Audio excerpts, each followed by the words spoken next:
Hey YouTube, so the following 8 hours of content is going to be me solving every single problem in the LeetCode SQL 50. If you're looking for a quick explanation of how to solve any of these problems, this is not the video for you. If you're looking for that, go check out my shorts. I have 1-minute explanations for every single problem over there. So for quick, concise explanations, the shorts is what you want. These are long, drawn out, me showing all my mistakes and thought processes. I explained that I explained all the rules in the first video of this, so I'm not going to get into too much here, but just so you know, as a heads up right now, that is not the case. If you're looking for one specific problem, I'm going to timestamp everything so you can jump to whichever problem you're working on if that's the case. But mainly this video is more just about showing my long drawn out explanations if you're looking for that. Maybe just like background while you're studying, or just something to put on to fall asleep to, because I think if you just put this in the background, it'd probably be boring enough that it'd put you to sleep. Anyways, with that out of the way, let's get into the video. Yo, what is up, YouTube? I am back with a new series today, and it is going to be called Learning SQL Till I Get Hired. Um, I have some experience with SQL in the past. I even have some experience with SQL in my past job role, but it has been several months since I've written a raw SQL query. And I'm noticing now that there is an increase in job postings that are looking for SQL skills. So I'm going to be trying to reteach myself SQL through the SQL 50 challenge on LeetCode day by day, and I'm going to be posting my progress as I do that. My hope is that I will start to learn SQL, and then somebody out there, anyone else out there who's also trying to learn SQL, can learn with me. So we're going to start today with problem 1757, recyclable and low-fat products. And keep in mind, I am trying to do this a little bit differently than other LeetCode channels you may have seen, where the YouTuber will go through and just give you the solution and talk through their solution. I'm going to be trying to do this as authentic as I can and let you guys see all my mistakes and thought processes as I work through these problems. Just because I'm learning this at the same time as you again. So I want to be as transparent and realistic and authentic as I can be. So the rules for this challenge is I'm going to allow myself to use looking up syntax the old-fashioned way. Just maybe at the beginning, maybe as I do a couple more problems, I'll get into the mindset of I have to treat this like a real interview and I can't look up anything. I'm not going to be using ChatGPT for any of the solutions, but I am going to allow myself to look things up the old-fashioned way, just to remember syntax as I go along. So let's start with this problem, shall we? So we're looking at recyclable and low-fat products. So in this problem, we have a table called products, and product ID is the primary key for this table. Low fats is an enum category of type yes or no, where Y means the product is low fat and N means it's not. Pretty simple. Recyclable is an enum category of types Y, N, where again Y means the product is recyclable and N means it is not. So we need to write a solution to find the IDs of the products that are both low fat and recyclable, and then return that result table in any order. So they give us an example here where they're looking at the products table, and then as you can see for product 0, this one was low fat and non-recyclable, so this does not count. This one had Y in both columns, for low fat and recyclable, so this one would be one that we want to return. Then we have 2, which is looking for, this one is low fat and recyclable, not low fat and recyclable, excuse me, so this one wouldn't get added. And then 3, we have Y's in both, and that one gets added. 4, we have N's in both, that one does not get added. So their final result, return 1 and 3, just because they have Y's in both the low fat and recyclable, and those are the product IDs. So this one should be pretty straightforward and a good refresher of how to do basic SQL queries. So starting from the top, we have our table of products, and so we want to select product ID from products. And then we want where, so we want the low fat to be Y. So we're going to look at this column and we want the value in this column to be Y. So we're going to say where low fats equal Y. And then in MySQL, I believe it's just and, yep. And so we want recyclable to also be Y.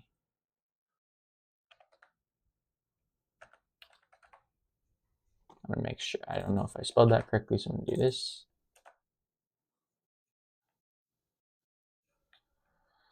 And then I believe that is actually the answer. So let's run this. Okay, so we accepted that test case. Let's try submitting.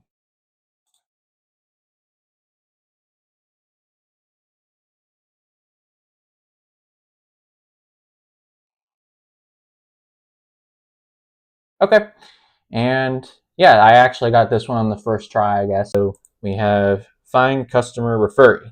All right. So, oh, give me 1 second. It looks like I need to log back in. I'm gonna pause for a second. Okay, back to the problem. So we have 584, find customer referee. Okay, so we have in SQL, ID is the primary key column. Okay, each row of this table indicates the ID of a customer, their name, and the ID of the customer who referred them. Find the names of the customer that are not referred by the customer with ID equals 2, and then return that result table in any order. So again, we're doing a select, we're looking for the names, and then we want to find any referees who do not have the value of 2 here. So I believe, like in this case, Jane is ID of 2, and Alex has a referee ID of 2, meaning that he or she was referred by Jane. Same with Mark, was also referred by Jane. So in the final output, we have Will because he wasn't referred by anyone. Jane wasn't referred by anyone. We have Bill, not referred by anyone, and Zach was referred by Will. So he does not have the ID of 2. So let's look here. So we want to do a select name, because that's the column we want, from customer, which is the name of the table. And then we want to do where refer the ID. And I'm not quite remembering how to do the not operator in SQL. I'm just going to do what it would be like in Python for a second, just to see if that works. If it doesn't work, I'm gonna look this up so I can remember the syntax. Okay, that is clearly not how you do it. So let's see, SQL not operator. The SQL. Oh, okay. So what we need to do is where not referee ID equals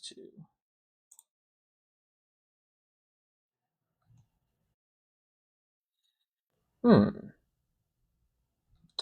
Okay, so what did we do wrong here? Why are we only getting Zach? Oh, because we also have to include the null ones. So I think the null ones don't get populated now that I'm looking at it. Because see, we're only returning Zach. This is not counting the null. So let's say where it is not equal to 2. So I guess the exclamation equals was correct. But that's okay. So the referee ID equals null.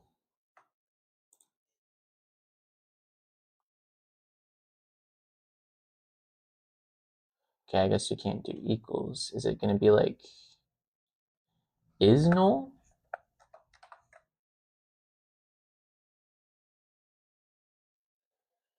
Okay.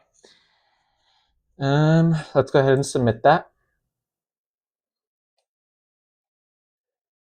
Got it. So we got this one down.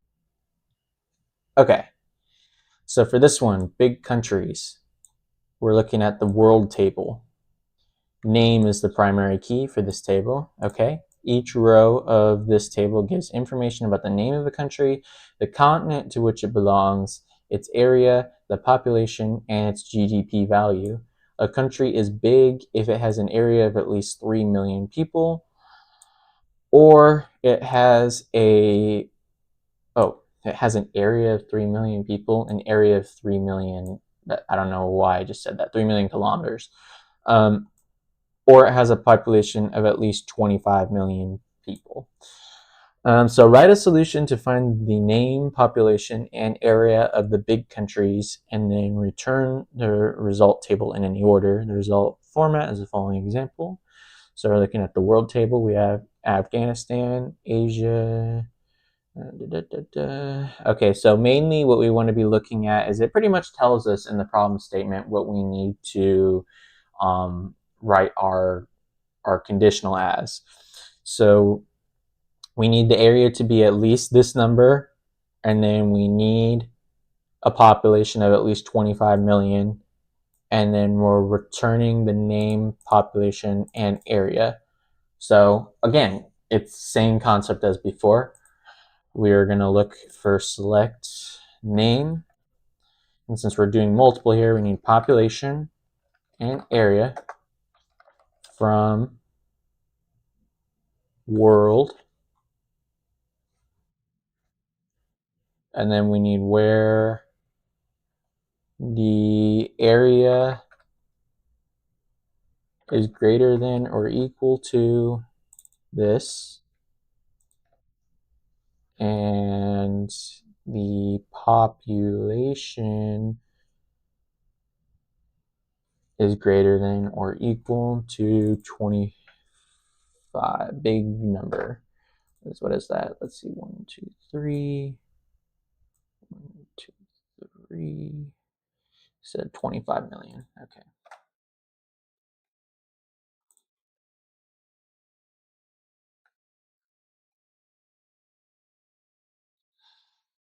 Okay, so let's see what I'm doing wrong here.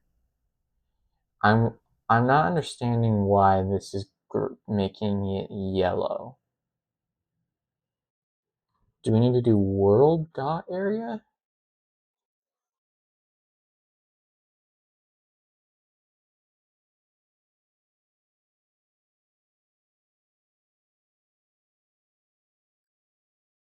Okay, let's think about this for a second. Oh, I missed a key word here. We're not looking for and, we're looking for or.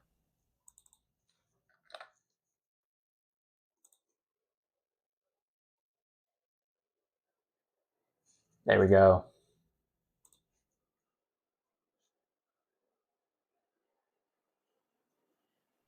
Okay, process in a way that's at least somewhat helpful for you.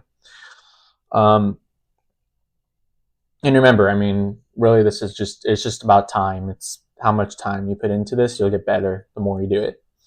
All right, so article views 1. So we're looking at the views table.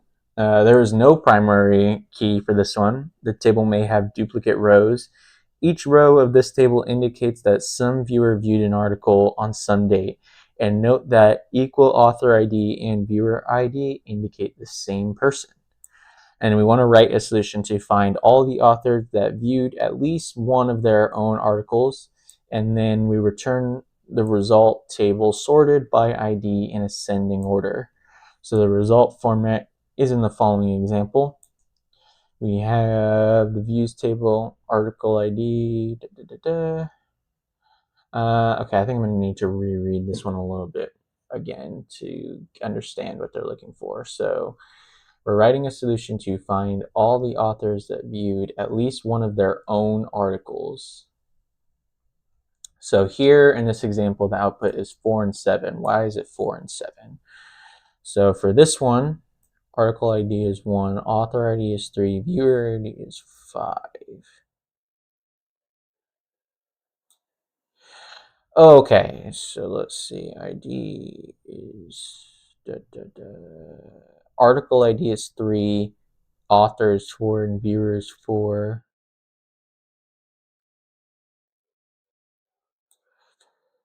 And then here we have 2, 7, and 7. Okay, so we're returning 4 and 7. But where are we getting the ID? That is the question. Because we have an article ID, author ID, and viewer ID. So we need to make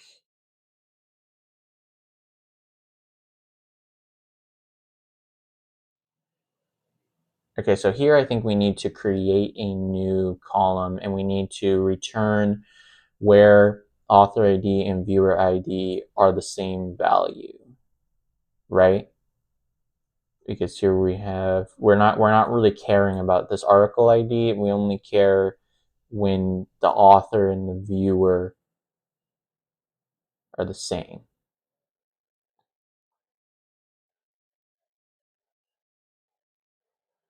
Okay. Da, da, da, da.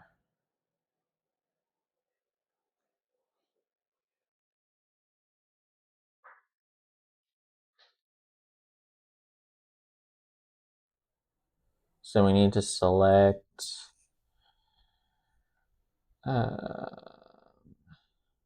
how do we make a new column in SQL? That's the question.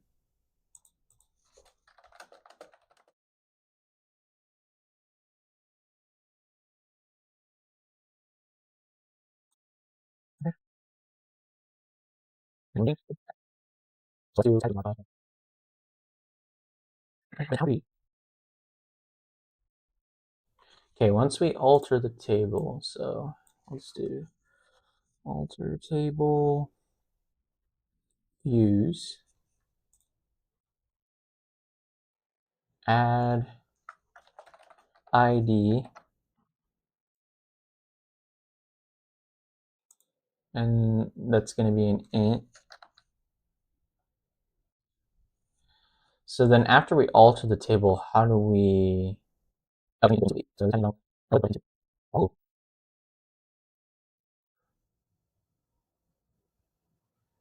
Okay, this might actually be a little bit better. So if we have select, okay, we need to select the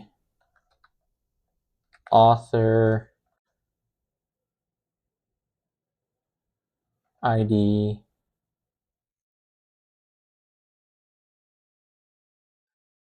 into,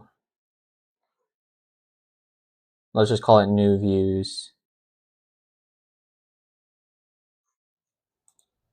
And then we can do from. So essentially what we're doing here is we're selecting a column into a new table. We're putting it into a new table, and then we're gonna do our where statement, but then we can alter the name so that it returns as ID.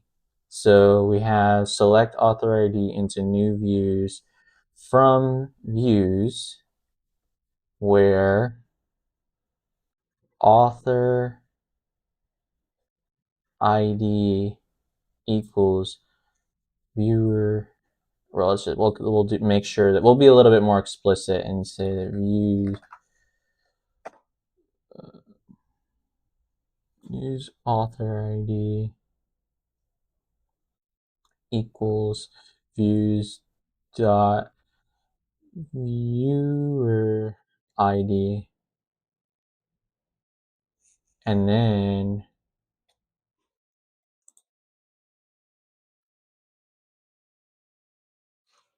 let's see how that will actually. I'm gonna run this. I know this isn't gonna work, but I want to see what this returns now. Okay, are we not able to do that?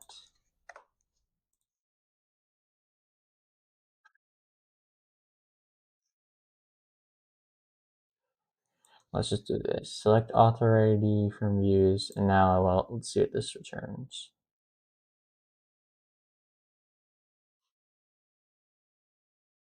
So we have to do a couple things here. We have to rename this column, and then we also have to get rid of the duplicates, and then we have to return it ascending.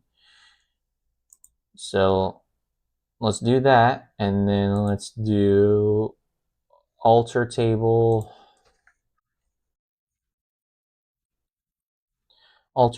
views, and then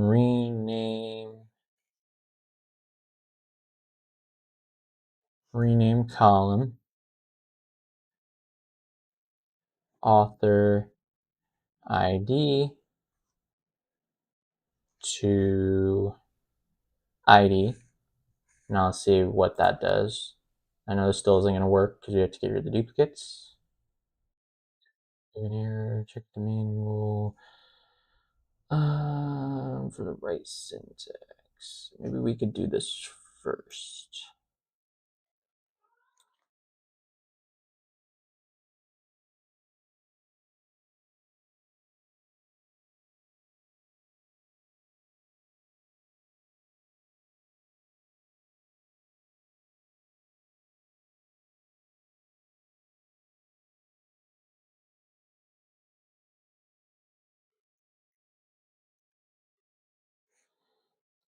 Check the manual portion. Right syntax. Okay, well, if I did.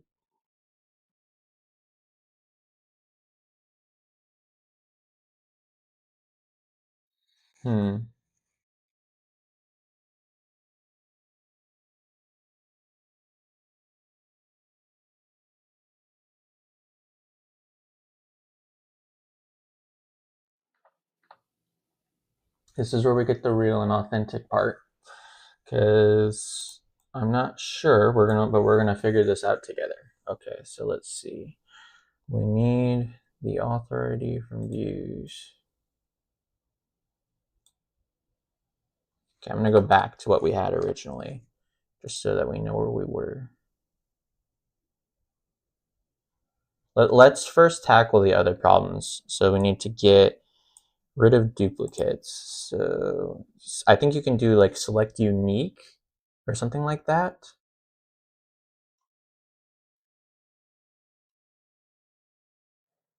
Yeah, you can.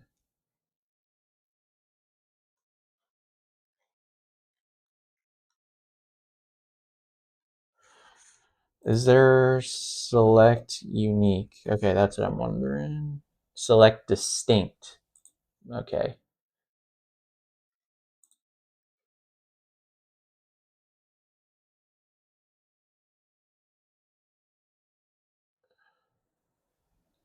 And then I believe for that part, we just do ascending. Maybe it's just ASC. Or you have to do like group order by, group by, order by.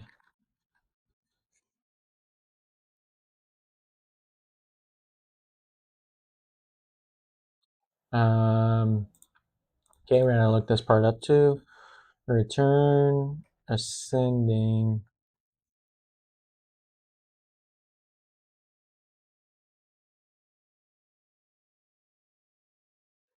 Okay, so I had the syntax wrong a little bit.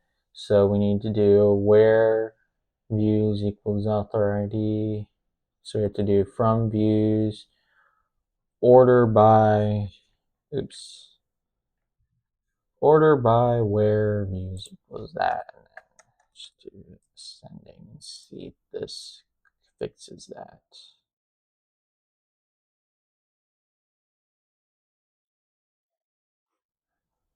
What? Oh, maybe I have to do this.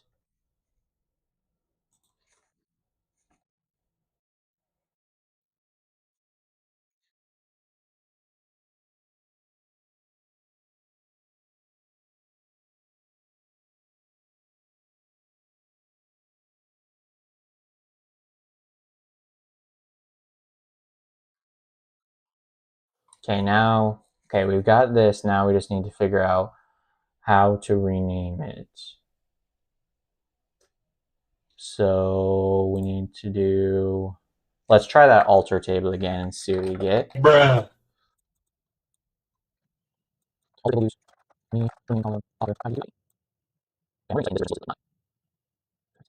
Okay, let's see. Return name of column as different name in MySQL.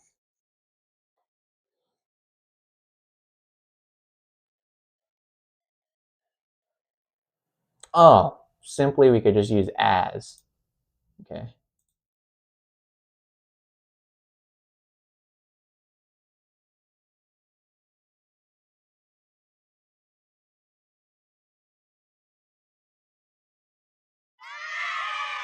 That was more of a struggle than it should have been.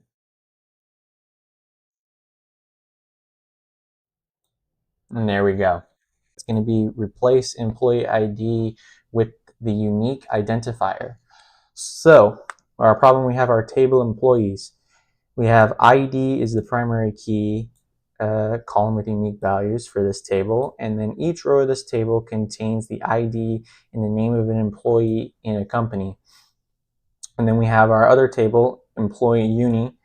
This one has ID, unique ID is the primary key, which is a combination of columns with unique values for this table. And each row of this table contains the ID and the corresponding unique ID of an employee in the company.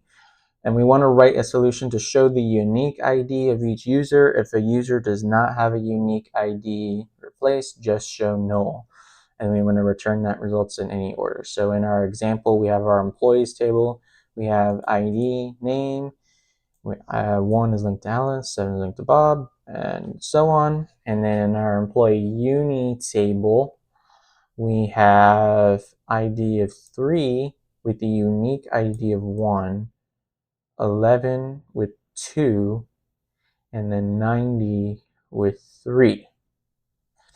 And so our output was, we have a null, which is Alice. We have a null, which is Bob. We have 2, which is MEIR.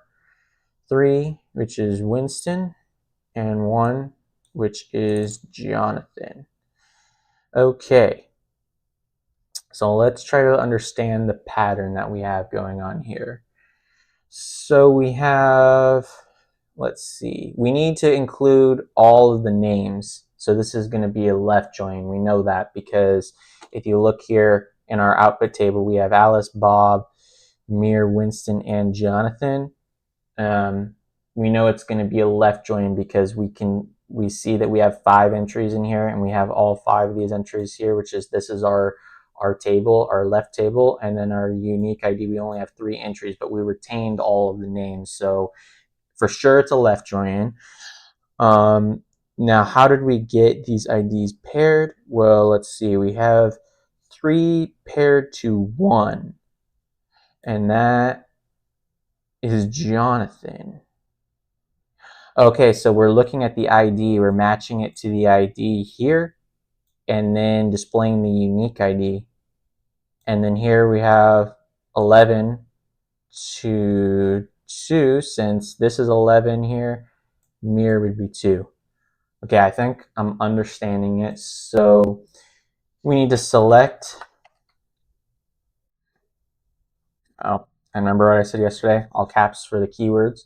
So we're going to select, and let's reference the table. I don't know if we have to do, I don't think you have to reference the table if the column name is unique, but I think it's good practice to use the table and then the dot notation to reference which column you're referencing, because it's just a little bit more verbose and readable to anyone reading our queries later on. So we have employee uni, dude, my keyboard. Employee uni dot unique ID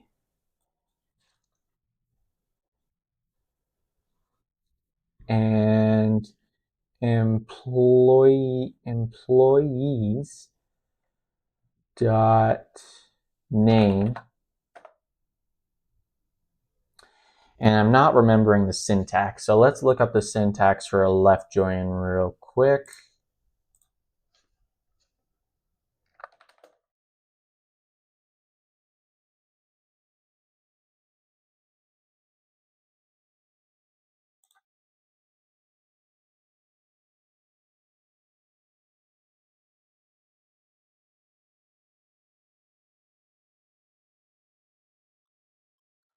Okay. So I think what we need to do here is select from employees left. Oh wait, it might be.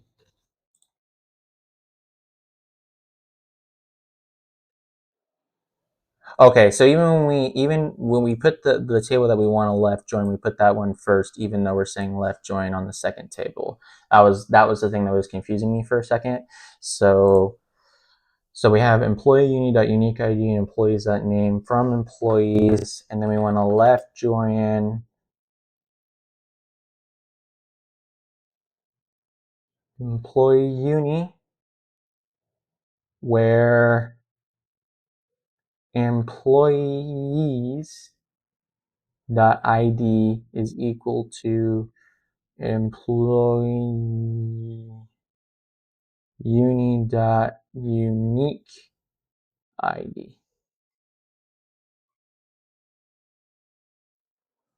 Bruh. Okay, let's see. I have an error somewhere.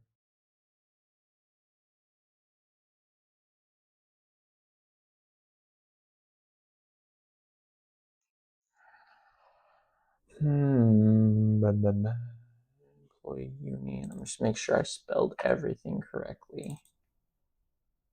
Oh, dude, what am I doing? No, you don't want to join on the unique ID. You want to join on the ID itself. Bruh. Okay, there's still an error.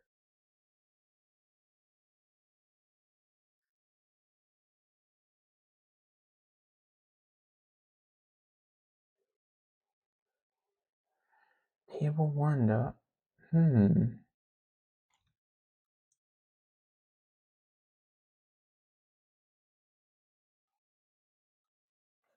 Left join. Oh, I think we need to put on. On. That's why. Not where.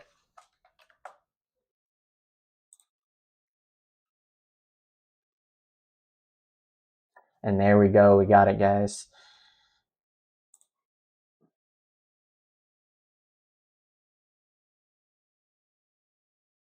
Okay. So you have product sales analysis.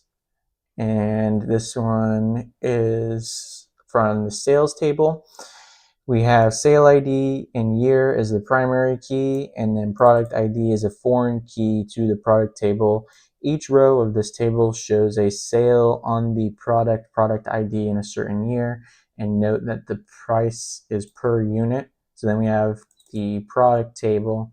Product ID is the primary key of this table, and then each row of this table indicates the product name of each product. So we want to write a solution to report the product name, year, and price for each sale ID in the sales table, and then return the resulting table in any order. The result format is in the following example. So let's see. We have our sales table. We have a sale ID, product ID, year, quantity, and price. And then our product table, we have product ID, product name, and then we're outputting the product name, year, and the price. So let's see. So let's try to understand this pattern here again. So we know what columns we need to grab. We need to grab the name, the year, and the price as we get in our output. And then we are combining on where the product ID equals the product ID here, I believe. So, and then let's see this next one. We have let's see, hold on a second.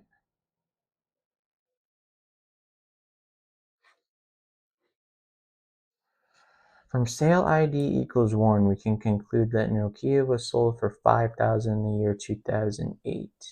From sale ID equals 2, we can conclude that Nokia was sold for $5,000 in the year 2009. From sale ID 7, we can conclude that Apple was sold for $9,000 in the year 2011.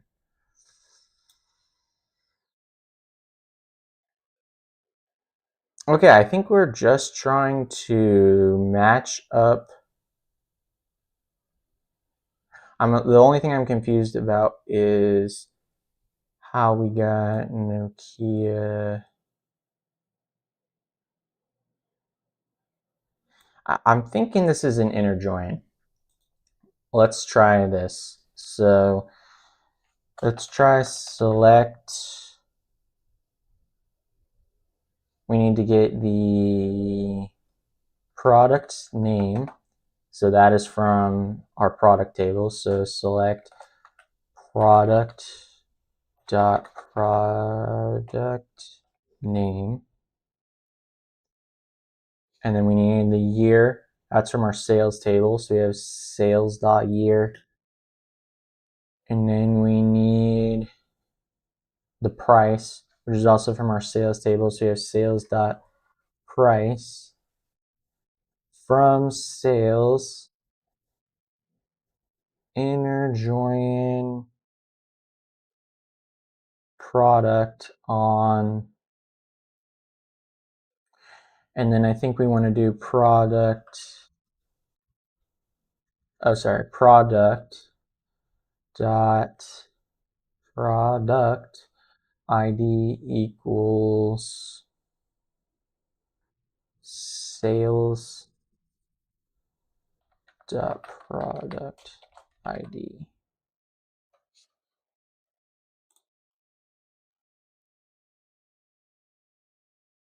Okay.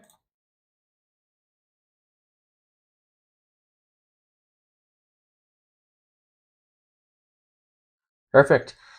So this was a quick demonstration of left join and inner join.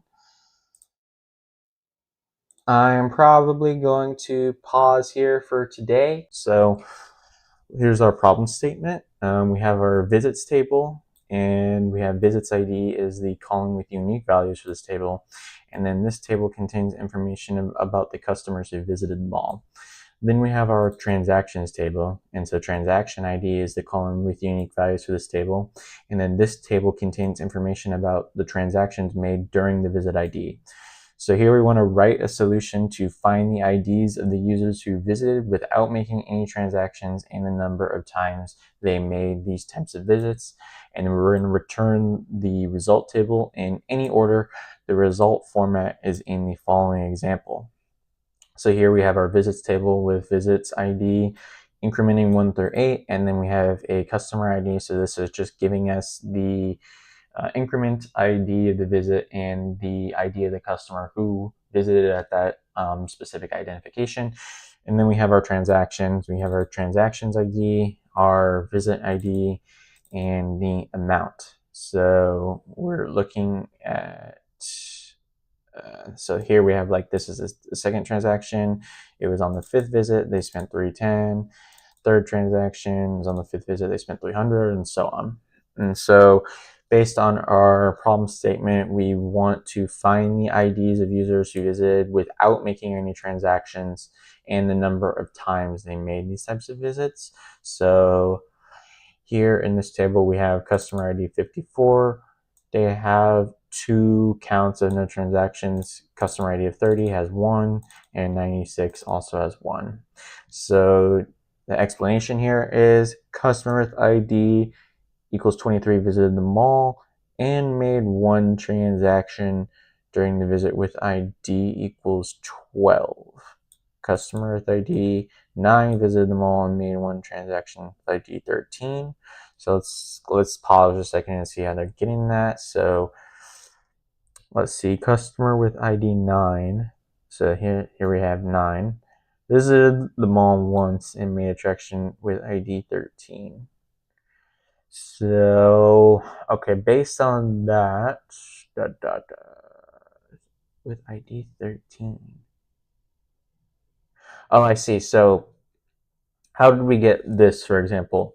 So, customer with ID 9 visit the mall once, main transaction, visit ID 13. So, we have our visit ID 2, our customer ID is 9, and here we need to find the visit ID which matches the visit ID here. So we have 2 and we have 2.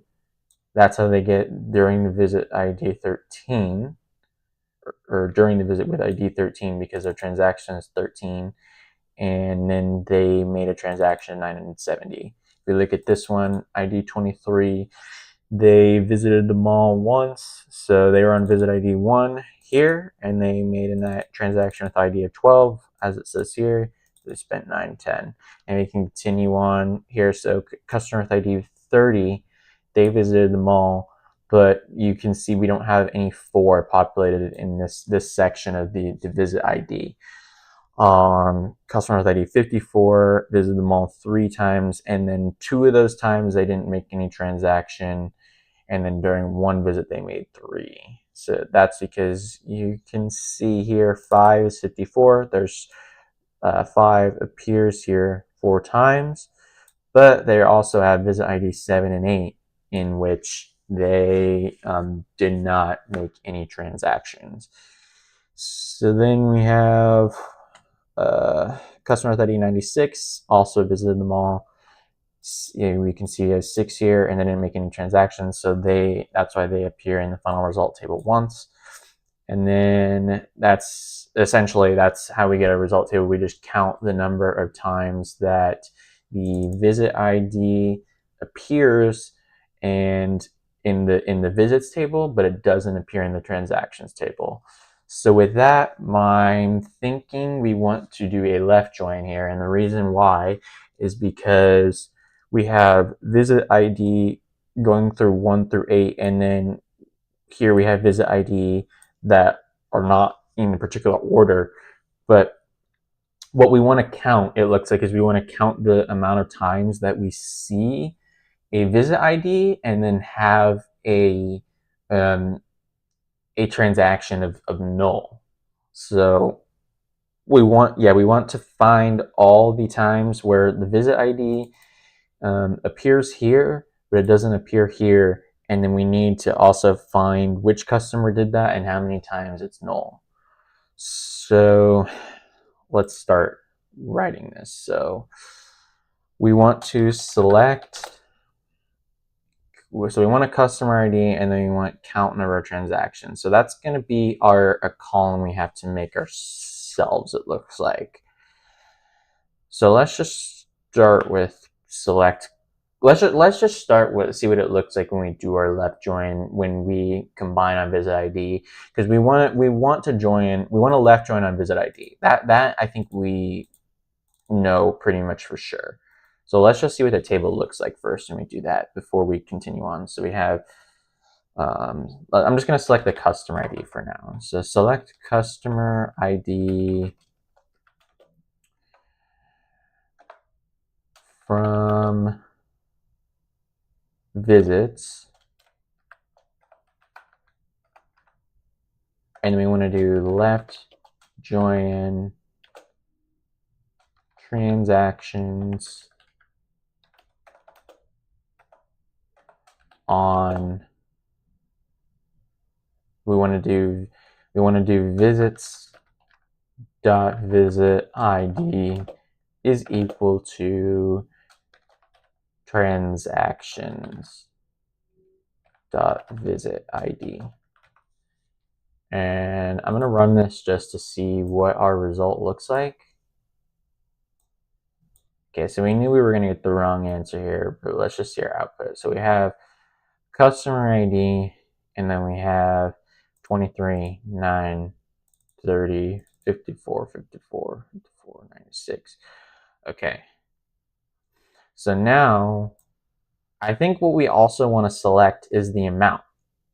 Reason why I think we want to do this is because we want to we want to find each instance where customer ID has an amount of null, and then we want to count that and then return the result of the count of the number of null along with the customer ID. So here we're going to say, let's modify our select here. So we need to do select customer ID and transactions dot amount from visits. So now if we run this, now we should see an amount, or we should see null. And this is where we need to start counting. So I believe last time we figured out how to do a count, and maybe we did length, but let's try seeing if count is the keyword before I look this up. So we want to count instances where it's null, and then store that in a column called count number of transactions. Okay, let me think about how we do this here. I'm gonna just type in count and see if that is a keyword. It is. Okay. Man, how do we make a new column that will do this for us? I'm gonna have to look this up. Okay, so we need to do count in MySQL.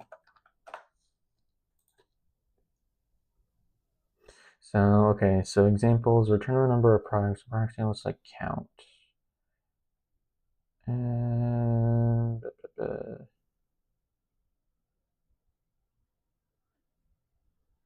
okay, so here they're saying in this example, they have select count product ID as number of products from products. So I think what we want to do here is select customer ID, and then we want to do, I think we want to do the count of the transactions amount, and then we need to set that as a new column as count no transactions. So we do as count no transactions from visits left join transactions on visit ID equals transactions.visit ID, and then we want to do where we want to do transactions dot amount is null.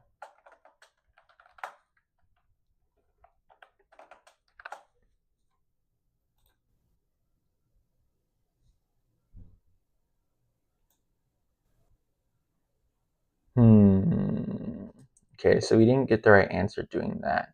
So we have, the answer we got was, we got the customer ID of 30 and the count number of transactions is 0. Oh man, okay. Why are we getting this? So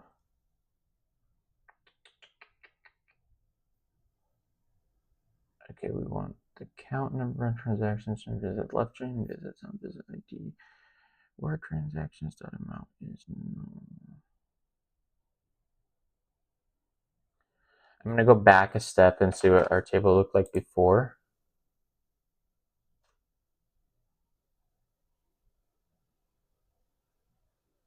Oh, this combines the total count.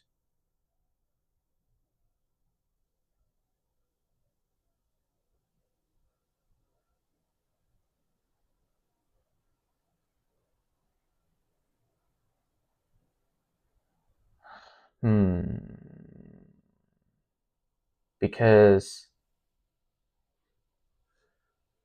wait, so 23, how did we get 23 and 5?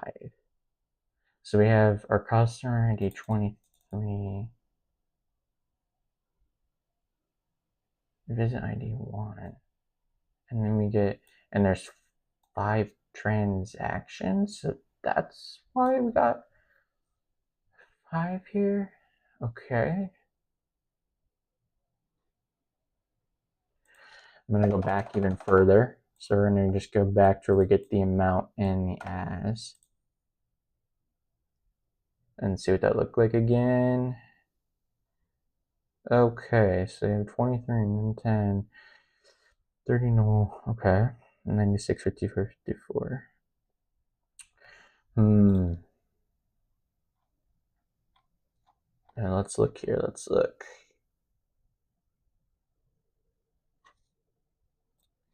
Okay, let's look at the documentation for our left join again.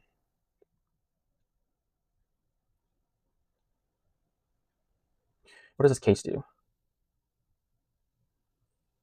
The case expression goes through the conditions and returns the value when the first condition is met, like an if else. So once the condition is true, it will stop reading if no conditions are true. If it returns the value in the else clause, if there is no else and no other conditions, it returns null. So in a case when, maybe this might be what we want. So let's look at this case example. So I select already in quantity case and quantity is 30. Then the quantity, can we do the try ourselves? I want to see what the table looks like at the end. Okay, so we have select already quantity case and so they have selected already quantity case and quantity greater than 30 and the quantity is greater than 30 when it is equal else and as quantity text. Further details. So if we tried that case in our example here, so the customer who visited but didn't make any transactions. So we could select customer ID, transactions from visits, left join table transactions on visits equal to transaction.visit ID. Where do they put the case again? Can we do a case after this? So case when transactions dot amount is null,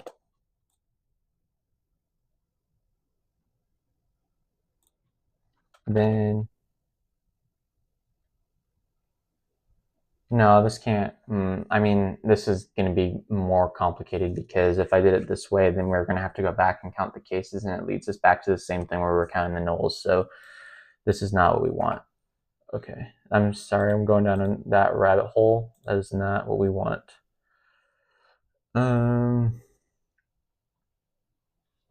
Let's see. What does order by? Okay, let's see what order by. Order by is a keyword to sort. No, this is not it. Let's look at the null functions.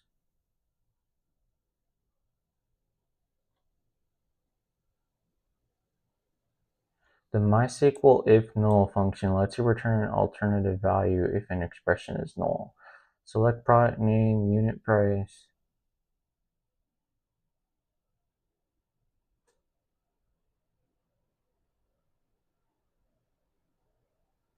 I wonder if we can do this, if we can use this. Select customer ID, count if null, transactions dot amount as count number of transactions.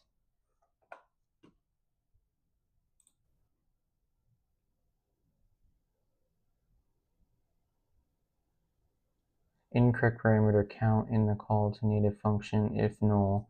Why? Oh, that it returns.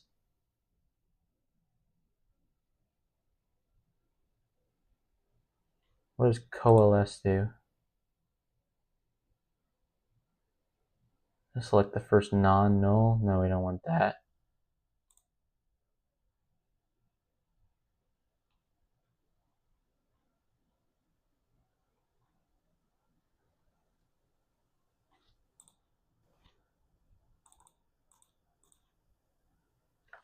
I wonder if we can do is null here, just like that.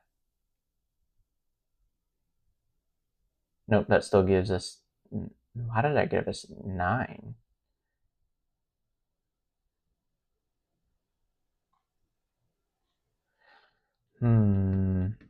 Okay, this is tricky. This is a bit tricky. I bet the answer is actually pretty easy. And I'm confusing this. So let's try to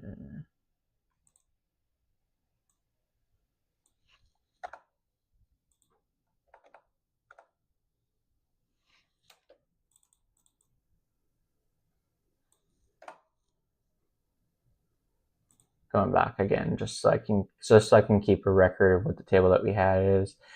So you have output customer ID amount. We want to find the nulls. Okay.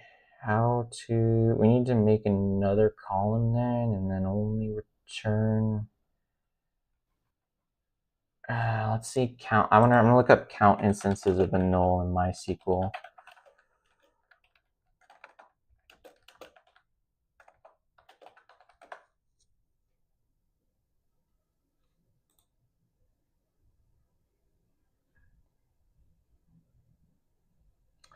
Okay, so am I correct in saying count? Well, count only non-nulls.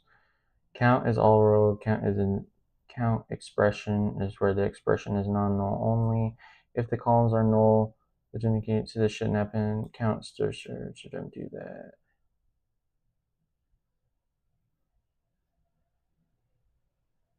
Select count if null, column 1.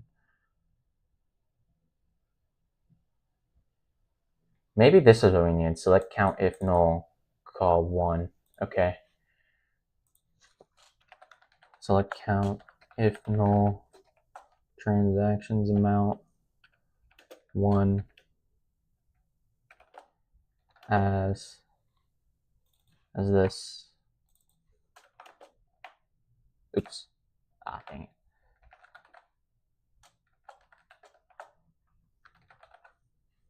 Count no trains.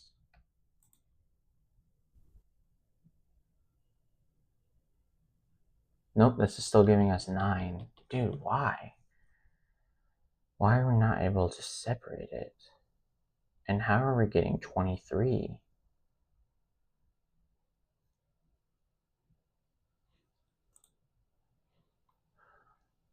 Alright, we're gonna figure this out.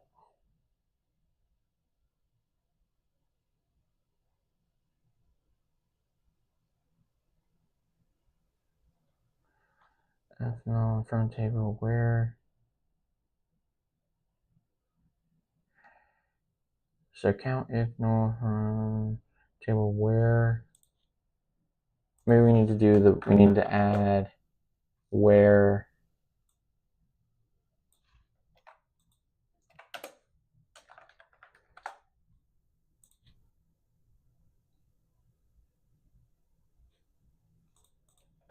And then they do is null, yeah, space. Oops.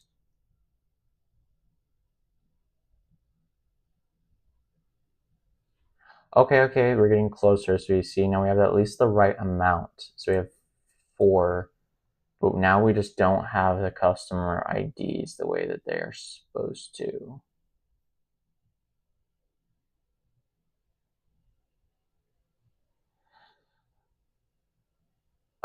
Okay. So we have the customer ID correct. We have the actual count of the number of transactions correct. We just don't have it in the right spot.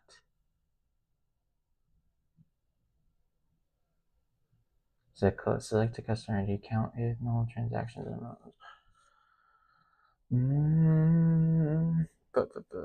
on visits.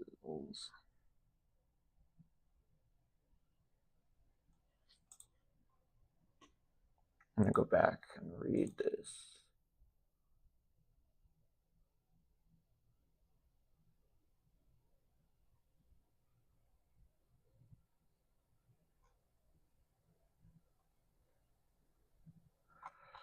Okay, let's see, count instances of null. I'm gonna do like with a left join.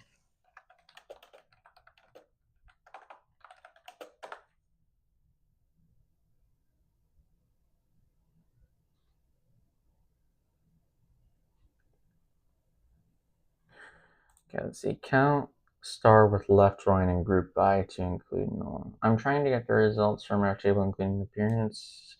This table can have 0, like in the following table, color. We have ID, name, 1, 2, 3, 4, table fruit. So I need to list every color and the occurrence in the fruit table, returning something like this. 1 red, 2 blue, 0, 3 yellow, 2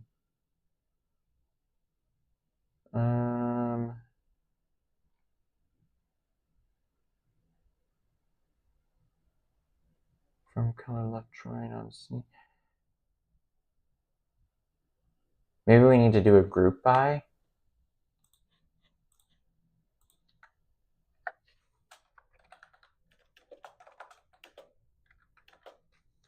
Let's say group by customer ID.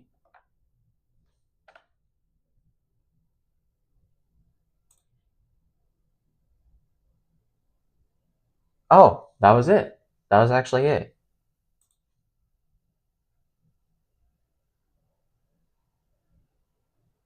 Oh, we got a wrong answer still. Okay, wait, so, 29 out of 28. Dang, dude. Okay, let's see.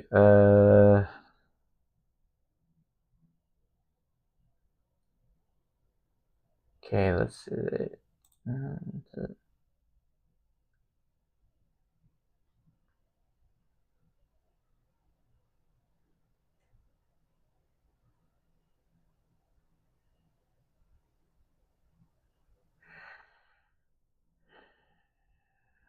Wait a minute. What?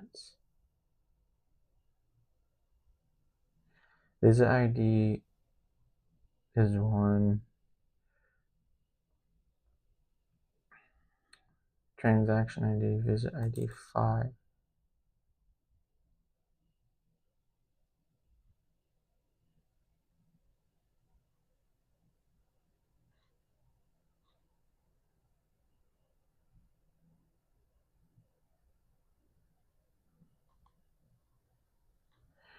Okay, we need to use this test case to figure it out.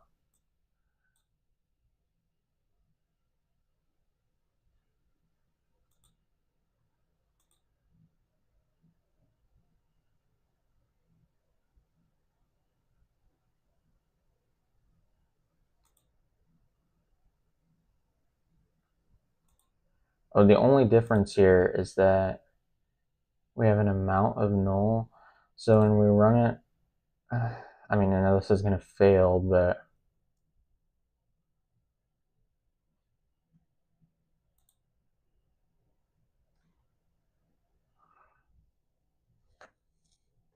$30.96 edition.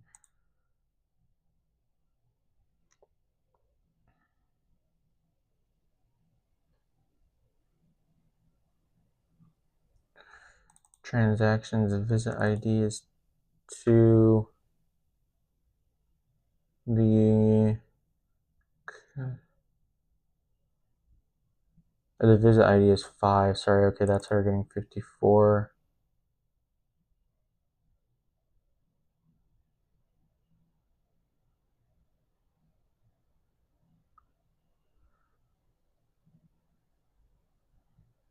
Whoa. But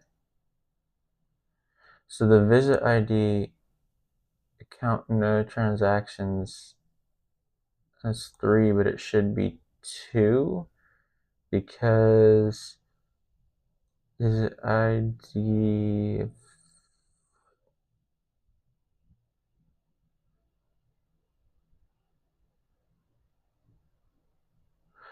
Okay, wait, customer 54 visited. Oh man, I'm a little bit confused here. So we have customer ID 54. Oh, I didn't see we have more to the table. Visit ID. Oh, because there's visit ID 8. And 7. Oh, wait, is it because? Oh, because. Oh, I see now. I see. Because this is on the same visit, so even though that there's a null here, they made a transaction on 3 and 9, so that's why it's only 2. Oh, okay, that's a bit tricky. So I don't know if that makes sense. So here we have the transaction visit and the amount, and you can see in this visit, customer 54, they made 3 transactions on that one visit, but here they still have the one visit. They made 2 transactions, but this is null. So I think we have to maybe add an extra condition where we have to look where the transactions amount is null, but also the transaction ID is also null. So here we can say and transactions amount is null. Oh, not amount. Sorry. Transactions ID. So again, I'll try to make this a little bit more clear. So we're looking to see here in case one, right? It's almost the same exact transactions table, but the only difference is your customer 54. In this one visit 5, they made 3 purchases and an amount is shown here. Here they still made the purchases, but the amount is null, so it's getting added even when there was a transaction. So we have to also make sure that the transaction ID is null along with the amount. So it's not just the amount. That's very tricky. Okay, so that looks like that was the answer. So I'm going to hit submit again. And there we go. Yesterday, we finished off on the customers who visited but did not make any transactions. In that video, I said I was going to do 2 problems that day, but then the second problem I completed took another 30 minutes on top of the first problem, which took me 30 minutes to solve. And it ended up being like an hour-long video, and I didn't want to keep the video that long, so I ended up removing that section out. So even though I just said in the intro we're not going to be going through the answer, today is going to be a little exception because I'm going to walk through that answer and what I could have done better, since the answer that I got was a little bit messy. But going forward, I'm going to try to keep the time limit on these videos 30 minutes or less, because I just don't want them to drag on for too long. So I'm not going to make any promises anymore about how many problems I'm going to get done. More so, we will always do at least one, but we're going to aim to be under 30 minutes or less. So with that out of the way, let's go check on the rising temperature problem first, just so that you guys can see how I answered this and what I could have done better. So in this problem, we have our weather table, and ID is the column with unique values for this table. There are no different rows with the same record date, and then this table contains information about the temperature on a certain day. So what we needed to do was write a solution to find all dates, the ID, with the higher temperatures compared to its previous date, yesterday. And then we return that result in any order. So then the result format is in the following example. We have a weather table with IDs 1 through 4, record dates of 2015, January 1st through the 4th, and then it shows various temperatures. And then you can see in this output, we get 2 and 4, reason being because on January 2nd, the temperature was 25 and it was 10 the first day, so it was higher. Then it went down. Then on day 4, it was 30 degrees, and that's higher than day 3. So we would add that to our result table. So this is the join section of the SQL problems, remember, but I did not end up using any joins here. What I did was I used subquery and then a lagged function. So this with keyword we have not gone over yet, but this is essentially what is known as a subquery. And what subqueries do is it allows you to have a temporary table that you can use for your results table. So what this does is it creates the with rank temperature. So that's now our temporary table. And then whatever you query inside of that, inside of the subquery, shows up in your results table. So here in this rank temperature table, we're going to have star just means every column. And then we're just going to get the row numbers by record. And then we're going to use over order by record date as row number. And that's going to be from our weather table. Then we're also going to subquery to create a lag temperature table. So what this is going to do is it's going to select all the rows. Lag just gives you the row before the row you're looking at. So it'll look at the temperature the day before. That'll be our previous temp. And then we also have to look at the date the day before, because remember it says yesterday. So if it's 2 days before, or if the dates aren't exactly 1 day apart, you don't want to be comparing the results. So then that gives us our previous date. And then in our final query, we want to select our ID because that's all we want in our output. And we want from our lag temperature table. And then we want to look at where the temperature of our weather table, our current weather table, is greater than the previous temperature from the lag temperature. And we want to make sure that the date difference between our weather date, which is our record date, and our previous date is equal to 1. And then if we run that, that will give us the correct answer. But one thing I could have done that would have made this, in my opinion, a lot cleaner, and something that I didn't cover when I did the joins, is actually a self join. So let me show what a self join is real quick, because this is something I didn't cover, and I actually didn't even know about this until yesterday when I finished this query. So a self join is a regular join, but it's a table joined with itself. So it essentially allows you to get a join on, get the Cartesian product on your own table, and that way you can, get more complex queries without even having to have two tables. So let's go to the editorial, and we can look at what the result they have for the self join. Here they talk about using join and date diff. So by doing a self join on the weather table, you create a Cartesian product of the table with itself, creating pairs of days. And then you use the date diff function to restrict these pairs to only include consecutive days. And then you filter the days to further only include pairs where the temperature is higher in the second day. The resulting IDs represent the days where the temperature was higher than the previous day. So basically you're setting up a Cartesian product on your own table, and then that allows you to have pairs. So then you don't have to do all the subquery stuff.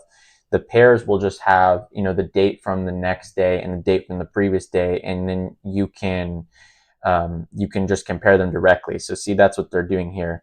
They're selecting the ID, and then they're just basically self-joining with weather 1 and weather 2, so making essentially two tables out of the same table. And then they're just looking at the first table's date versus the second table's date. Is the date difference 1? That's how they do the join on itself. And then they just compare the temperature directly.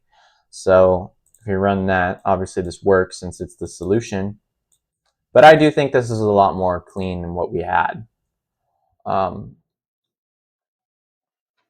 Yeah, so hopefully I explained self-joins okay. It was kind of confusing to understand it myself, but this is something that I didn't know about before, and it's very interesting and very useful tool. So good thing to know to keep in your tool belt going forward.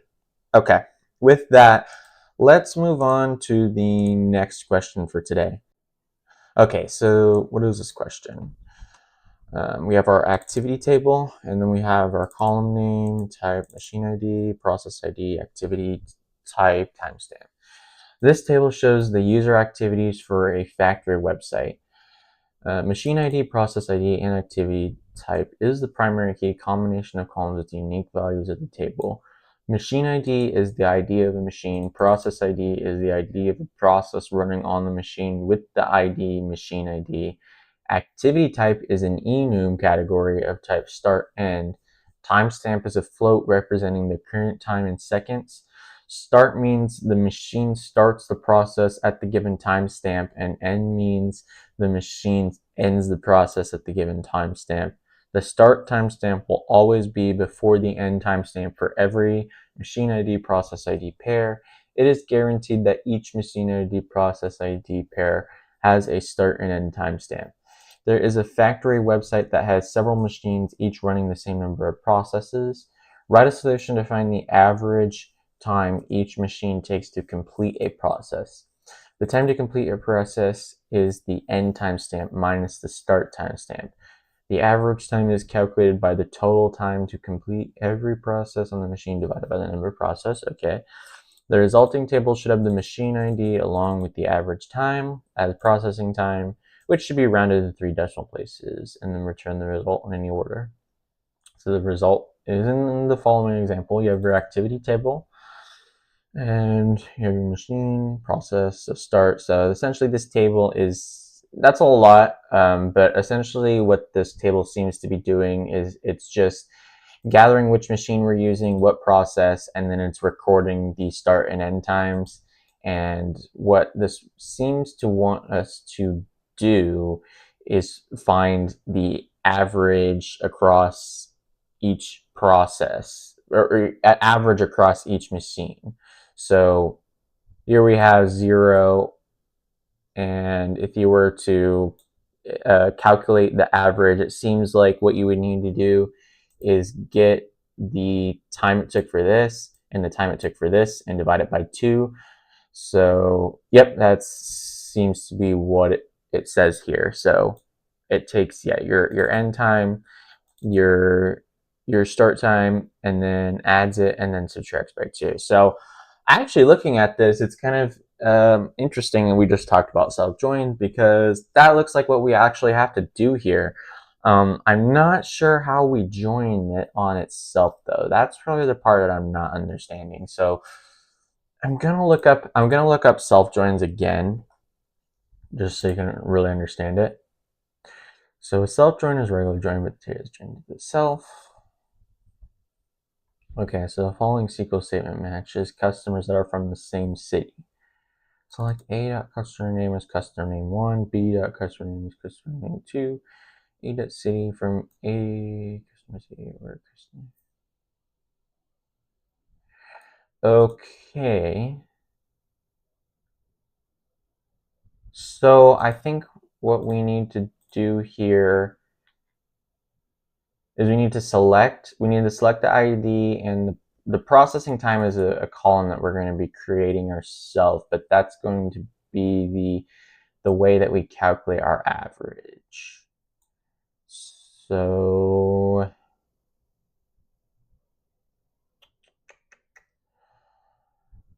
well, let's start. So we know we need to select our machine ID, and I think we need to do a dot since we're going to be doing a self join and we're going to have 2 tables. So select a dot machine ID, and then we need processing time, but that's going to be something that I don't think we select. I think we have that in the end. Let me look at the syntax again real quick. So from table T1, okay. So here we're going to be doing from activity A and activity B because that's our self join.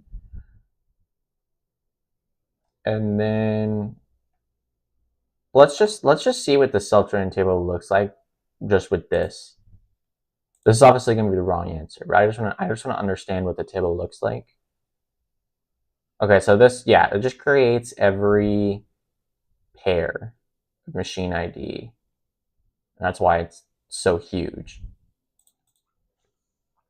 So then we need to get the process ID, activity type, and then, okay. Timestamp is a float. So we need to figure out how to get the end and start and then subtract it. So let's look up how to subtract the previous row from the current row. How to subtract previous row value from another. And is this going to go back to using our lag? Coalesce. I don't think that's what we want.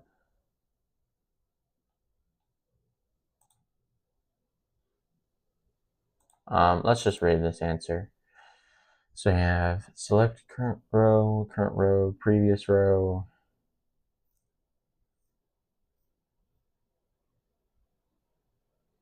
It involves joining the table to itself. This approach involves joining the table to itself, effectively creating two instances of the same data. You can use a where clause to specify which row you want to compare. So yeah, the current row ID, the current row dot value, previous row dot value, current row dot value is previous row's difference.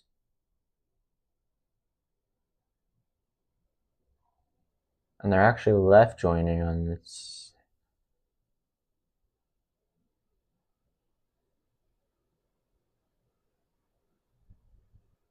Okay, let's go back. So I'm gonna take this. So we have, I think we might need more than our machine ID. We also need,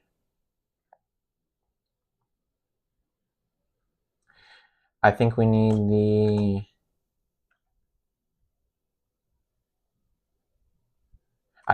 them all actually. So we need every row because we need to know what process, the activity type, and we need to add the timestamps. And then we need to take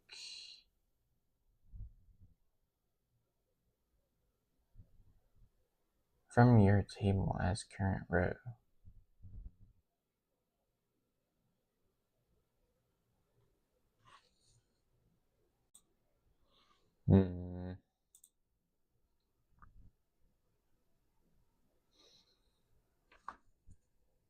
Okay, I think we need also, so we have our select all, we have our self join here. I also think we need to make sure that the machine IDs are equivalent, the process IDs are equivalent, and then we also need to have our second table needs to be the end time and the first table needs to be the start time. So that way we can subtract between the two. So that's the whole point of the self join, right? So to do that, we would do where a dot machine ID is equal to b dot machine ID a dot process ID is equal to b dot process ID. And then the activity type for A, remember, I'm just gonna copy this in. Oh,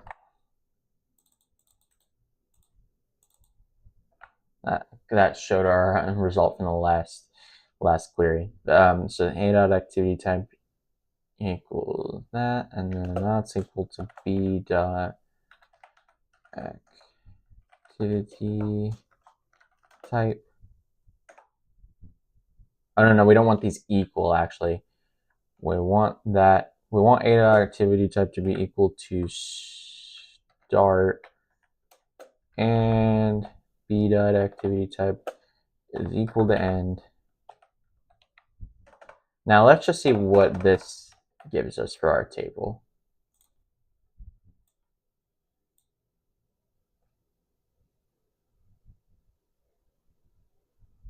Okay, an error. Nice. So you have an error. Check that. Near. Oh, I think we're not supposed to be using commas. I think we're just supposed to be using ands.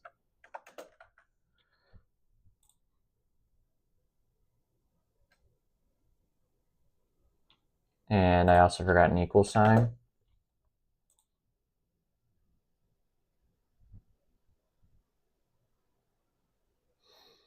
Okay, perfect, because now we can just look, if we look at our output here, so now we have on the same row, we have where machine ID our process is 0, and then we have a timestamp of the start, and then we have the machine ID 00, activity type is n, and the timestamp. So then we can just actually subtract directly from each row, and then all we have to do is return that as the processing time.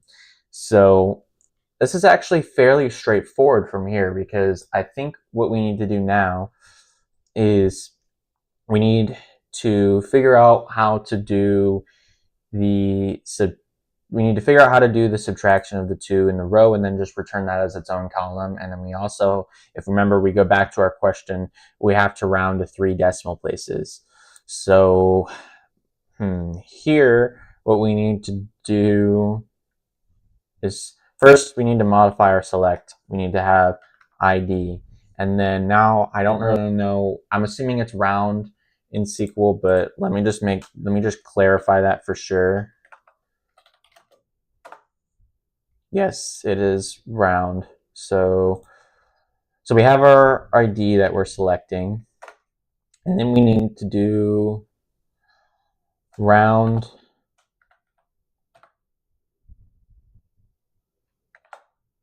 and then we need that to be 3 decimal places.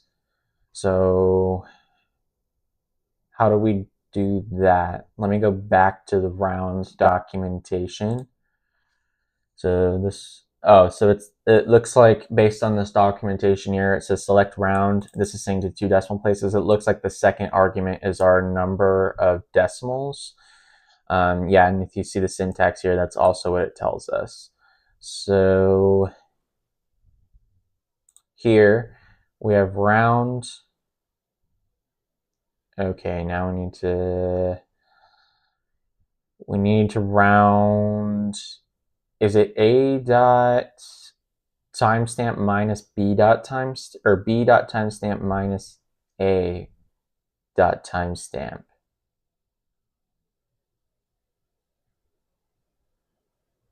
Oh no, but that'll just give us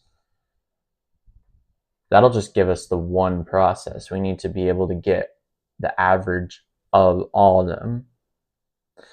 So I think we also need to do how do we do an average in SQL? That's what we also need to figure out. Oh, okay. I guess there's an average function itself.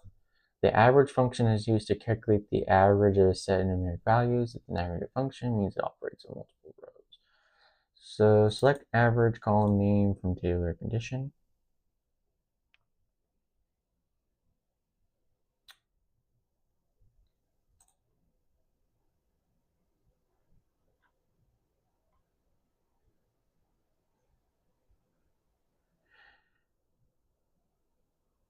Okay, so I think we're gonna have to do we may have to do like either a group by, because I think you'll group by the machine ID, because we need to get the average of each machine ID, and by using group by, I think that will give us what we want.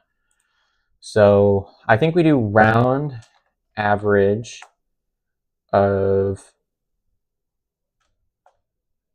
b dot times stamp minus a dot times stamp going to 3 from activity where, from activity A, where, and then here in the final group by a dot machine ID. Let's try that.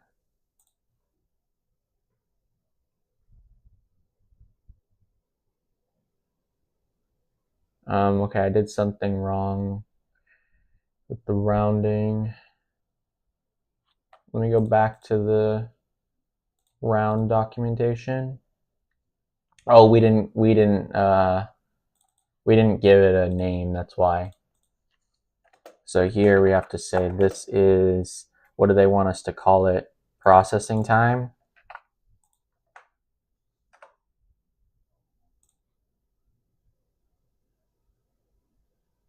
Nope, that wasn't the answer. So why is this not working? Select. Oh, we didn't.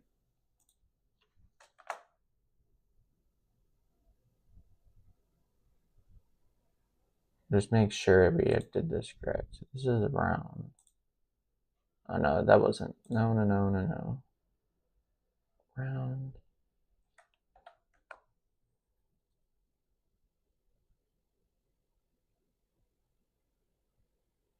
I wonder if we just get rid of the average, what happens? I know this is not going to be correct, but I just want to see what we get.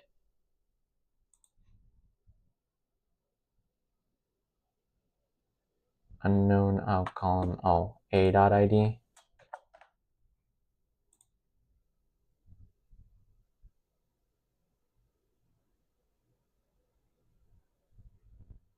Oh, machine ID. Duh.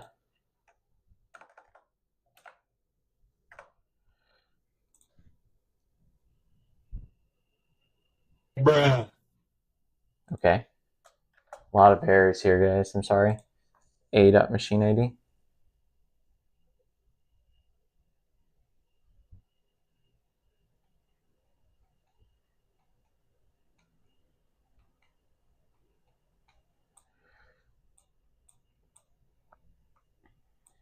So is it just doing the last one? Let's see how it's getting. Let's pull up a calculator real quick and see how it's getting this 808. So I think it's probably just taking the last. If we did 4.12 minus 3.14, we get 0.98. Maybe it's doing the first. 1.52 minus 0.712. Yeah, it's doing the first one and then it's ignoring the others. If you could see 1.55 minus 0.55 is 1. That's how we get this. So we're getting closer. We just need to figure out how to get the average now. So we know that the function name is average. We just need to know how to get, we need to know how to actually make sure it gets the average. So let's see. Average a b dot timestamp. Let me look up the average documentation again really fast.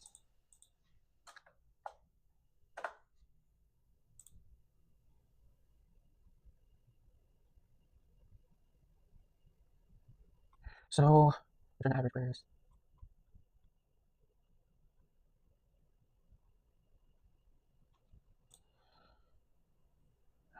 Okay, so if I just have average here, and I just put the quote, this is a failed query, correct?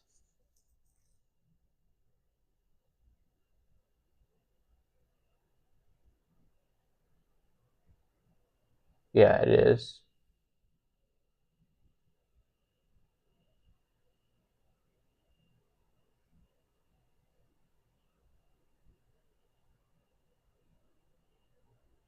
You got timestamp 3.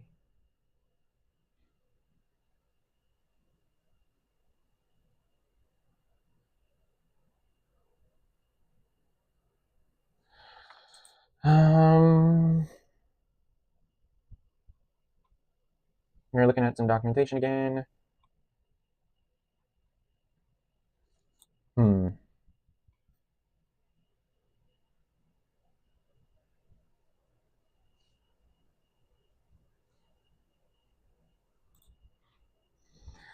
What if I just have the position of the parentheses wrong? Like maybe this is supposed to go here.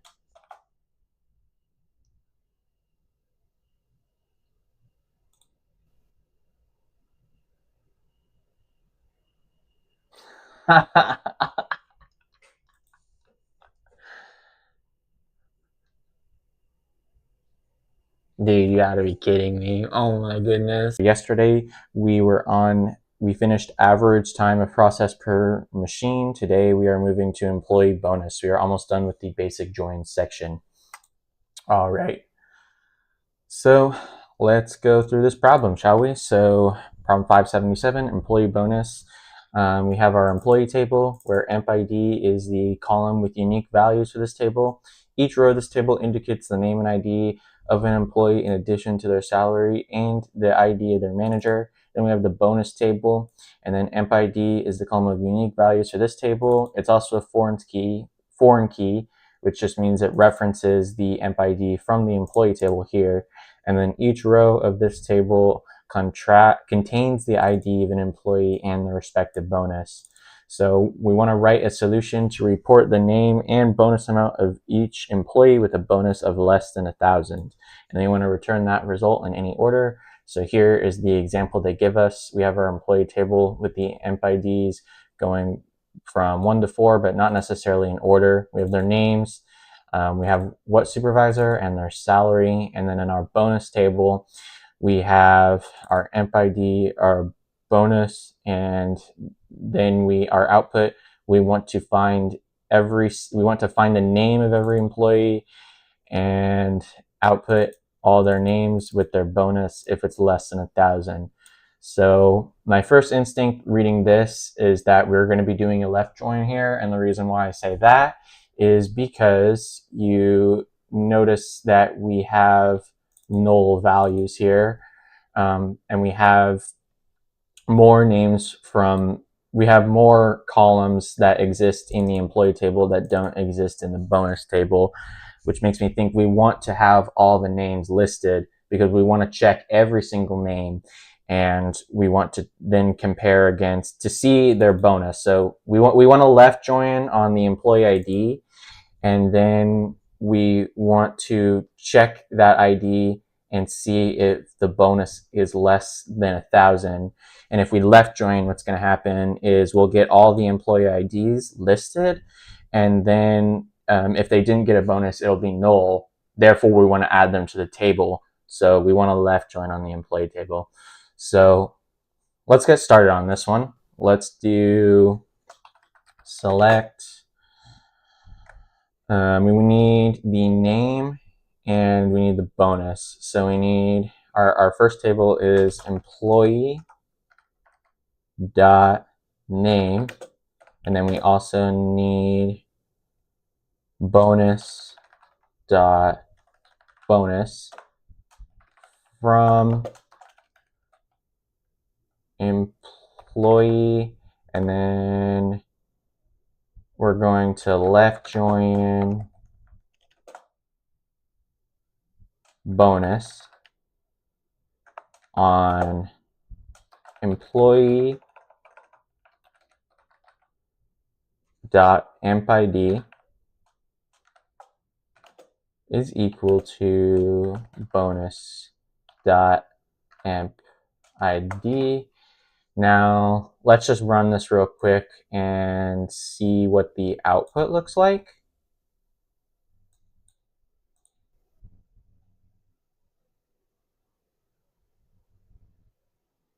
Okay, so in our output, you can see that we have Brad, John, Dan, Thomas, and then it shows their bonus. Now we just want to figure out how to eliminate Thomas from our output tables. And I believe we're just going to do that with a simple where. So we want to say where bonus dot bonus is less than 1,000. And let's go ahead and run that.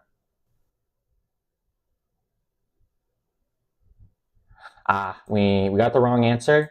Again, I think after doing this a couple times, we know what our problem is. And you probably, if you've been watching this, you probably already knew before I did. We didn't check for nulls, and those have to get included. So we have to do where bonus dot bonus is less than 1,000, and we have to say bonus dot bonus is null.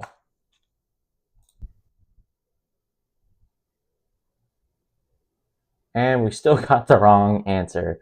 So why is that? Oh, again, another little logic mistake here. We don't want and, we want or, because it can't be less than 1,000 and null.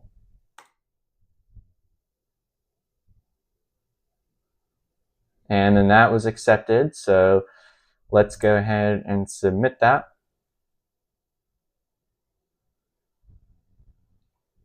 Boom. All right, we got this one fast today. And 6 minutes. Well, because of that, should we try one more, or should we just end the video here and leave the next one for tomorrow? I think that was very, very quick. So let's do one more. Okay. All right, so now we got students and examinations.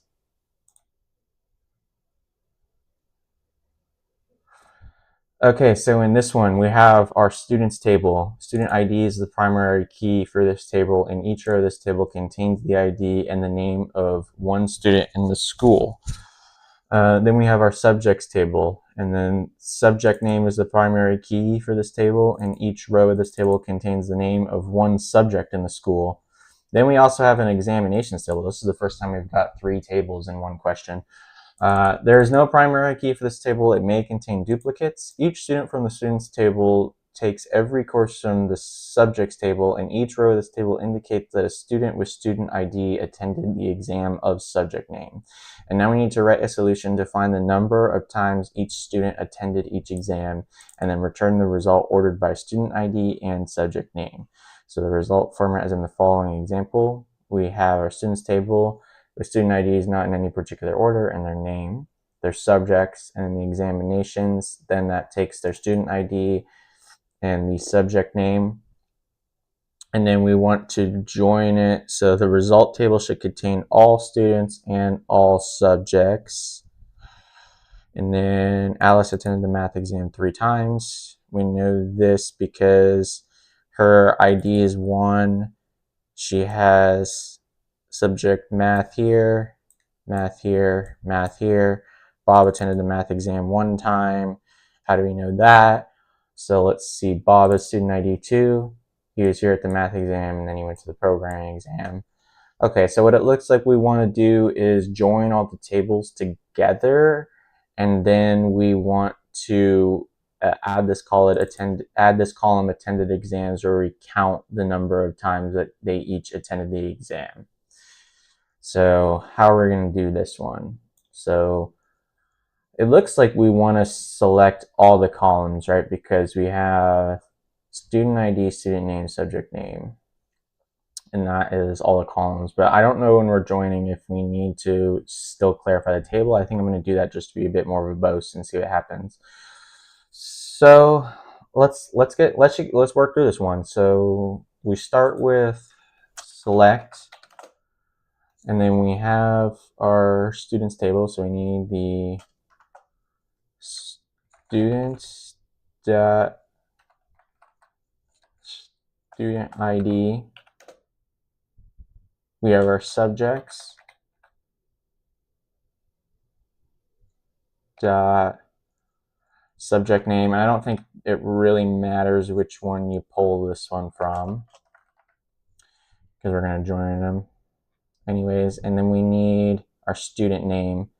So that actually is supposed to come second. So here we need to do students dot student name. And I was wrong about the subject name. I had it confused. Oh, no, I didn't. It's the examinations and subjects. I had it confused with the students table for a second, though. Okay, so then we also need to add the other column, but let's do that last. Let's just make sure I get the join correct. So select students, student ID, student name, subject name, and then how do we want to combine them?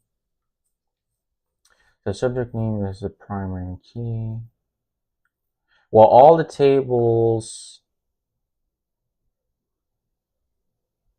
we need to combine the student ID with the examinations table student ID, I believe, first.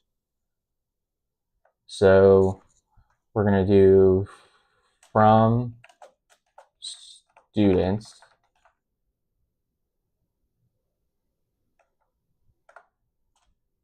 and then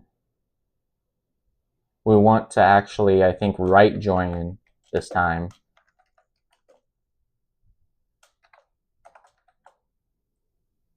right join examinations on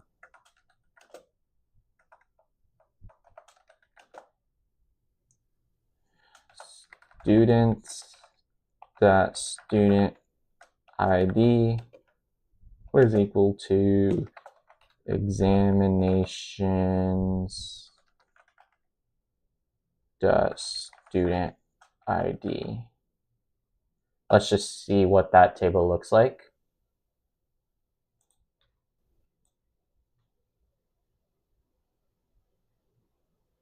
Unknown column, subjects dot subject name, and field list. Oh, because we didn't join on the. I actually don't think we need the subjects table. We could just use examinations.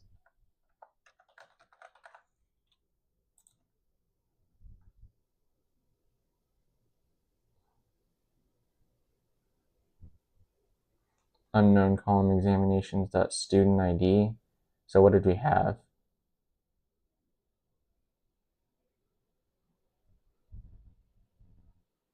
Wait a minute. What? Examinations dot student ID, but it says it right there.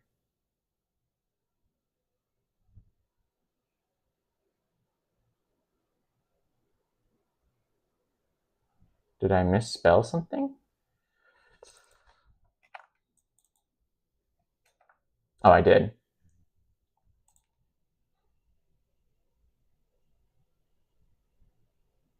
Okay, so there's our output.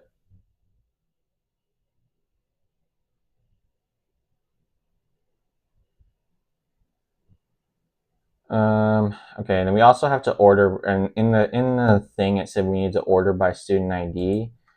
So I think we can just literally write that in our clause. So order by students dot student ID.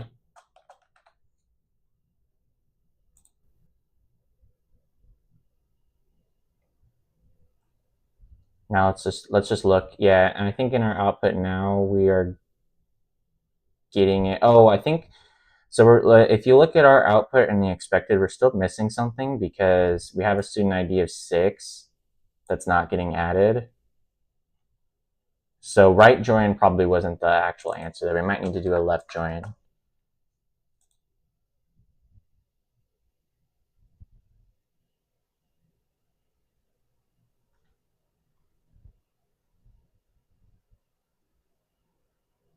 Okay, we're still missing something when I look at this because we only have 1 6 in our output, but we also need to add in all the subjects because even if they have 0, we need it to be added in. So the subjects table isn't totally irrelevant. And so then maybe we need to also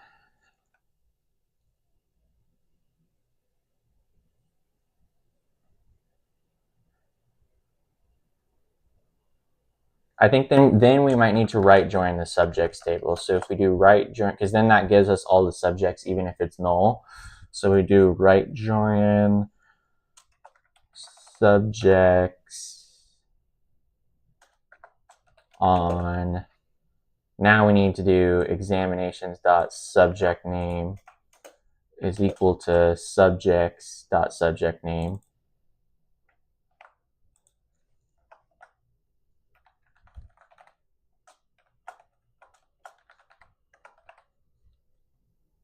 Let's see what we get here.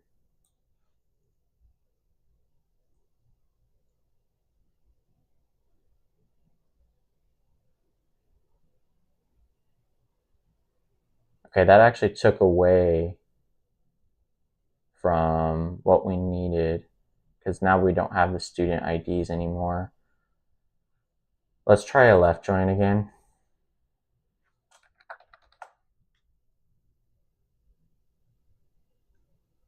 I'm actually going to switch these. I don't know if the order matters in a left join, but I just want to double check.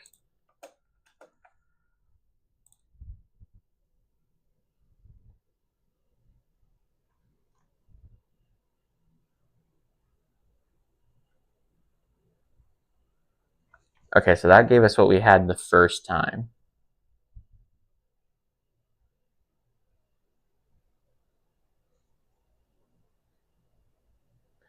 Maybe we need to do a union.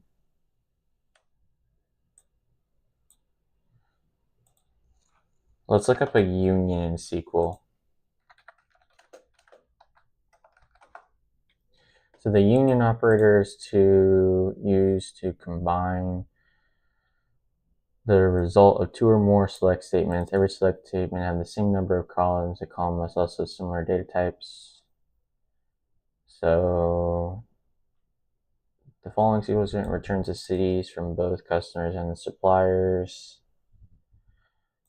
Duplicate values also from customers. I think this is what we want. So select city from customers, union all. So maybe here we need to write union all subjects.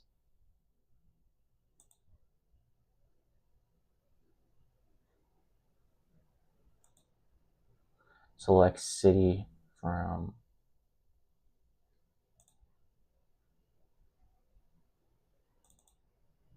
I think, and then here we need to do select subject name, subjects.subjects name from subjects.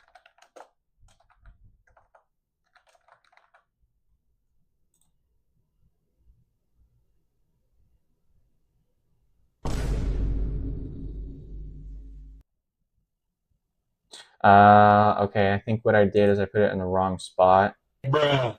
Union all select cities from. Select city from suppliers. I'm trying to understand how that would work for us. So we have our left wing examinations, and then we need to union all subjects, and then select subject.subject name. So select.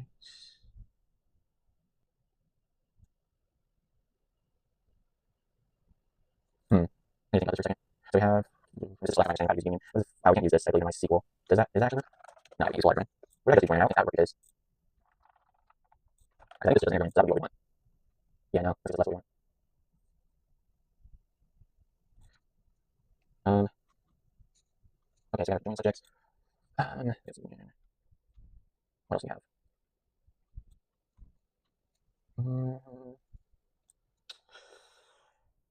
Well, maybe union isn't really what we want to be trying. One thing we haven't tried yet is a cross join. So that might be what we want because that should be generate all pairs.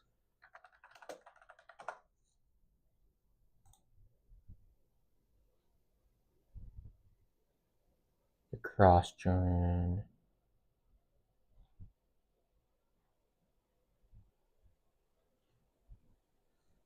So maybe we need to do a cross join before we left join.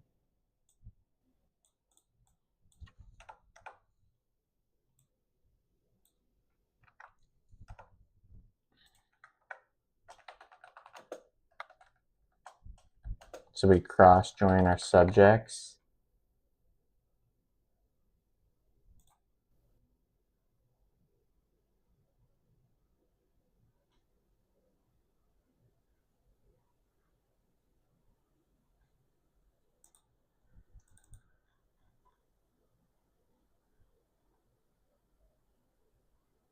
Okay, I think this does give us all the pairs we need because you can see that now we have everything, but now we also need to do, we're ordering by the ID. I think we also need to group by the ID. And we also need to get the count of the attended exams. So for that, we could do count. We need to count the amount of times that the student ID appears for in the examinations table, right?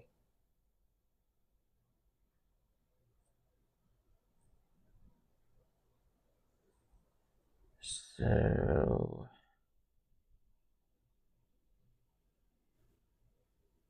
what I did is just cross join. Oh, I think I need to add a where maybe.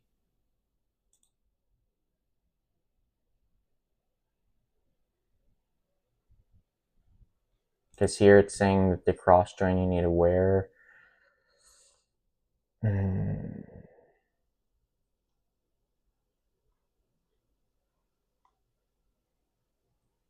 Oh no, but that gives the same result as an inner joins. We don't want that. So count the number of times that so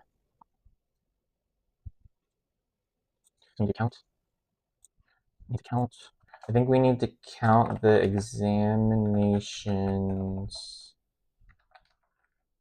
dot subject name, and then that's what we're going to return as our attended exams. And then we're cross-joining on the subjects. On the students equals the student ID, and the examinations student ID. I think we also need to match though the subjects dot subject name to the examinations dot subject name. Otherwise you get too many pairs here. So let's do and examinations dot subject name equals subject dot subject name, and then let's see what that result gives us.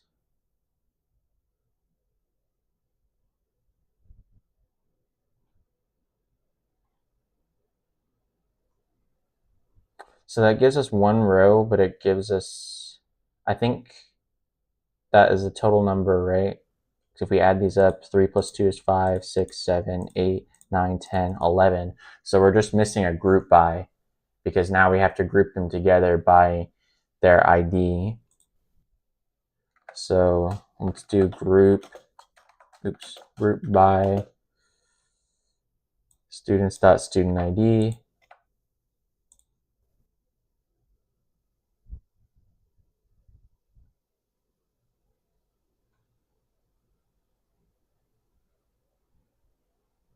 Okay, well, let's see. We're still missing, because we also have to group by the subject's name too. Because you can see there's multiple, each of the subjects' names are shown here, so we need to do that as well. Oh, I don't need to write group by again, so we just copy in the subject.subject name here.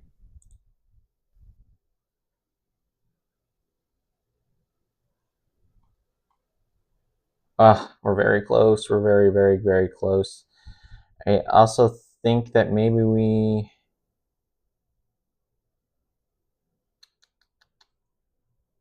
might need to be grouped by the student name too.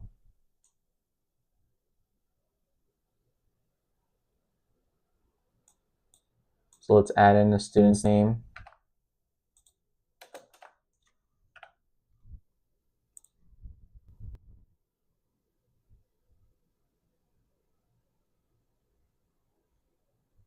We're still getting the wrong answer here. I wonder what the problem is.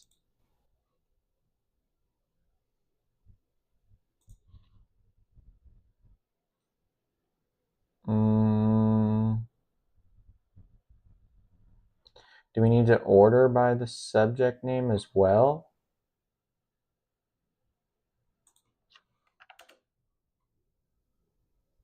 If we add that, what do we get?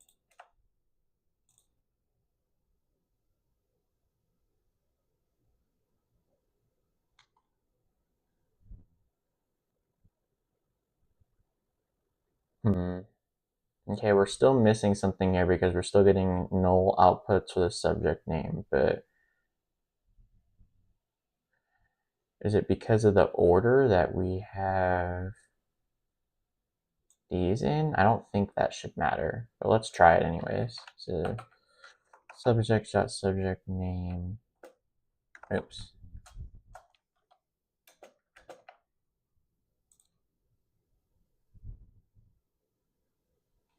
No, that doesn't matter.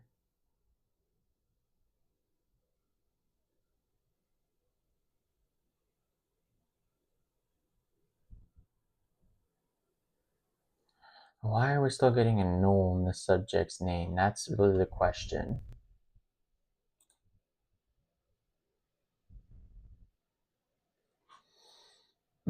I think I know maybe why. Maybe it's because we're selecting the examinations.subject name, and when we're left joining on it, that's giving us null, but we really need to be selecting the subjects.subject's name. So maybe in this case, it actually does matter.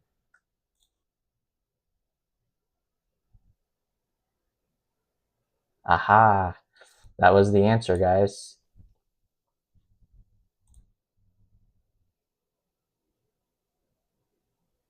And there we go. We got this one as well. So with that, here we go. So we have our employee table, and ID is the primary key for this table. Each row of this table indicates the name of the employee, their department, and the ID of their manager. If manager ID is null, then the employee does not have a manager. No employee will be the manager of themselves. So now we need to write a solution to find managers with at least 5 direct reports and then return that result table in any order.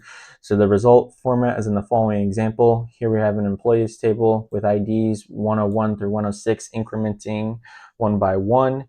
We have their name, their department, and their manager ID. If it's null, that I believe that means that they are a manager. And then if they have a number that's referencing the ID of the person who is their manager. So in this case, we have 5 with the manager ID 101 that references John.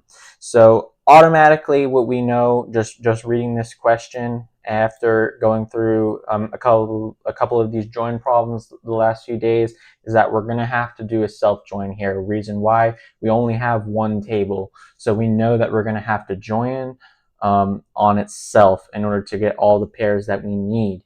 Then we also know that we're looking for people who have 5 direct reports, right? So we know that we're going to need to join the ID on the manager ID in order to make the comparison that we want.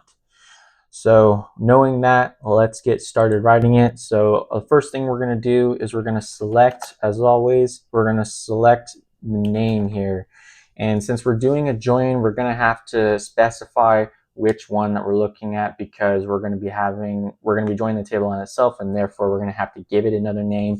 So here I'm going to name this first table A. So we're going to select A.name from the employee A table. And then we're going to be joining employee.b, and that is going to be on a.id is equal to b.manager ID, right? Since we want to join all the pairs of the IDs to the corresponding manager IDs of itself. Now, I know this will not pass, but let's run this and see what we get here, what our test result looks like. So as you can see, we get John 5 times, but also what we want to do here, maybe since we're just looking, we want to change this to a star just so we can see our full table. And now we can see that we have all the IDs. We have John listed 5 times, and the manager ID here is 101 for each one. And that is because John, the reason why it's like this is because John is the only one, right, where the ID in this table matches up with any of the other manager IDs. So now we need to figure out, we have this, now we need to figure out how to count that. We only want to include ones where they have at least 5, right? So if in this example we had this test case and say we didn't have this row, John would only have 4 reports, so we don't want to include any of those. So we need to make sure the count is at least 5. And then if we have multiple, we also need to do a group by. And the reason why I think that is because if there's more than one answer here, we need to be able to separate that. Also, you see that we're getting John 5 times, we only want to see it once. So we need to do some sort of group by here. So I'm going to try the group by first, and then we can figure out how to do the count. So let's do group by a dot name.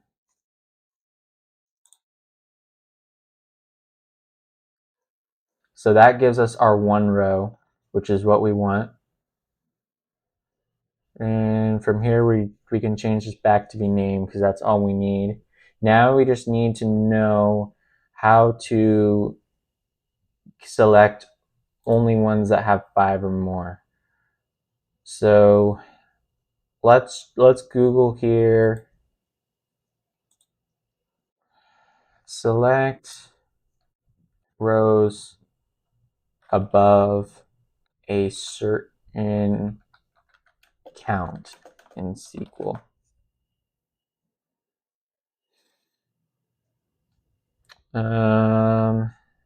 So let's look at this documentation here. So that's saying we can use, this is setting the environment, it's using a subquery. I don't think this is what we need.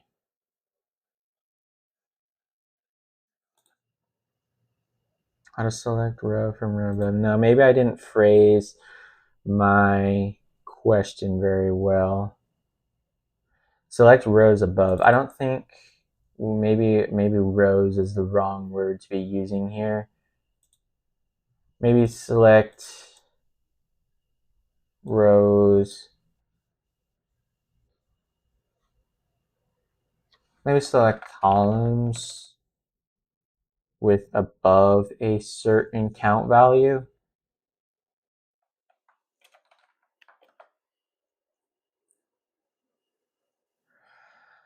So here we can use select column name count from your table, group by, and then having. So what does this having keyword do? Let's look at the having keyword in SQL.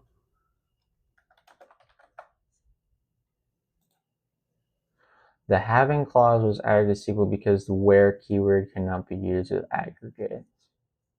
So select column from table, where condition, group by, having. So here's an example. The following SQL statement lists the numbers of customers in each country, only include the country with more than 5 customers. This is essentially almost exactly what we want, I think, because it's looking at count greater than 5, which is what we need. So we actually need greater than or equal to 5, but we could just use 4. So let's see, select count and customers, group by country having count greater than 5. So if we did that, what would we get here? So if we did group by a.name, and then we want to do having count, and we need to have the count of what be greater than 5. Having count.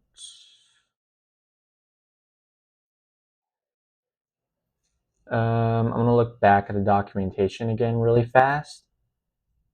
So having count of customer ID greater than 5. I think what we want here is we want the count of b dot id, b dot manager ID maybe, b dot manager ID greater than or equal to 5. So if we run that, where did we put name? Oh, my bad. We need to put a dot name.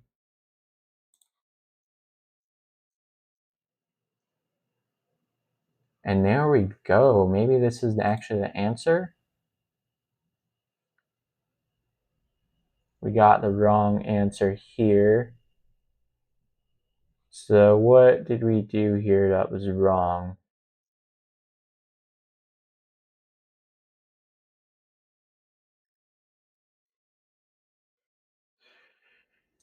Maybe it doesn't need to be the manager ID. Maybe it just needs to be the ID.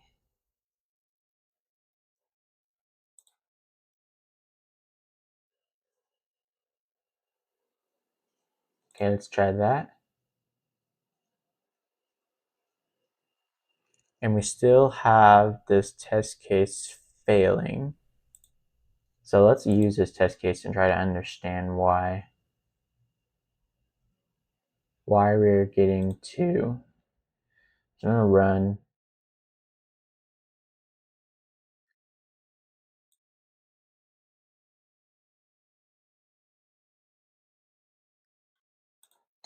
So we had the same name twice. So John.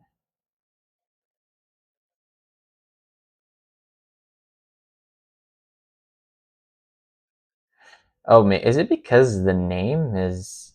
Maybe because we're grouping by the name and not by the ID. That might be the actual issue, because the name is John, but it's a separate John. If you look here, we have 101 and then we have 111. So we might need to be grouping, instead of by the name, we might need to be grouping by the ID.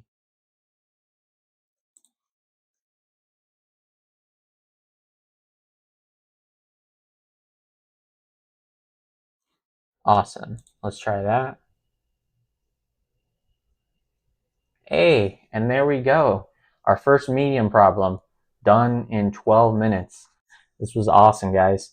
So what we have here, we have 2 tables, signups and confirmations. On our signups table, we have user ID, which is the column of unique values for this table, and each row contains information about the signup time for the user with the ID, user ID. And then in our confirmations table, we have user ID and timestamp, which is the primary key, a combination of columns for unique values to the table. User ID is a foreign key, which is a reference to the user ID in the signups table. Action is an enum category, a type confirmed and timeout, and each row of the table indicates that the user with the user ID requested a confirmation message at timestamp, and the confirmation message is either confirmed or expired without confirming. Then you would get a value of timeout. So the confirmation rate of a user is the number of confirmed messages divided by the total number of requested confirmation messages. The confirmation rate of a user that did not request any confirmation messages is 0, and we have to round the confirmation rate to 2 decimal places. So then we want to write a solution to find the confirmation rate of each user and then return that result table in any order. The result format is in the following example. So here we have signups table, user ID 3, 7, 2, and 6, not in any particular order. And then we have our confirmations table referencing that same user ID, and then with another timestamp, and then the action. And then our output just goes through the list of user IDs. If they didn't make any confirmations, excuse me, then we get a confirmation rate of 0. We also, if they time out both times, it's still a confirmation rate of 0. And then if they confirm all of them, it's 1. And then it's just a simple division. So yeah, the explanation here, user 6, he's not in our confirmation table, so that's why his is 0. User 3 made 2 requests and both timed out, so 0 divided by 2 is 0. And then user 7, he made 3 requests, 3 over 3 is 1, so therefore his is 1. And then user 2 made 2 requests, 1 over 2 is 0.5, so his confirmation rate is 0.5. So immediately looking at this table, I'm going to say the first thing we have to do is left join. And the reason why I say that is because if you look, there are more, we need to have all of the user IDs in the signups. And for confirmations, they don't have every single user ID that is available to us. If you'll excuse me for 1 second, I have to go blow my nose real quick. Okay, sorry about that. So Yeah, so the reason we're going to be left joining is because we need to include all the user IDs, but confirmations may not necessarily have all the user IDs, because if you look in this example, user 6 didn't make any confirmation requests, but we need to include them in the output. So that tells me that we need to start with a left join. So let's first do that left join and see what our output table looks like. I'm going to just do a simple select star from signups left join confirmations on signups dot user ID is equal to confirmations dot user ID. And then let's see what we get here.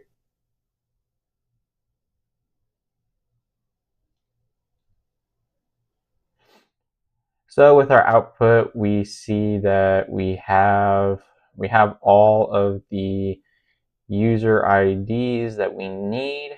And now we're definitely going to have to do a group by at some point, because we only want to see the user ID once. So we are going to have to group by the user ID. We're also probably going to have to do a case here, because we're going to have to look through each of the actions, and then we're going to have to make a case where we count them, and then we divide the count of the timeouts over the number, or sorry, the count of confirms over the total. So we're going to have to count the total and divide the number of times that we see confirmed. So I'm going to look up how to do a case again, because I honestly forgot the syntax. So let's look at SQL case. Let's go straight here. So select case. Case when quantity is greater than, I don't know if,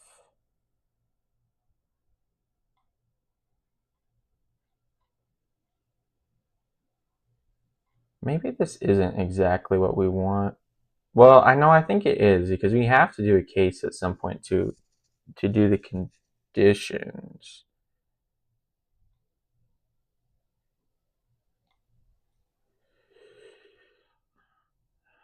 I'm gonna look at the aggregate functions. So we need to do a sum also.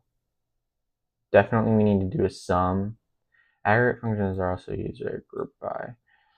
I'm going to use a group by and a sum first before I do the case, just so I can see what it looks like if we just sum. So I think we're going to have to do like a case, some sort of like case sum of the count of confirmed over the count of the total, something like that.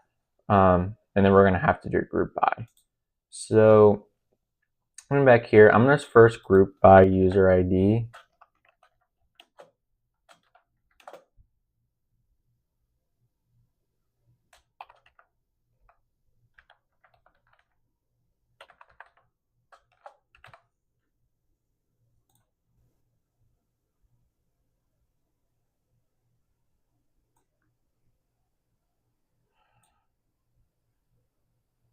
Okay, so then we have 3 timeout confirmed. Yeah, we definitely are gonna want to do a case, I think.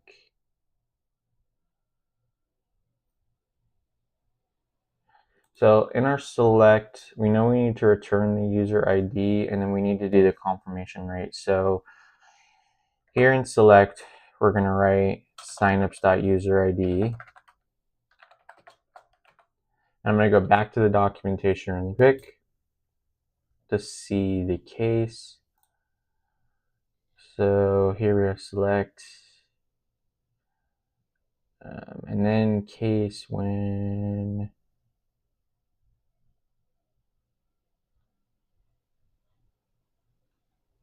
okay. So select signups.userid case when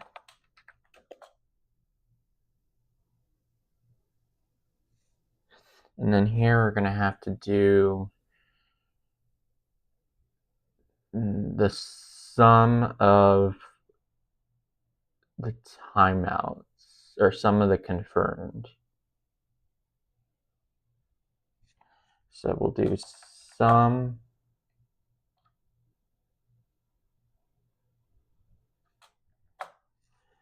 let's go back and look at how to use a sum. Select sum of quantity.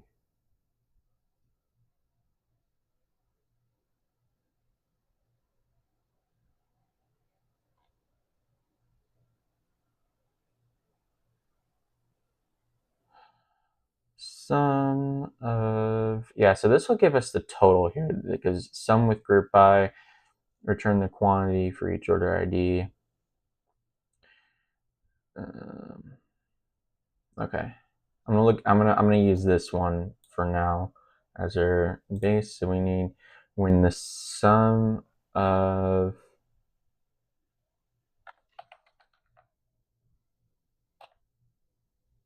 action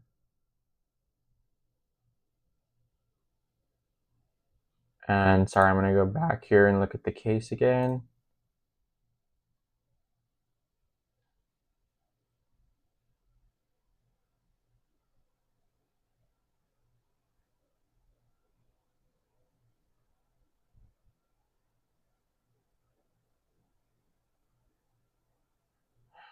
Maybe we don't need to be using case at all, actually. Maybe we just need to be using sum. I'm sorry, maybe I'm going down a rabbit hole here.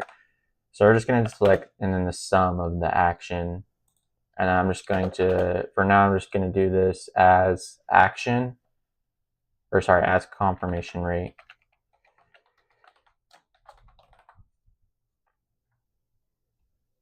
Let's see what we get here.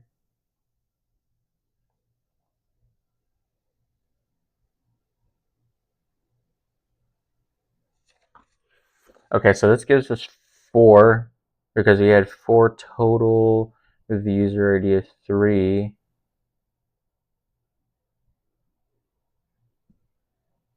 Why did we have 4 with the user ID of 3?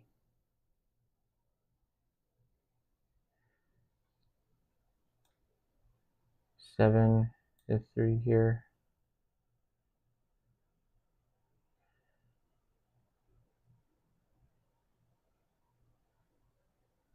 Okay, we definitely actually do need to use case because we need to do the sum divided by. So I'm going to go back here. So the case when sum of action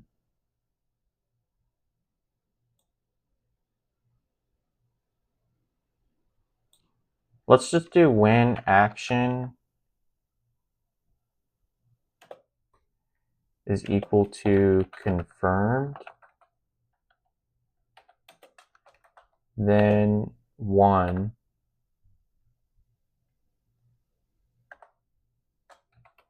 else action equals, or sorry, when, not else, when action equals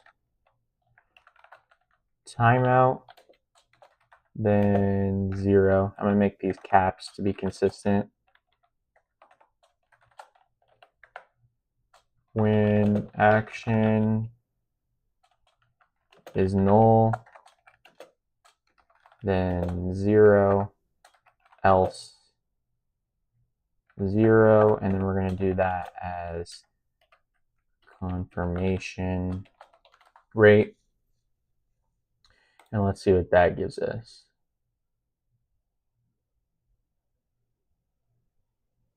Okay, so what did I do wrong here? I think we need commas.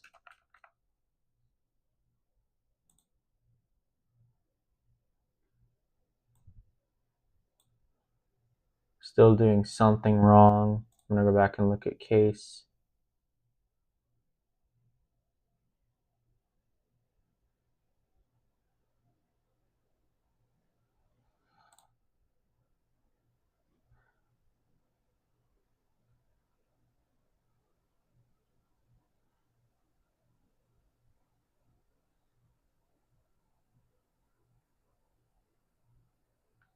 Is it because we're not specifying where actions is coming from?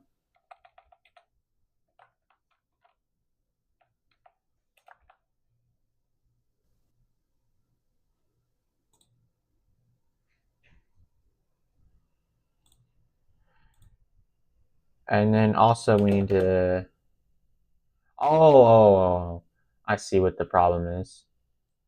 Because here they have to select it here. So we have to also add it here.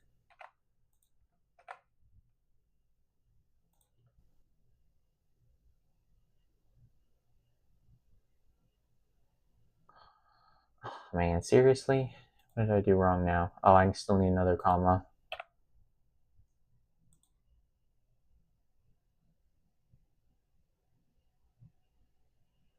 Okay, when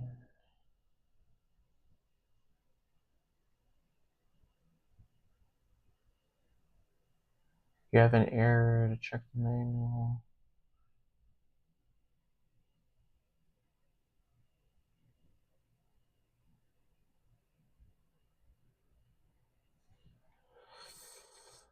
Just make sure I spelled everything right. Yeah, I did.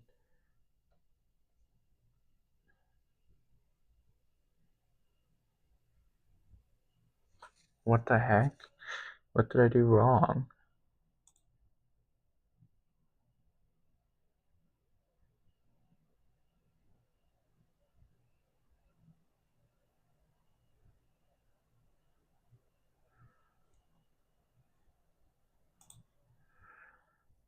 Case when confirmations into action. Do I just get rid of confirmations? I don't think this is right.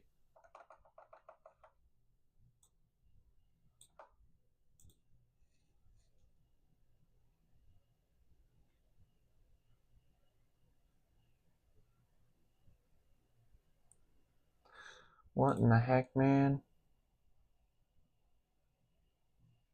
Oh, well, now I'm not supposed to use commas right here. Guys, I'm so sorry.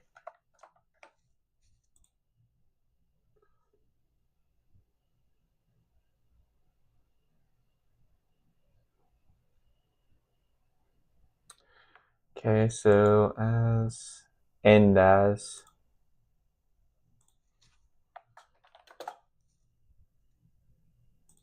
Sheesh.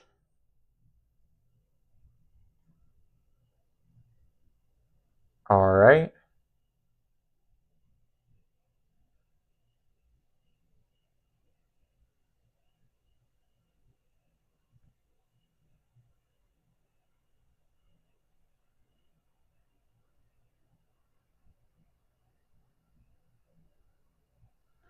So now, do I actually have to have this here? I may have just not. I'm going to go back and put confirmations again.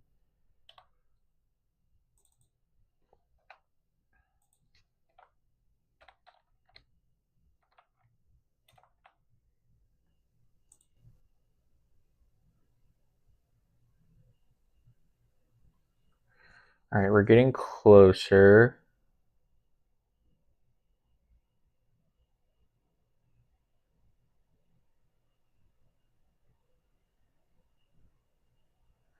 So now we need to.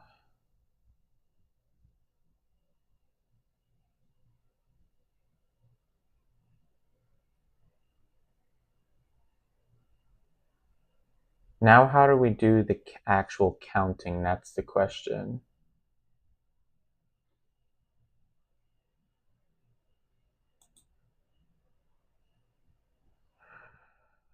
Um,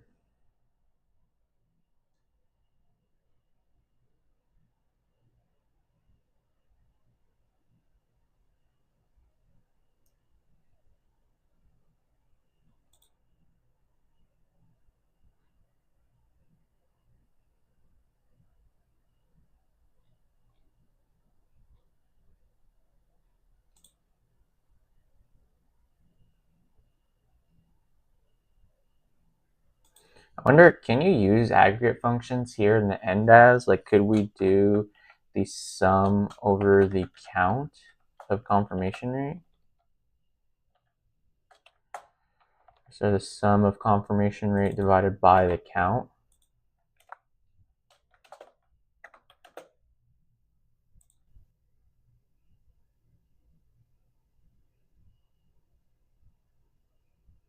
Yeah, I didn't think so.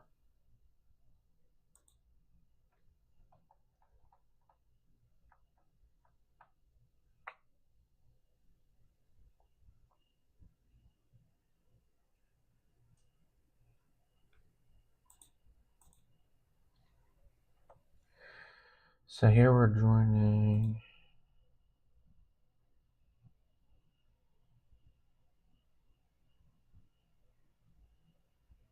We may need to do some sort of subquery or something, and that's how we get it. Let's look at the width.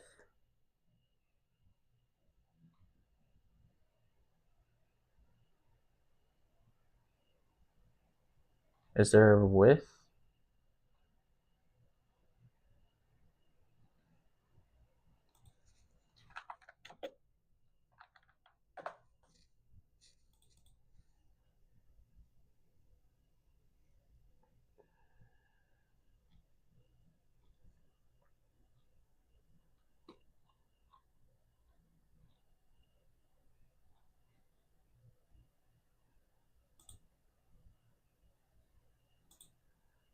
We need to do MySQL subquery maybe.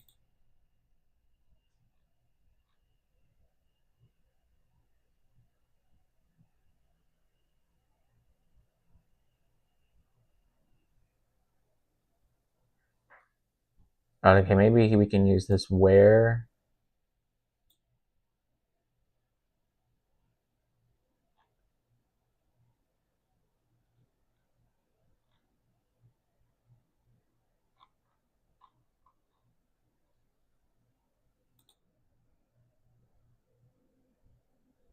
Let's try this. So we're ending left join on, and then we can use where.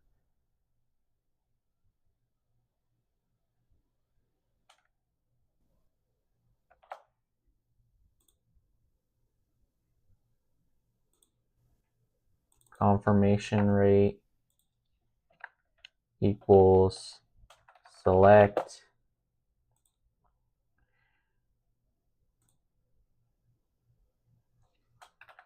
sum of the confirmation rate divided by the count of confirmation rate.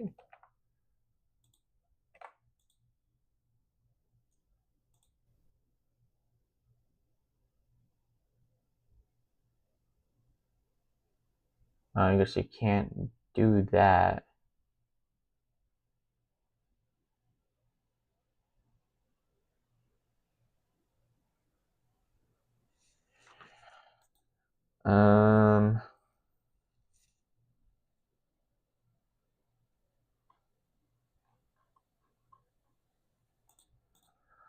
Okay, we're really gonna have to think about this one for a second.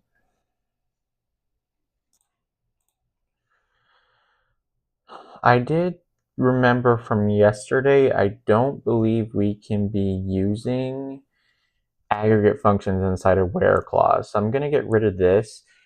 And I'm wondering if maybe part of the problem is that we're trying to use confirmation rate directly when we're using it in a where. Maybe we just need to be using this as a count, and then we need to somehow subquery it from that.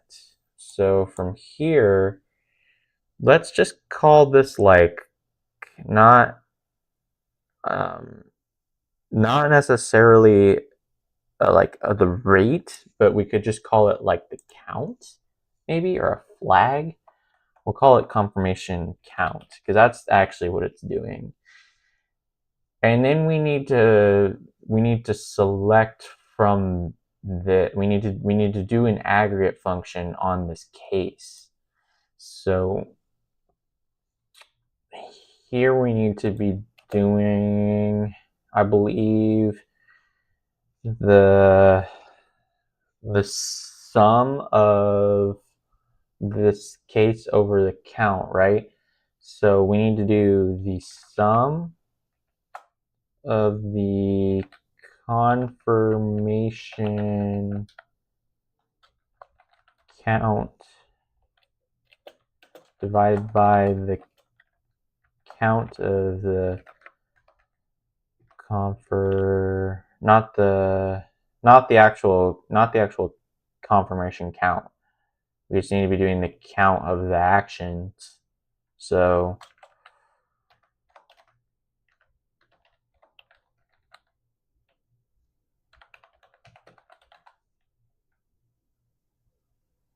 and then that is our actual rate.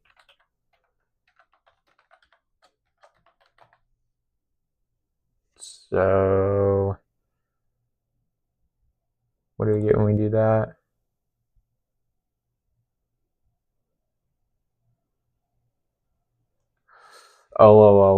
Because if we're doing a subquery, we have to add the from here, and then we have to actually put this inside of its own query. So then we do, again, select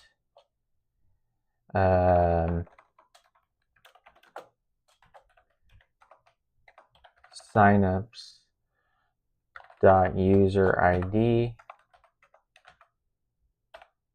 Then we can do this whole case thing.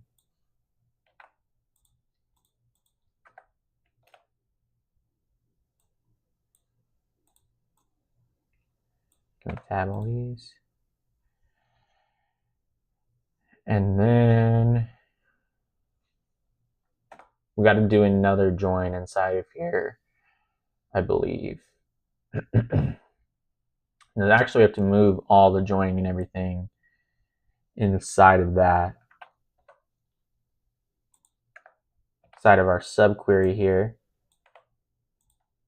And then this, we can just call that as sub. And then we group by the user ID.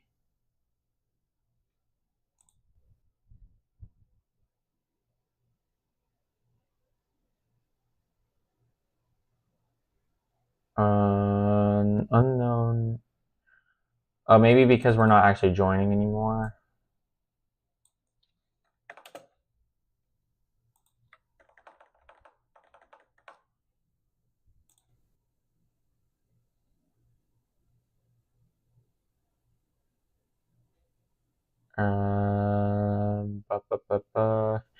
Is it also because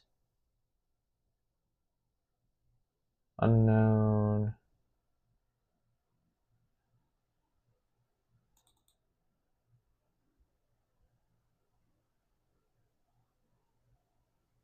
So why is that not working?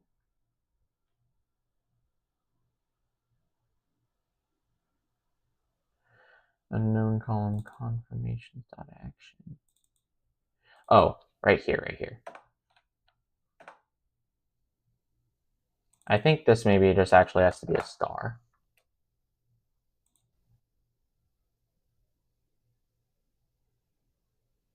Awesome. So that actually gave us what we want. So what we did is we selected the user ID, we summed the confirmation, and we do a subquery where we actually just count all the actions, and then we divide that by the total count, and then that is what we're using as the confirmation rate. Here we're just using this as the count. We do the join inside the subquery, and then we group finally by the user ID. So let's see if that gives us the final correct answer. No, it doesn't. Great. So we got 3 out of 14 passed. So let's use this test case to try to understand what's wrong here. Okay. Oh, I think.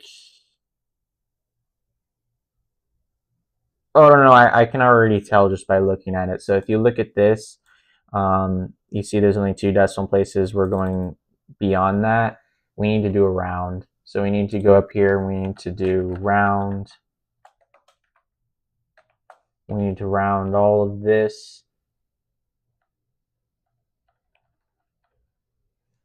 to 2. Let's try again.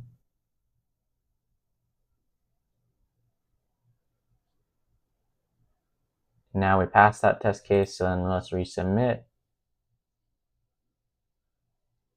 And there we go. So here we are. Problem 620, not boring movies. We have our cinema table, and then ID is the primary key of the column with unique values for this table, and each row contains information about the name of the movie, its genre, and its rating. Rating is 2 decimal places, float in the range of 0 to 10. We want to write a solution to report the movies with an odd number ID in a description that is not, quote, boring. Return the result table ordered by rating in the descending order. So the result format is in the following example. We have our cinema table here with IDs incrementing 1 to 5. We have the names of our movies, the description, and the rating. So for this one, so then our output is ID of 5.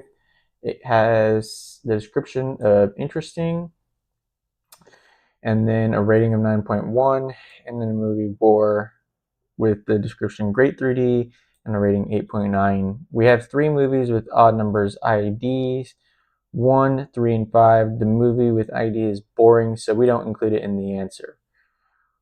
So that's a key thing to know here. We're only looking at odd numbered IDs. That's a bit of a tricky part of the question, because I think when you first read through this, if you're not paying attention to that, you would wonder why 2 and 4 are not included in the result. That's because they aren't odd numbers.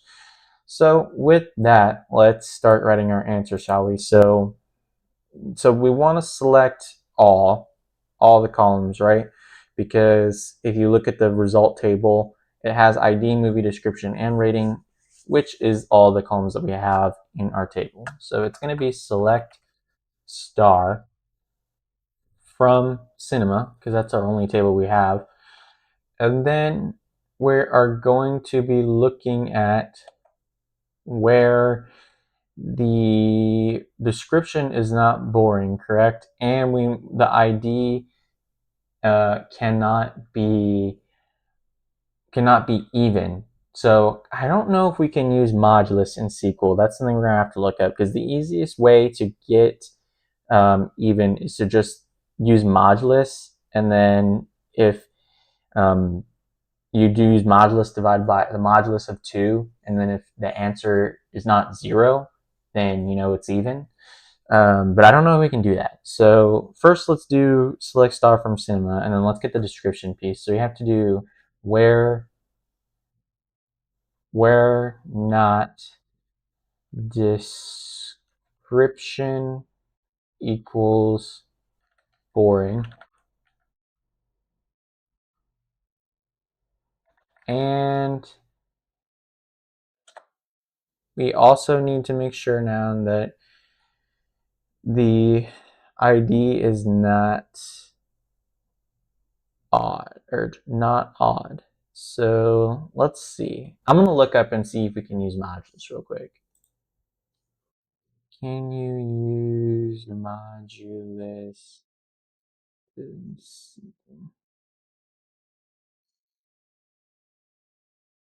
Mod. So this must be an aggregate function in and of itself. Yeah, I see we're looking at these numeric functions. So these are all aggregate functions. So mod is just one of the aggregate functions that we have available to us.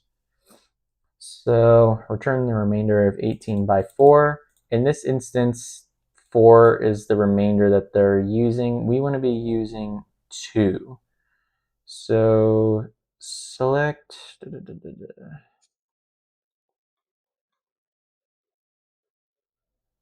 So we want mod of ID of 2, right? Or will that only give us evens? So it might need to be select mod star to, and maybe we need to do not. I don't even know if this is something we can do, but if this is, that's crazy. Yeah, I didn't think so. So select. Let's just see what we do if we do mod star 2. Does that work? Yeah, okay. I did not think so.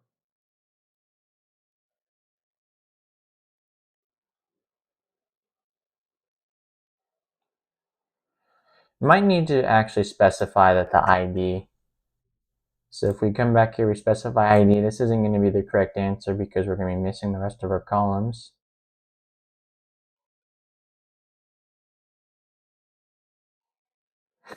So we might need to do select. I think what we need to do actually do is, go back and select star here. And then we need to do from cinema where the description is not boring and the mod of ID. Mod ID 2 equals 1. So let's try that.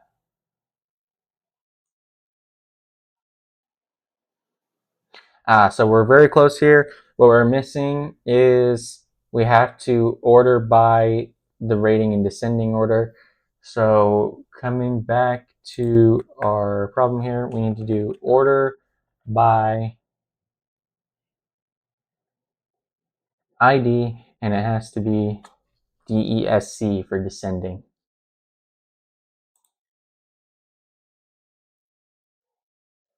And boom, there we go. We got our test case correct. Let's see if we get the whole problem correct. No, we are missing one. So I'm going to add this test case here, and then I'm going to go back to the description to see if there's some key information that I missed. So return the result by rating in descending order. That's the key information we missed here. So let's do that again.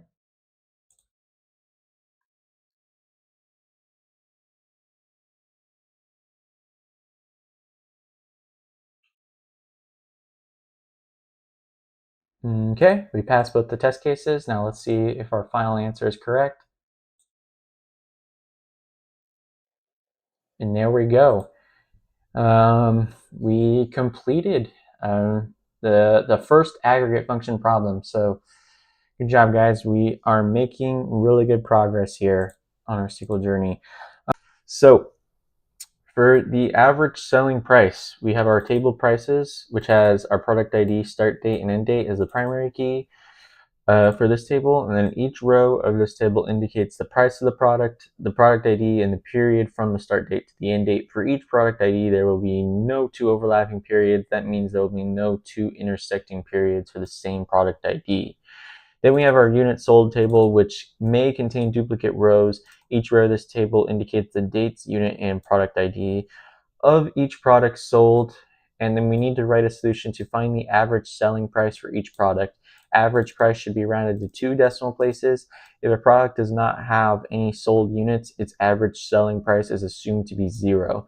Then we need to return the result table in any order. So the result format is in the following example. We have our prices table, product ID 1122, its start date, its end date, and then its price, and then our units sold. And then we have our purchase date, the amount of units, and the ID. Our output, we need to get the product ID and then the average price for that. So the average selling price is equal to the total price of the product divided by the number of products sold. And then the average selling price for product 1. So you can see that on the first purchase date here, this was in between these two start dates. So it had a price of 5, and then there was 100 units sold. And then the next one for product 1, it was 15.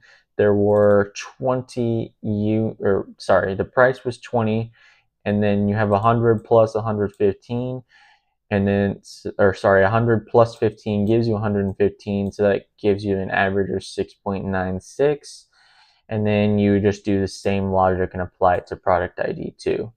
So I'm surprised this one is labeled easy, because this looks like a little bit of a tricky one. It has a low acceptance right here, 36.7%. Anyways, with that in mind, let's try our best to solve this one. So we know that we're going to need to select the product ID and the average price. We're definitely going to need to do a join here as well on the product IDs. And then we're also going to need to do a check on the purchase date. If it's what date it's in, if it's in between these dates, because it could get a little, that's the part I'm thinking is going to be a little tricky, is how do we check that this date is in between those, because we have to make sure that we're getting the correct price for the purchase date. And then we also need to use some aggregate functions to get the average as well as the sum. Or I don't think we need to, I think we can just use average. We probably don't need to use sum and average. But without further ado, let's start trying this one. So I'm going to start my query here. So the first thing I want to do is I want to select all and then join on the product IDs, because I want to know what our table looks like when we do that, so that we can then go from there to start figuring out how to get between the purchase dates, and we can also get the purchase date between the start and end dates, and also get the prices. So I'm just going to do a simple select all from prices. I'm going to call this table P, and then I'm going to say join units sold. I'm going to put that one as U, and then I'm going to do that on P dot product ID is equal to U dot product ID. And then let's see what that gives us.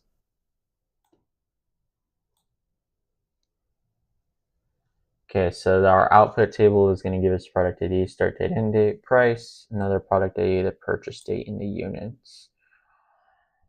So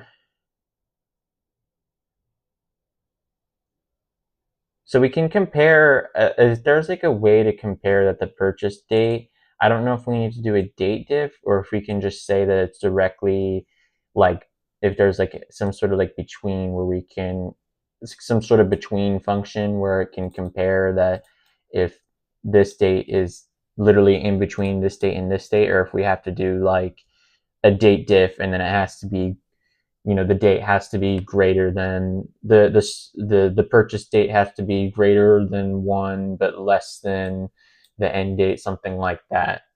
I'm going to look up to see that there's like a way to do it between in SQL. No, there is. That's perfect. Okay. So the between operator selects values within a given range. Okay. Awesome. So knowing that, then we can go back to our query, and we can do, so we're selecting all from our prices P, and then we're joining our units sold on product ID is equal to U dot product ID. I think we also want to do where the purchase date, we'll do P dot, or sorry, U dot purchase date.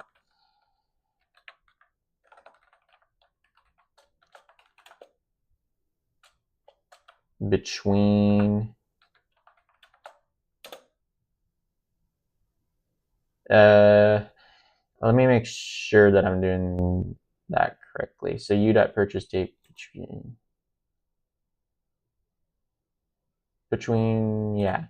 So between P dot start date and P dot end date. I don't think this will make any change to our table right now, because the purchase dates are in between, but I think if we get into a more complex situation, this would make a change. I'm going to run just to see what we get. Okay, so that gives us this table. Now we need to, take, let's look at this again. So the average selling price for product 1 is 100 times 5 plus 15 times 20 over 115. So we need to do the units times the price, and then we need to divide by the units for each one. So I think we can use that with, like, we can just add, I think we can multiply the units to the price for each one and then do a group by, I'm thinking. So if we did select here, let's change our star to be, let's do p dot product ID, because we're going to need that. And then we're going to need to round, right? So we're going to use round. Let's see. We're going to need the units times the price. So units is in our units sold table. So u dot units times our price, which is going to be the prices table. So p dot price. And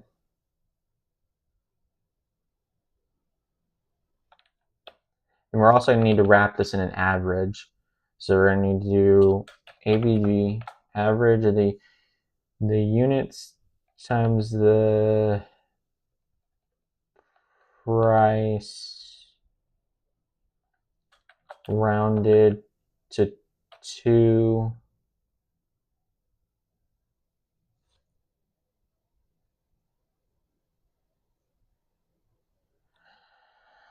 Okay.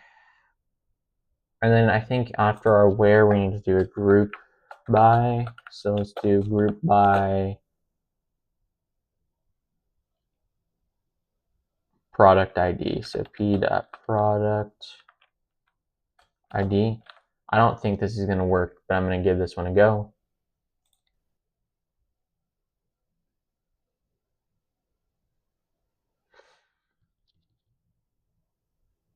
Oh yeah, because I only did the average, but I didn't divide. So I need to do,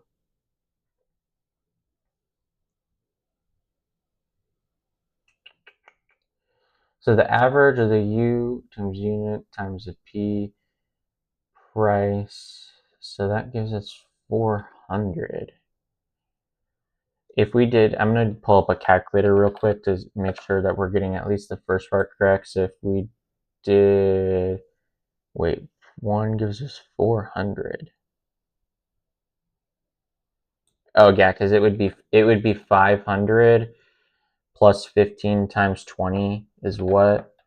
So that's going to give us 300. So then that's going to give us 800 divided by 2, right? Because 500, if you're, the way I'm getting this is it has 100 times 5 plus 15 times 20 is 300. So that gives us 800. And then we have 2. So that's going to give us an average of 400. That's how we got this number here. So that isn't really what we want. I think we want a sum here. We want to do the sum and then divide. I think we just want to actually use sum for both, because we get the sum of the units. Because if we did that, would this give us 800? Let's see.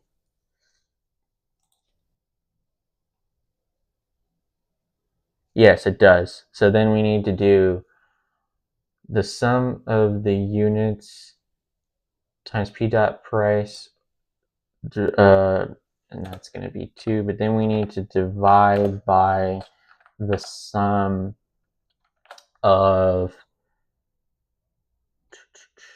we need the sum of the, we need the just sum of the units. So that's all we need,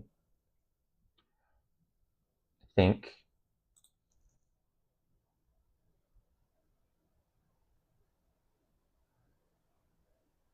Okay. So that gives us the right answer. Now we just need to make sure we label this as average price.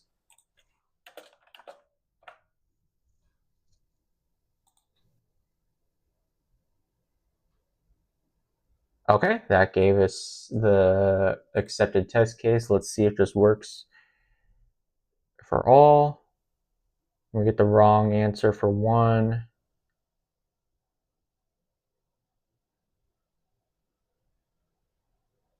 I think so. Yeah, it looks like in this wrong test case here, that's because we're getting some nulls. So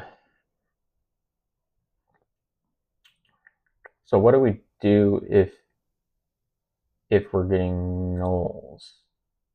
Well, what should the expected be here if I run this?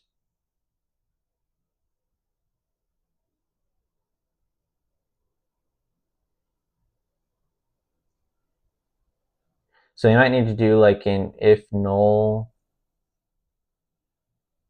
then it needs to be average price needs to be 0.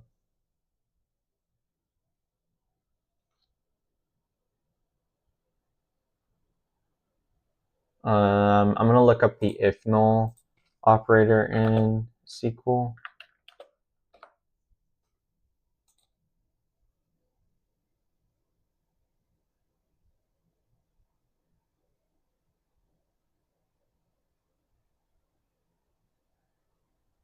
Okay, so let's see. If null function lets you return. I think maybe we need to wrap all of this in if null.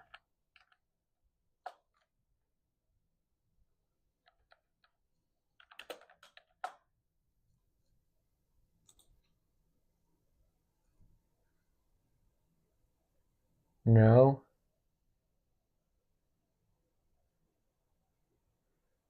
Because it's not actually null, I guess. It's just not giving us any sort of answer, is it? Okay, let me think about this one for a second here. I think that maybe the problem is because we're doing a join, and if there's no product ID in the unit table, that's why it's not showing up, because we want a 1 and 2 in our output, but it's not there. So maybe we need to be doing a left join to include all of the units sold. So let's run that one again.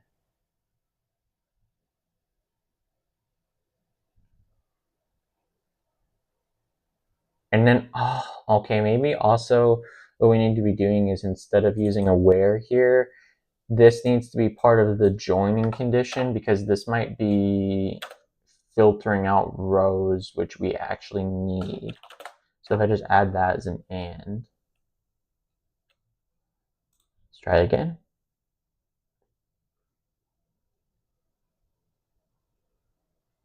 Okay, there we go. Now if I submit that,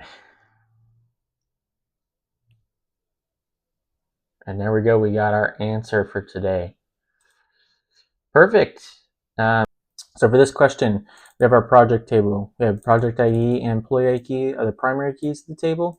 Employee ID is a foreign key in reference to the employee table, and then each row of the table indicates that the employee with the employee ID is working on the project with project ID.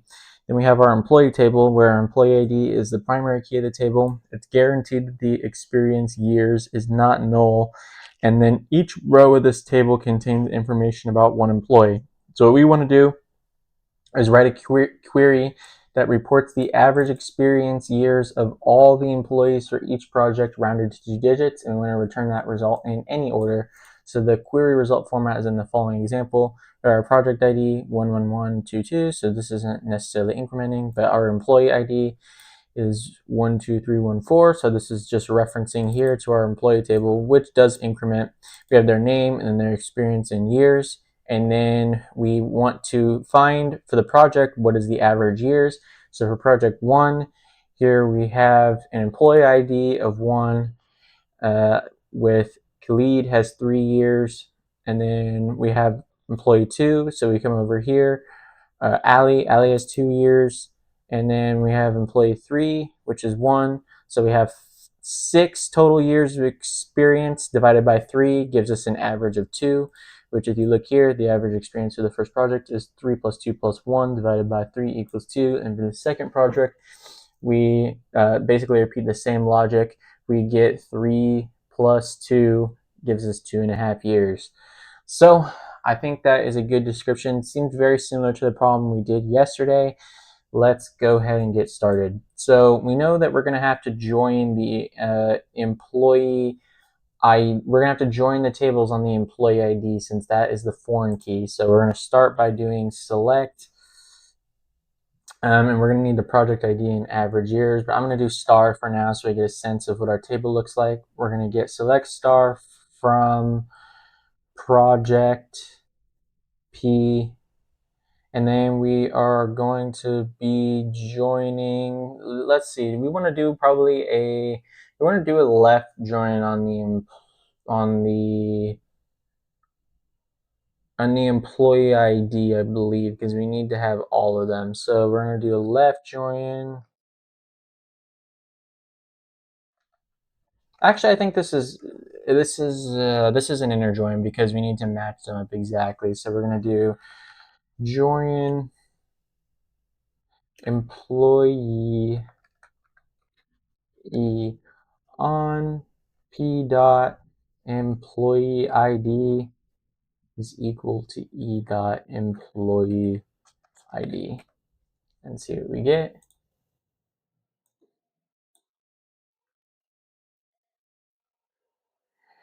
So we have our project ID 111, our experience years, and then yeah, so this looks correct. I think we did the correct join here. And now what we need to do is group by the project IDs, and then we need to get an average of the experience years. So how are we going to do that? Well, we know in our query here we want to modify this by using a group by. So you want to group by P dot project ID, I believe.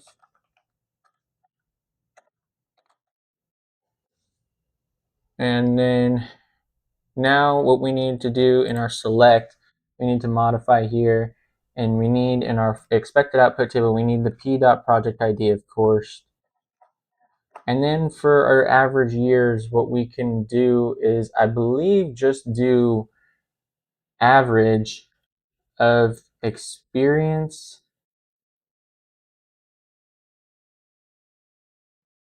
years as average years. And let's see what we get here.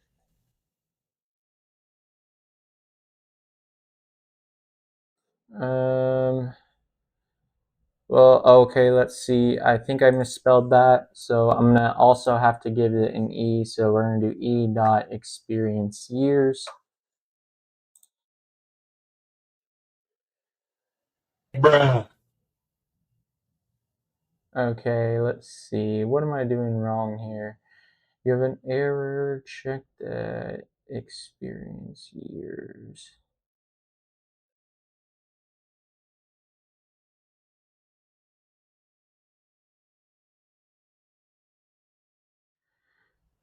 I know I didn't spell it wrong because I directly copied and pasted it over. Let's look at the average function in SQL so I can understand. Okay, so I don't think I'm using that wrong.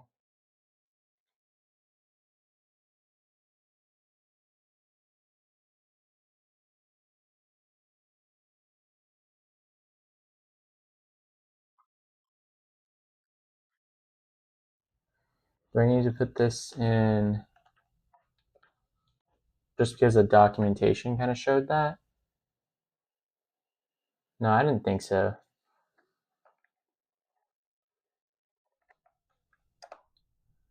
Okay, I'm not really understanding what the issue here is.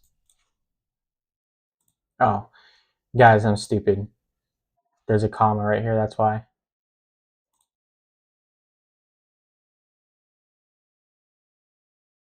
Okay, and that gave us what we needed, so let's see if that is the final correct answer. Nope, it's the wrong answer. I think I already know why. I think I missed in the description, it says we need to round to 2 digits. So coming back to our query here, we just need to make a simple change here going round. Take the average of the experience years and then round that to 2. Let's try submitting again. And there we go. We passed this question. So here in this problem, we have our users table, where user ID is the primary key. It's the column with unique values for this table, and each row of this table contains the name and the ID of a user. Then we have this register table, where we have contest and user ID as the primary key, a combination of columns with unique values for the table. And each row of this table contains the ID of a user and the contest that they registered into. So we need to write a solution to find the percentage of users registered in each contest rounded to 2 decimals, and then return the result table ordered by percentage in descending order. And in the case of a tie, you have to order it by contest ID in ascending order. So the result format is in the following example. We have our users table with 3 users, and their IDs are not necessarily in order. And then we have our register table with the contest IDs, again, not necessarily in order, but with a matching user ID from this table. And so then our output, we just look at the unique contest IDs, and then we get the percentage of the users that registered for that particular contest. So in this example, we have 6, 2, and 7, so we're dividing into 3. So if we look at 208, we have user 2 registered for this one, and then we also have user 6, and we should see user 7 right here, so that you get 3 out of 3. That gives you 100, and essentially we're doing that for each contest ID in the problem. So let's get into start writing our query. I believe we're going to have to first do another left join on our user ID, since we need all of them, and even if they are not registered for a particular contest. And then we're going to have to do some sort of group by in order to, we're going to have to group by the contest ID to make sure we get all of those. And then we're going to have to do a, sum over count in order to get the percentage. So let's start. So first we're going to do our select, and I'm going to do star for the beginning, as I normally do, just so that I can see the whole table when what it looks like when we left join. So we're going to do select star from users, and then we're going to do a left join. We're going to do a left join register on users dot user ID is equal to register dot user ID. And I'm going to see what our table looks like here, just to make sure that we're doing the correct type of join. Okay, so yep, this looks correct because we have each of our user ID here duplicated enough times, showing exactly which ones they registered, showing each contest that they registered for. So now we have to figure out how we're going to get the percentage, and then we have to group by our contest ID, and then we have to do our order by percentage in descending order, and in the case of a tie, we have to order by contest ID in ascending order. So let's see. So now we need to, I know we're going to have to do a sum, and we're going to have to do a count. So let's do, on our select here, what if we just did, I'm going to go down and then I'm going to do a select sum of register.user ID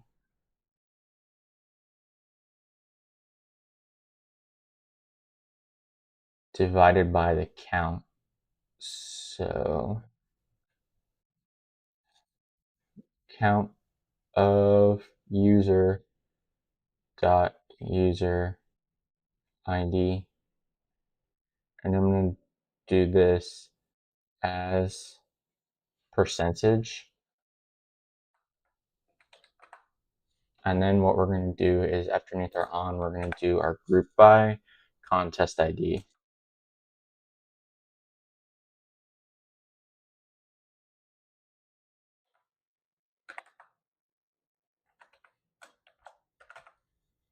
Let's see what this gives us.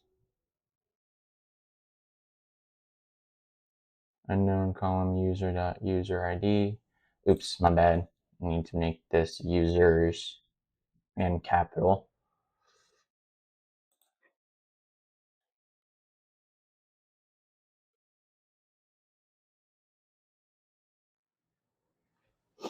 Okay, this is not correct at all because we're getting percentage 555. I'm also going to throw the contest ID here to see what this looks like with that added in. So the content is coming from register, so you need to do register dot contest ID. Let's run this one.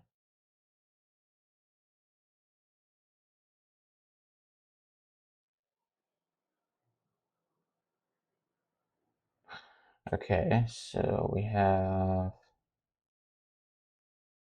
1015.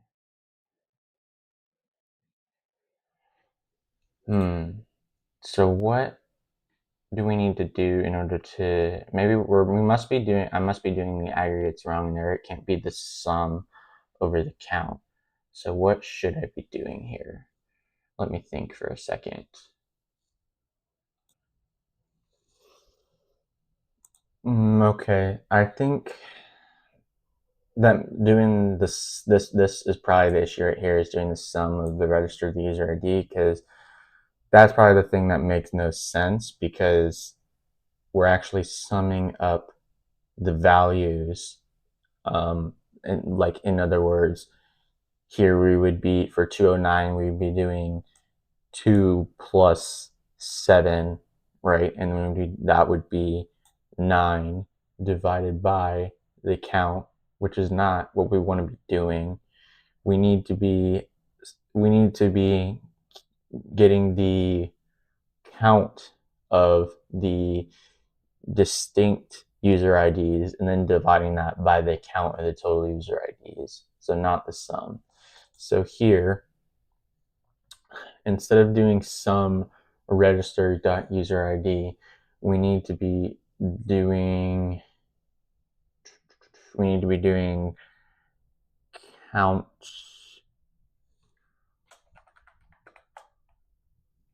and then we need to be doing distinct register user ID. So let's run that and see what we get now.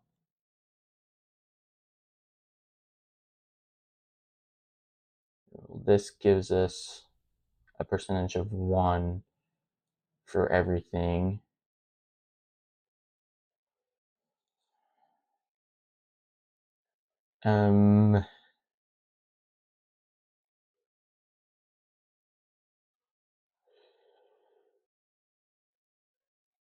Okay, so now we need to, maybe it's because we're also counting the user ID. Let's see here.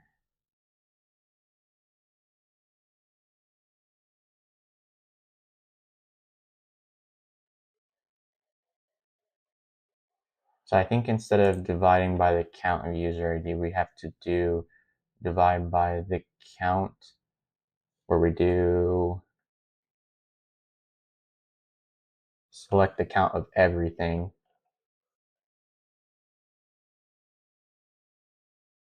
from our users table. Since we're joining, we want to avoid duplicates, and that's why we need to select all from our users table and we need to divide our distinct register IDs over the count of everything. So let's see if we run that, what we get. Okay, we're getting closer. So now the percentages they are correct as far as the decimal place. So now we need to do a round. We need to round by 2 decimals, and we need to actually multiply it. So that's a full percentage. So coming back to our query then, we've done this before. We do round. We're doing an account of our distinct register ID. We're going to multiply that by 100.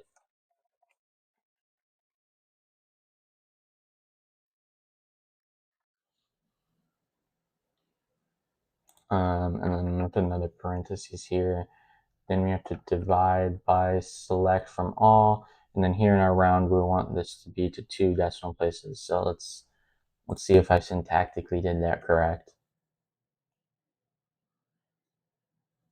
Okay, yep, that is what we want. So now I just have to make sure we're doing the order by correctly. So first, I think for order by, when we have 2 conditions like this in our problem statement where we have our percentage and our case of a tie, we just have to we just have to put it in order essentially when we do our order by. So we do order by percentage, and then that is going to be DESC for descending, and then here we're going to do, I don't know if we need a comma actually. We do contest ID, which we got to specify which table that is going. Oh no, we don't.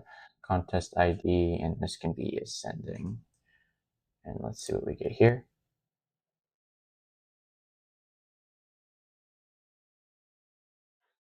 Okay, maybe we do need comma.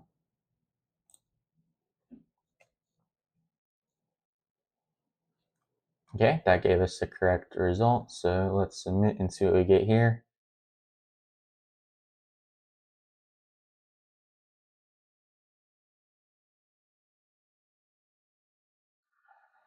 Okay, so we got the wrong answer because if we got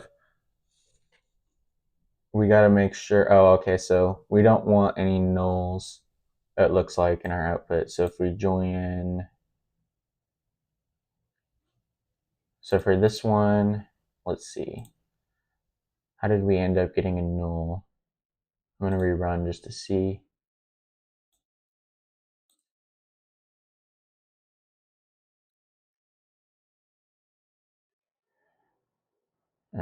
Contest ID.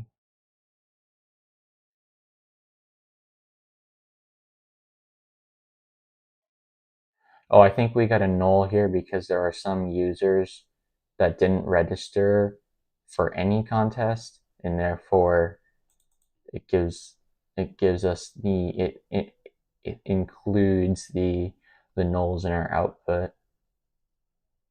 So we need to we just need to make sure that when we do our join, we exclude the nulls. So I think here on our on, we need to do register user ID dot user ID equal register dot user ID and contest. We'll do register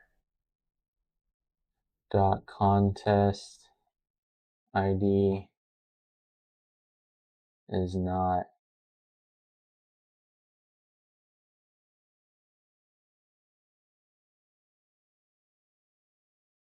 Nope, that didn't give us what we wanted.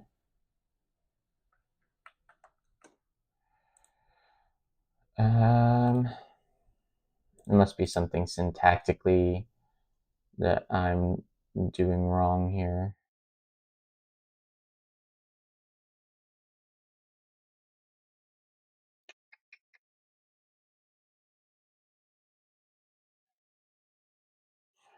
Let me think again for a second. Okay, I think I can see.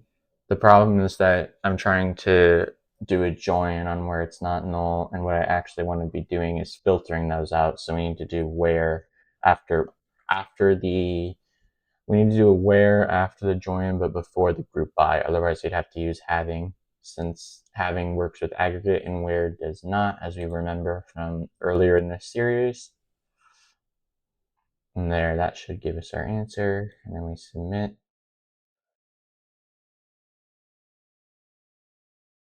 Okay, and there is our answer for today, guys. So here we have our table queries, and this table may have duplicate rows. The table contains information collected from some queries in a database. The position column has a value from 1 to 500. The rating column has a value from 1 to 5. And query with rating less than 3 is a poor query. So we define quality as the average of the ratio between query rating and its position. We also define poor query percentage as the percentage of all queries with rating less than 3. We need to write a solution to find each query name, the quality, and the poor query percentage. Both quality and poor query percentage should be rounded to 2 decimal places, and then we need to return the result table in any order. So the result format is in the following example. We have our queries table, and we have a couple of names of the queries, the result, the position, and the rating. And then our output, we're just selecting that looks like the distinct names. So we have dog and cat. We have multiple rows here, but then only one in each. Our quality, we get 2.5 and 33.3% for each. So how did we get that? The dog's query quality is 5/1 plus 5/2 plus 1/200. So that looks like it's dividing here the rating and the position. See 5/1, 5/2, 1/200. And then that is divided by 3 to get the quality, since there are 3 dog queries. And then the poor quality percentage is 1/3 times 100. That's because our rating is, we only have one rating that is 1, the other 2 are 5. So these two are above the rating of 1. That gives us 33.33%. And so then for the cats, you see we had the same logic, 2/5, 3/3, 4/7. That gives us our quality, 60.66. And then the cat query's poor quality percentage is 1/3 times 100, and that gives us 30%. Again, reason why, we have one rating here that is 2. We have 3 and 4 here, which are above the threshold of 3 that we need for it to not be poor quality, and therefore we get 1/3 again. So, looks like we don't have to do any joins this time, but we are going to have to use some math here. So, let's start again, as we always do. Well, for this one, let's not select all, since we're not doing any joins, so we can just use this table that we have here, it looks like. So we know that we are going to need to select the query name, and then I'm going to actually put this below here to keep it organized. So we need our query name, and then, so what is our quality? Our quality is essentially the rating divided by the position. So then for that, we would just do the sum of the, it looks like the sum of the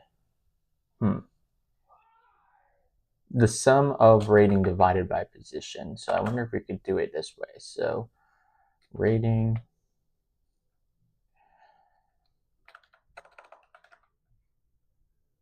divided by position as position, I misspelled that, and then our poor query quality, or poor query percentage. Let's do that next. So let's make sure we got the sum correct. So let's do that from our queries table, is the table that we are querying.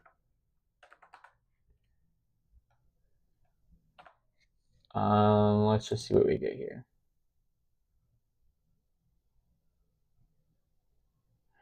Okay, so I know what I missed already.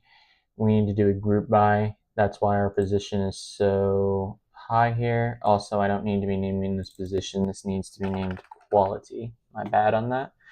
So yeah, we're going to rename that to quality, and then from our we need to come here, and we also need to group by our query name.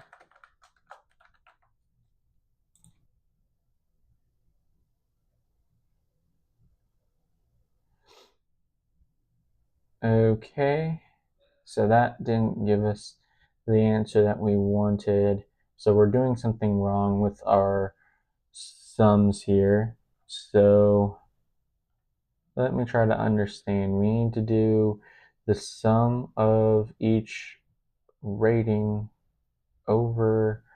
I wonder if we need to break this up instead of dividing it here. So we do sum of the ratings plus the sum of the, sorry, divided by the sum of the positions.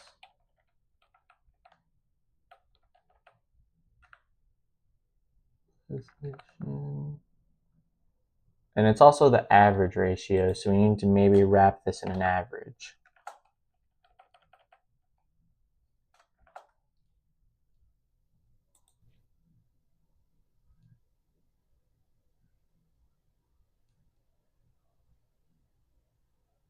Invalid use of group function. Okay, maybe we just needed to do the average. So let me go back here. Oops. We did the group by correct. I think we need to just do average here.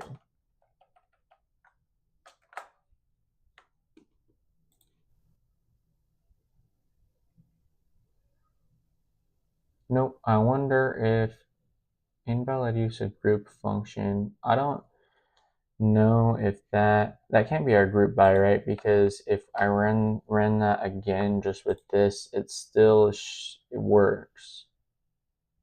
Okay, so yeah, it's not our group by. So it is something that we're doing wrong with the sum. So we need the sum of our ratings.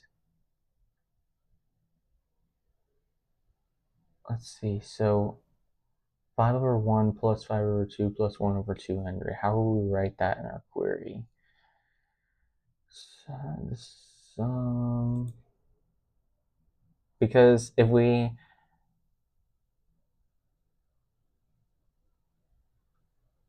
oh, wait a minute. So I think that when I'm looking at it here, it's dividing by the count.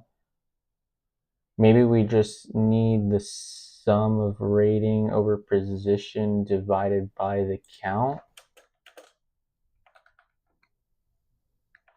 By the count of query name.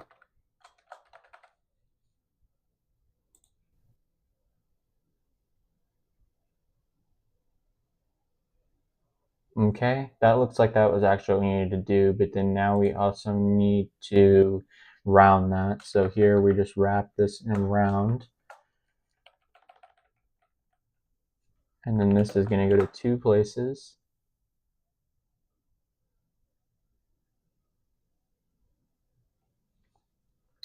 Let's also put another parentheses here just to be a little explicit.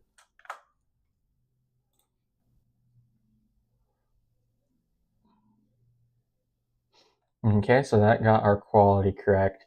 Now we need to just we just need to get the count. It seems we need to divide the count of ratings where it's less than 3 divided by the total count of rating. So can we use count with a where? I'm gonna look this up real quick.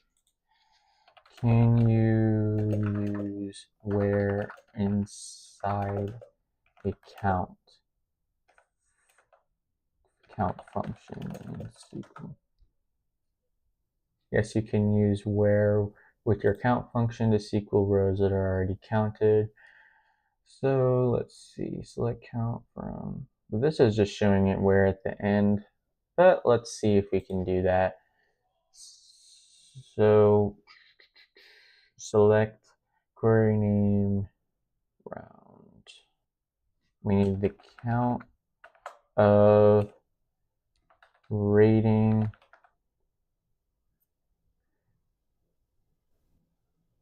It needs to be where the rating count. Is there like a count if in SQL?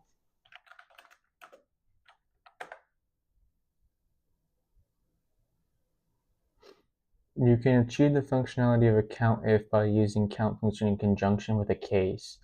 Count case when condition, then one. Okay, that's I think what we want. We want count case when, so count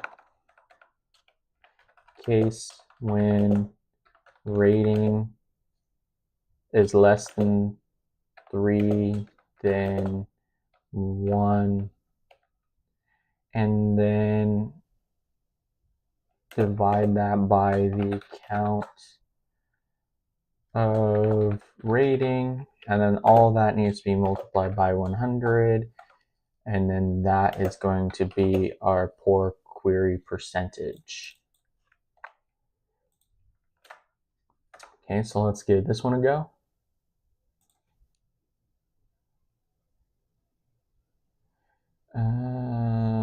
Count case when rating. I have an error. Okay.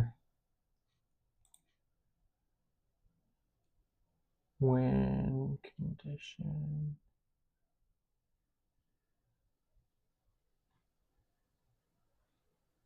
I'm gonna look at this Stack Overflow answer. You can use a sum not count combined with a case statement. Oh, okay. So maybe this is, so let me go back real quick. So select sum case when colon, then 1 else 0. Okay. So let's change this to sum when rating is less than 3, then 1 else 0 divided by count rating times 100. And let's see what we get here.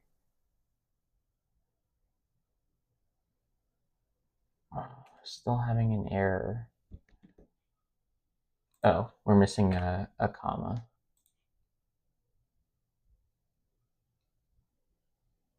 Still having an error. Okay. So some case when rating else.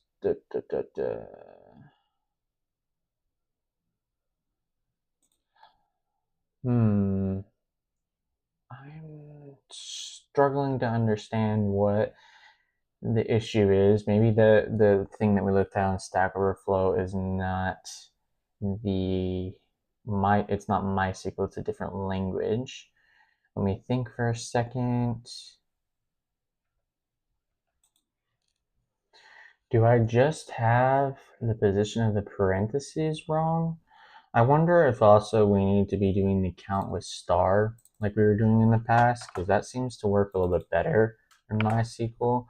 But I'm also going to try wrapping this in a round and seeing if that could be causing some of the issues. So we round this sum case when rating is less than 3, else 0 divided by the count of all of it times 100, and then, yep, that, and then this is all rounded to 2 places. And then let's see if we run this. And we're still getting an error. Okay, what could possibly be why here? It has to be some small syntactical thing.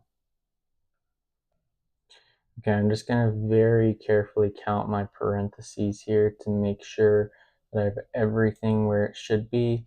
So we have round, we need our sum. Let's get rid of this one. Round their sum, case and rating is 3. Does this go to this? Yes. Okay. And then we have when rating is less than 3, then 1 else 0. Close that, divide by the count here, and then this. And then this should be okay. I'm going to try running again.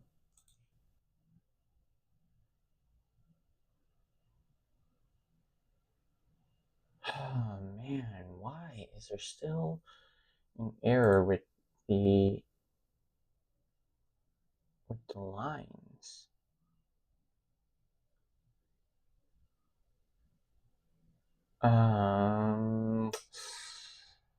So maybe it's not just my parentheses. Okay, let me think for a second again. I'm guessing that it must be this case here. This must not be allowed in the version of SQL that we're using or something, because it doesn't look like it's a parenthesis thing. I wonder if I can just use like an if. Like, is there an if in SQL?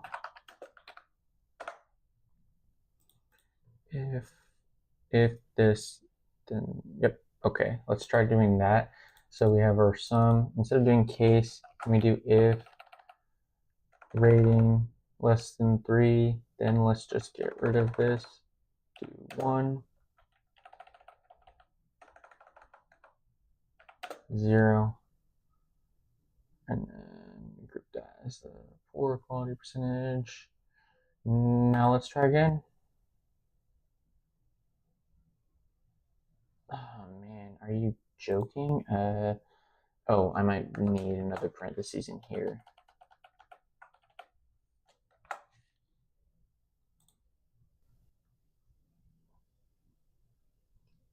Okay, that was frustrating. Let's see if this is our correct answer. And it worked. Okay, awesome. To it. So for this problem, we have our transactions table. ID is the primary key of this table, and the table has information about the incoming transactions. The state column is an enum of type approved and declined, and we need to write a SQL query to find for each month and country the number of transactions and their total amount, the number of approved transactions and their total amount, and then we need to return that result table in any order. So the query result format is in the following example. We have our transactions table, and then we're outputting the month, the country, the transaction count, the approved count, the total transaction amount, and the approved total amount. So, okay, that's a pretty short description. I'm gonna read through it one more time just to kind of understand. They also don't seem to give us here any explanation of the output. So we need to write a SQL query to find for each month and country, okay, the number of transactions and their total amount, the number of approved transactions and their total amount. Okay, so let's just look. So for ID 121, we have our country, the US, was approved for an amount of 1,000, and that happened on December 18th.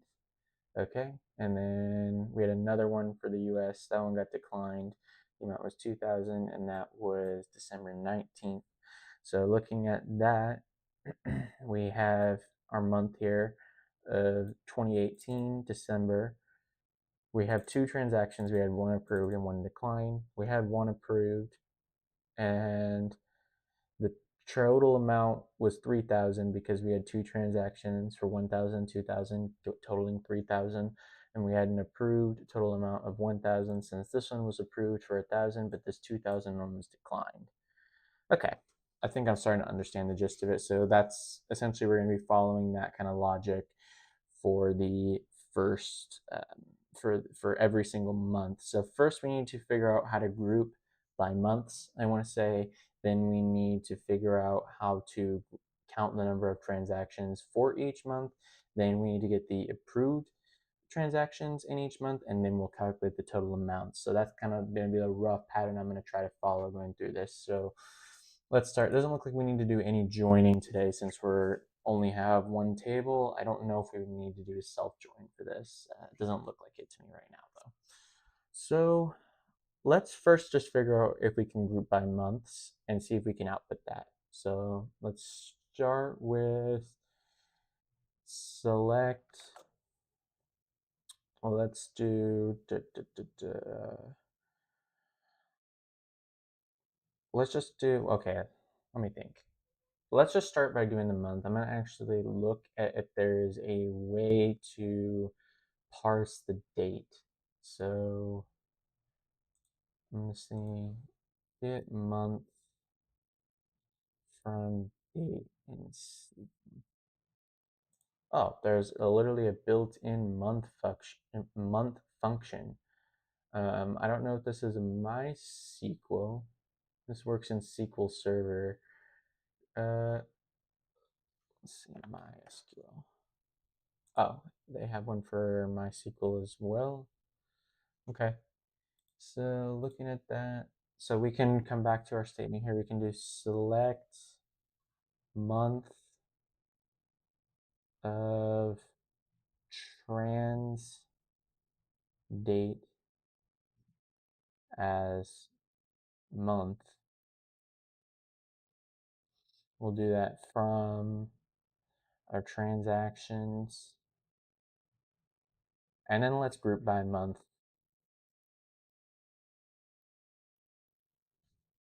just to see what we get here.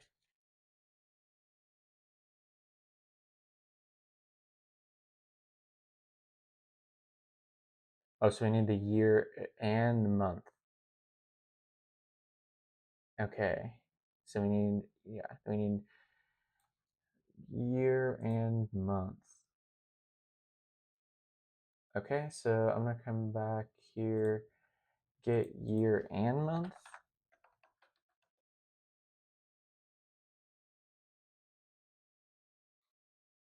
Extract month from,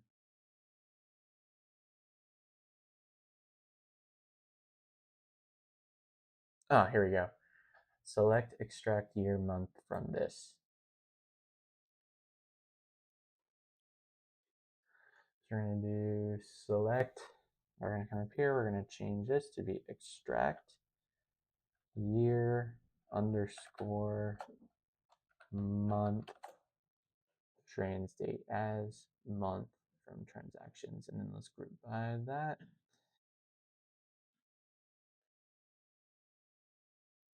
Extract.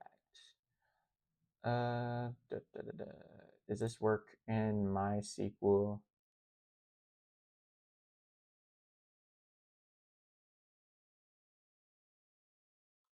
Oh no, this is a MySQL function.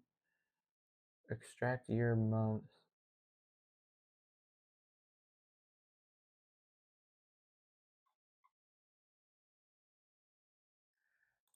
Did I just misspell something? It doesn't look like I did. Select year month translate as month from transactions group by month.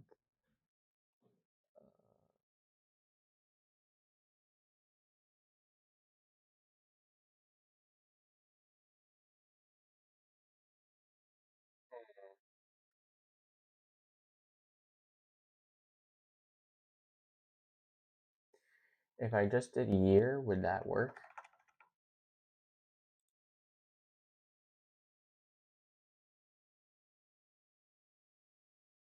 Okay, I'm thinking we can't use extract. That's not looking like it's a function that we're allowed to be using. At least in LeetCode. Let's just see what this is. Okay, well this is telling us to do the same thing. There isn't an answer containing this. It can be easy to miss. Date format works really well. Select date format test date. Let's try this one. So date format, and then in our case it would be, I'm just going to copy this little piece right here. So select date format, trans date, and then we want that. I think we also want to have a little dash there in our case. Let's set submit here. Okay, that's giving us the correct month output. Now, I think we also need to group by country as well. So I'm going to put a comma here. We're going to select our country, we're also going to add that to our group by clause.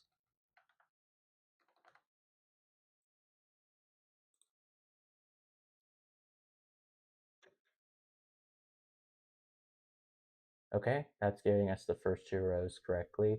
Now let's just keep going row by row here. So now we want to get the transactions. So how do we do that? So now we have to do a count of each transaction per country, right? We're already doing the group by, so I don't think we need to worry about that as much. So let's come back up to our query here. We're gonna do, I think we just count the state, or we can even just do count star, because each row in this is actually a transaction in of itself. So we can just use count star.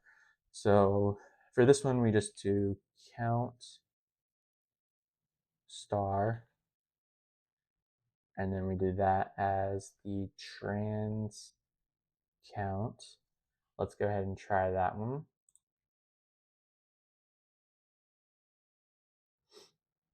Okay, now we need to get the approved count. So for the approved, now we just need to filter that out. We don't want to use it in a where clause. So I think last time we used a case statement, if I remember, or we can even use an if. I think we did like select if. I think we did like a select sum if approved is 1, then 1, else 0, something like that. And then we can just add that to our approved count. So look at that. We're learning as we go. So for this one, we do the sum if, and now we need to do our state is equal. We need to check our state. So if it's approved, we add 1. Or if the state is equal to approved, we add 1. Otherwise, it's 0. So we do sum if state equals approved, then 1, else 0.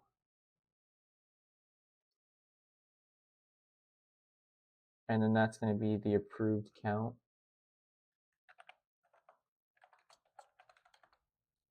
So let's look at that.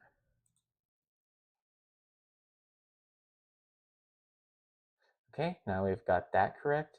So then we need our transaction total amount. So for the total amount of transactions, how are we going to do this one here? So we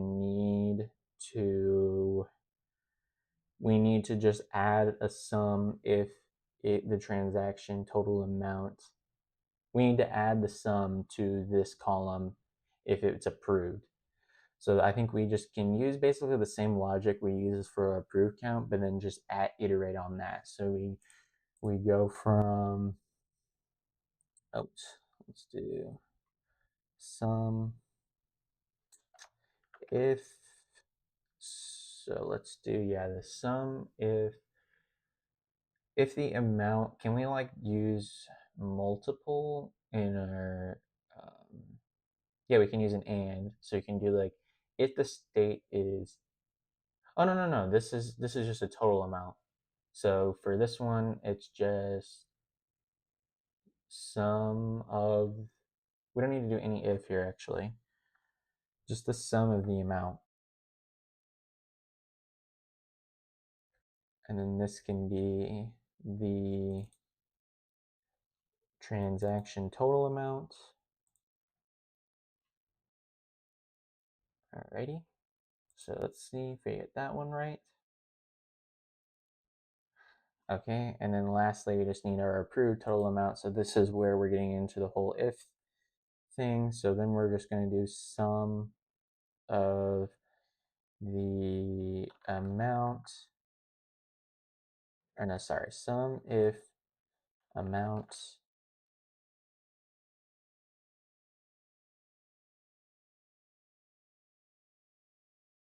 no, we need sum if state equals approved, and then instead of adding 1, you just add amount, otherwise 0, and then that can be our approved total amount.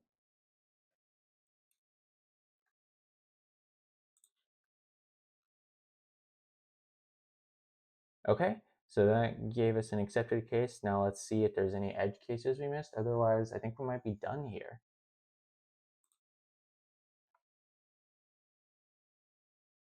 Awesome. And we beat that one, our first medium in the aggregates function, relatively quick today. So, all right, so in this problem, we have one table, delivery.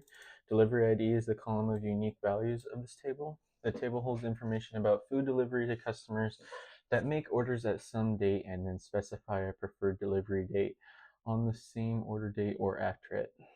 If the customer's preferred delivery date is the same as the order date, then the order is called immediate, otherwise it is called scheduled. The first order of a customer in the order with the earliest order date that customer made. Wait. The first order of a customer is the order with the earliest order date that customer made. It is guaranteed that a customer has precisely one first order. Write a solution to find the percentage of immediate orders in the first orders of all customers rounded to 2 decimal places, and then the result format is in the following example. So we have our delivery ID, our customer ID, the order date, and then the preferred delivery date. And then, okay, so I see. So what we're doing is we're looking at the delivery ID, the customer ID, and the order date and the preferred date. So if these two are equal, then it's immediate. Otherwise, it's scheduled. So for customer 1, his first order with the delivery ID is 1 is scheduled, since his order date was the 1st of August, and then his preferred delivery date was the 2nd. For customer ID 2, this was his first delivery, his or her first delivery, and it is immediate since it's on the same day, so this one is immediate. Then we have a delivery ID with customer ID 1. We don't care about this one since customer 1 already had the first date. So then for the fourth one, let's see, the customer, for the fourth one, we have a delivery ID of 3. This is the customer ID is 3 first delivery, and their order date was the same, so that's immediate. So as you can see, the customer ID had a delivery ID, first order with delivery ID 5. Wait, what? Customer ID of 3 is a first order of delivery. Oh, I see. It's 5 because it's not actually the ID that we care about. It's the order date that we care about. So delivery ID of 5, that's tricky.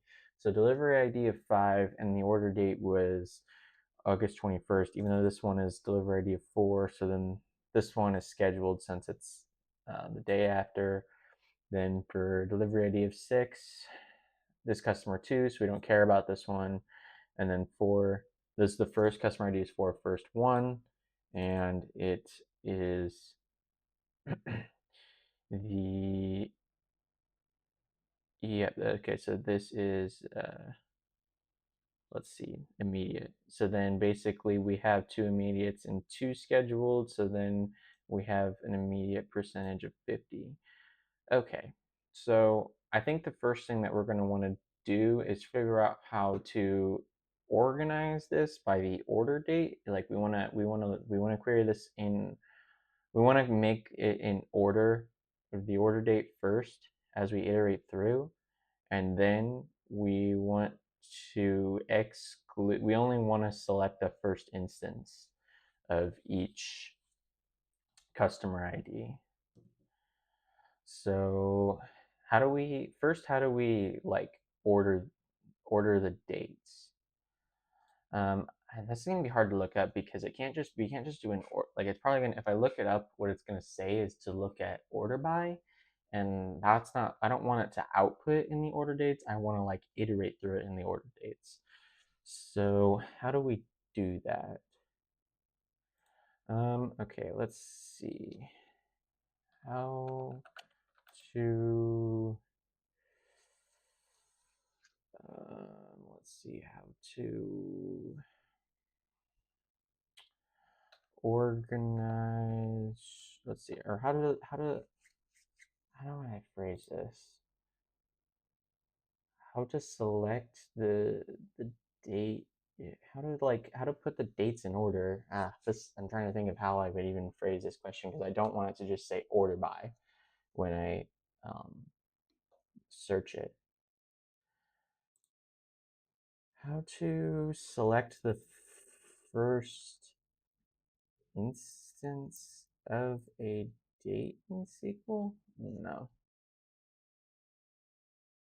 Let's see. To select the first instance, you typically use a combination of order by, like top one. Select top one using row number. If you need to select the first instance within specific groups, the first order date for each customer, you can use a window function. Select from select star row number over partition. Whoa. Order by order date.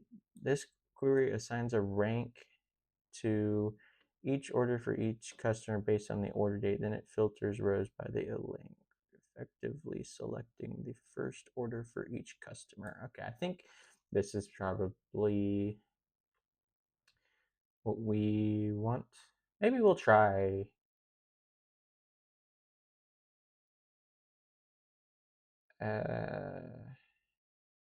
Yeah, I think this is what you want because if we do order by, it's gonna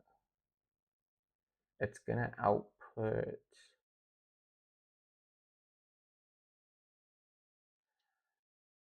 It's gonna output them all, right?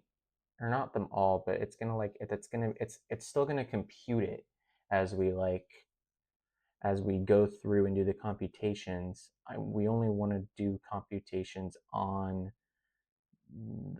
the first row, so I think we want to do this is a subquery. I'm just gonna this might be a little bit cheating, but I'm going to no, I'm not gonna copy that. That's cheating for sure. So we're gonna just look at this. Select star from. Actually, no. We'll copy it because we're gonna need to change it a bunch, and I don't want to spend a bunch of time going back and forth looking to rewrite it. So we'll do this. So I'll give you a second to type that in if you're looking. So okay, so select star from, and this is our subquery. So we're selecting all row number over order by, partition by, customer ID, order by, order date as row num. And then, yeah, this is actually exactly what we want. So test.orders. Oh, where is it saying test.orders? Oh, from delivery.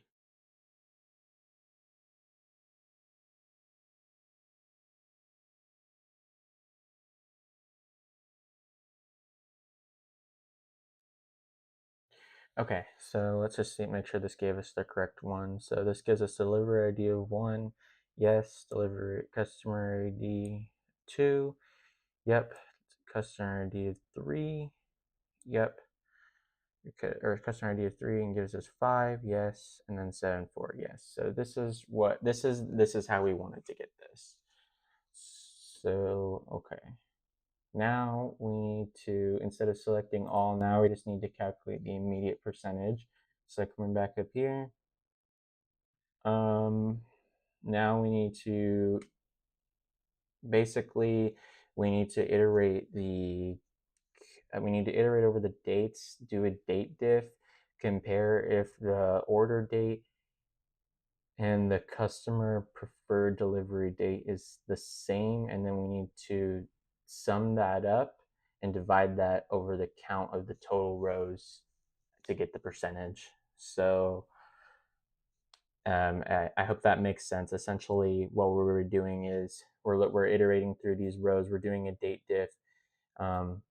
If the date difference is 0, then we're going to add 1 to our sum, and then we're going to divide our sum by the total count in order to get the percentage, and then round it to decimal places. So here, let's see, we have our order date, we have our customer preferred delivery date, and so we're going to do, let's just start with the sum, make sure we get that correct. So we should see two, we should get an answer of 2 if we use correct. So we're going to do sum if, let's see, I need to look up how to remember to do a date diff in SQL. Date difference. I'm going to do MySQL. Date diff, okay. So yeah, we need to just check if this is equal to 0.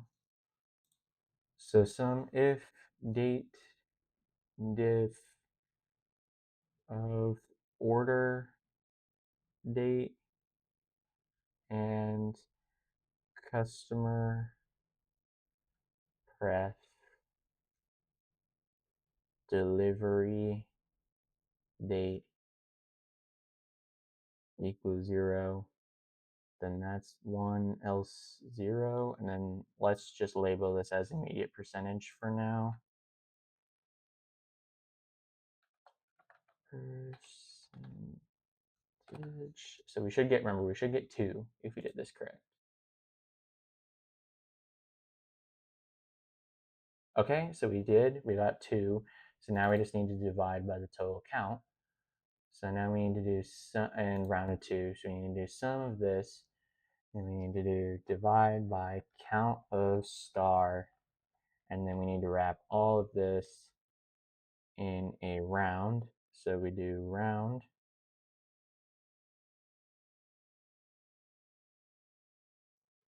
all of that. Actually, we need to also multiply by 100 and then round to 2. So let's see.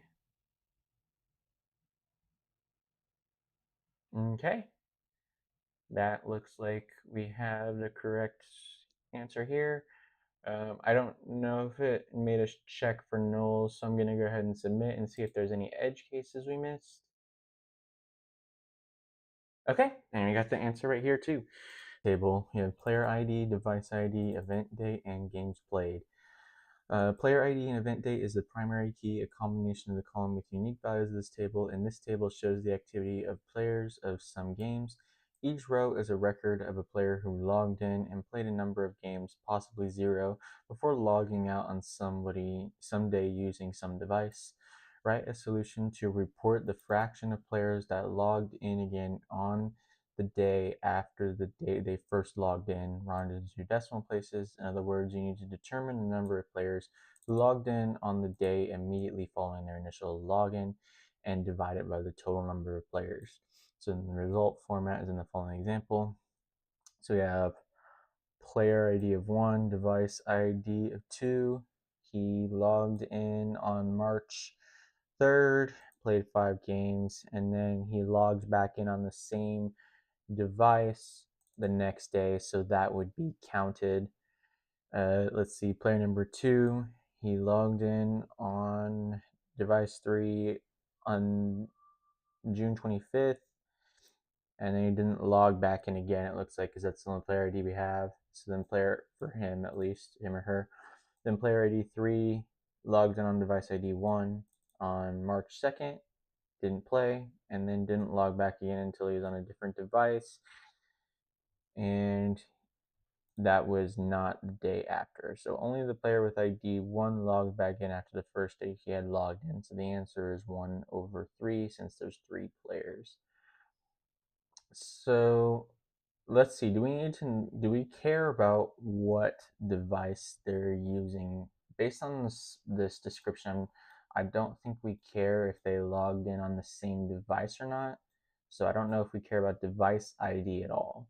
Let's see, write a solution that logged on the day after they first logged in. So yeah, we only care about the day, the event dates, and the player IDs. I don't think we care about the device ID or the games played whatsoever.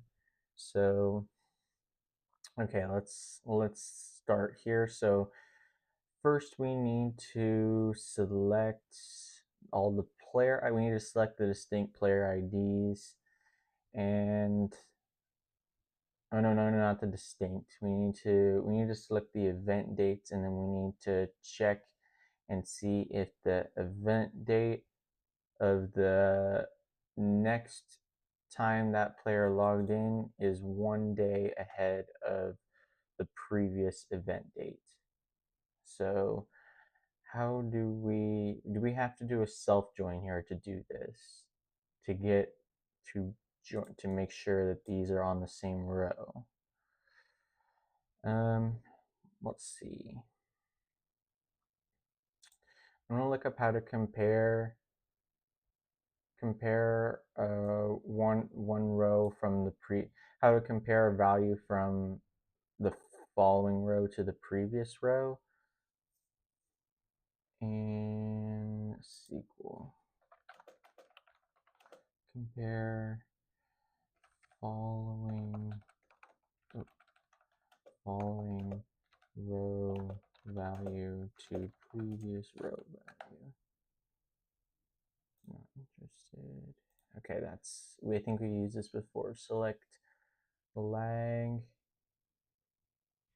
How to compare the current row.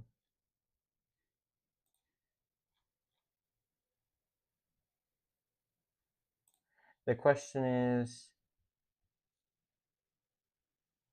would that actually work though? Because we need to make sure it's the same player ID, and if they modified the table so that like it was 1 and then 2 and then 1, that wouldn't be a valid comparison. So I do think we need to do a self join on the player ID. I'm gonna look up again how to do self join in SQL.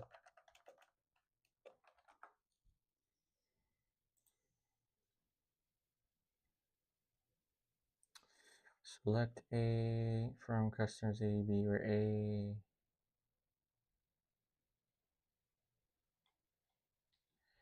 Okay, I'm gonna try doing a self join and see what that looks like. So we're just gonna select start star from activity A, activity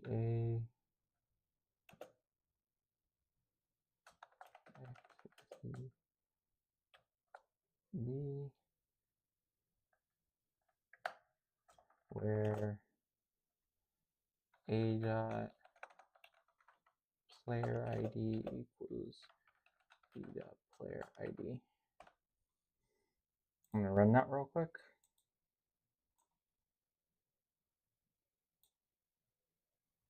Okay, did I do that incorrectly? Oh, I just missed a comma, it looks like. Oops.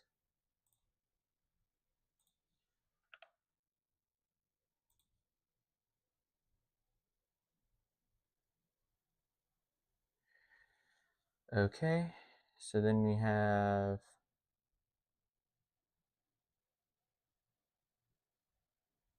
right. So this should be the way that we want, because we have our player ID, we have our event date, and then we can just directly compare now this event date to this event date, and then we can do a count.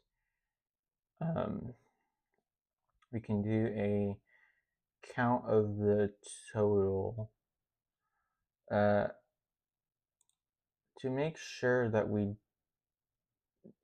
need to also make sure that we are only counting the distinct player IDs though. So let's just see if we can get the correct value, where we only want to have one, right? Like let's see if we can just get the numerator, because we're looking to get 1/3. Let's just see if we can get a count of 1 by doing it this way. So to get that, we need to do select a sum of,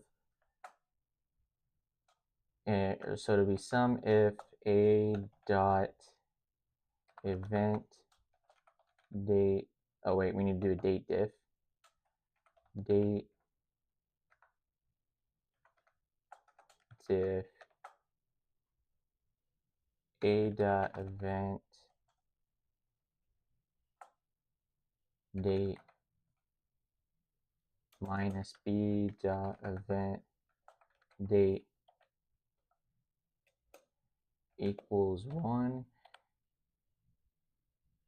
and then that will add, if that's true, we add 1, otherwise we add 0. Let's set this to be fraction for now, and if this is doing it correctly, we should get 1. If it's not, then that means we're doing something wrong.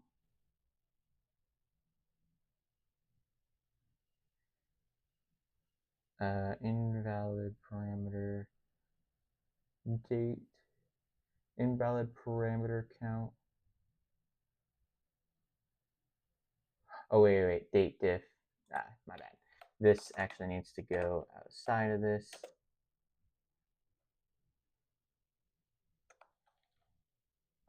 And actually, this needs to be a comma. That needs to be equal to 1. So the date diff has to just compare these, and then we have to set that equal to 1. You can't do that inside the function call. That's not bad. Okay, so that did give us 1. So now we just need to, get the count of the distinct player IDs and then divide the sum by that, and that should give us our fraction. So how do we count distinct in SQL? Is there a way to do that? Oh yeah. Oh, it looks like I think we might have done this before. Count distinct. So let's see. So we have our sum. We have if the date difference of the event date minus b event date is 1, then we add 1 to our sum, otherwise it's 0, and then we have to divide that by the count of our distinct player ID. And then let's just see if that gives us, this should give us 0.3 repeating, and then all we should need to do is round. Oh, we can just, it doesn't really matter which table we're doing it here from, because it's a self-join. Okay, so that did give us 0.3 repeating, so that is perfect. Now we just need to do a round, and then we need to make sure all of this is rounded to 2. Let's see what we get here. Okay, that gave us the correct result. Now let's submit.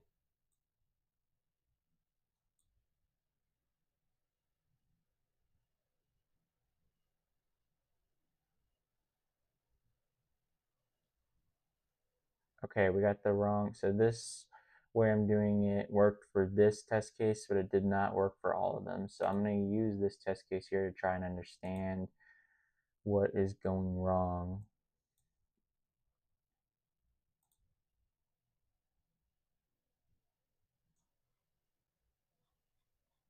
Oh wow, this is a self-join on this may not be the correct approach, because this is going to be absolutely huge table if you think about how big, because the self-join gives the Cartesian product, so this is going to be absolutely huge.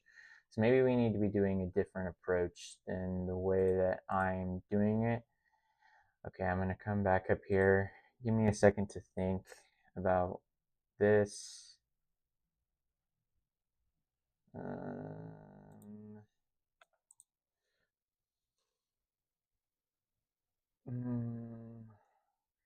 Okay, well, if you remember, our fraction was super large, and we have to get when they first logged in. So what this is telling me is that we are grabbing every single time that they log in one day after they logged in previously, and we only care about the day that they first logged in. So I think actually it's not the self-join that's the issue, but it's the way that we're self-joining, because we're joining on all player IDs where they're equal, but we only want the first. So what we can do for this, I believe, is take the minimum of the when we do the join, I think we can just take the minimum of the event date and then join on the player IDs only by their minimum. So for that, I think we actually need to come here, and instead of just joining where a.player ID equals b.player ID, we can delete this, and then we do a join, but now we just have to select the minimum. So here we have to do select player ID, and then we want the minimum event date, and then that is, we'll just call that first login. And then from here, we want that, of course, from our activity table. And then we can group this by the player ID, and that we can call table B. And then here, instead of where, since we're doing a join, we need this to say on. So let's try this and see if that passes the test case.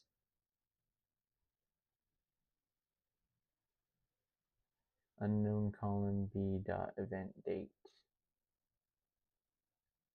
B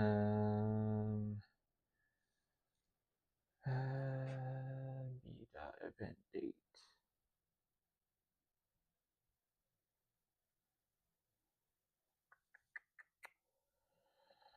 Okay, let me think for a second.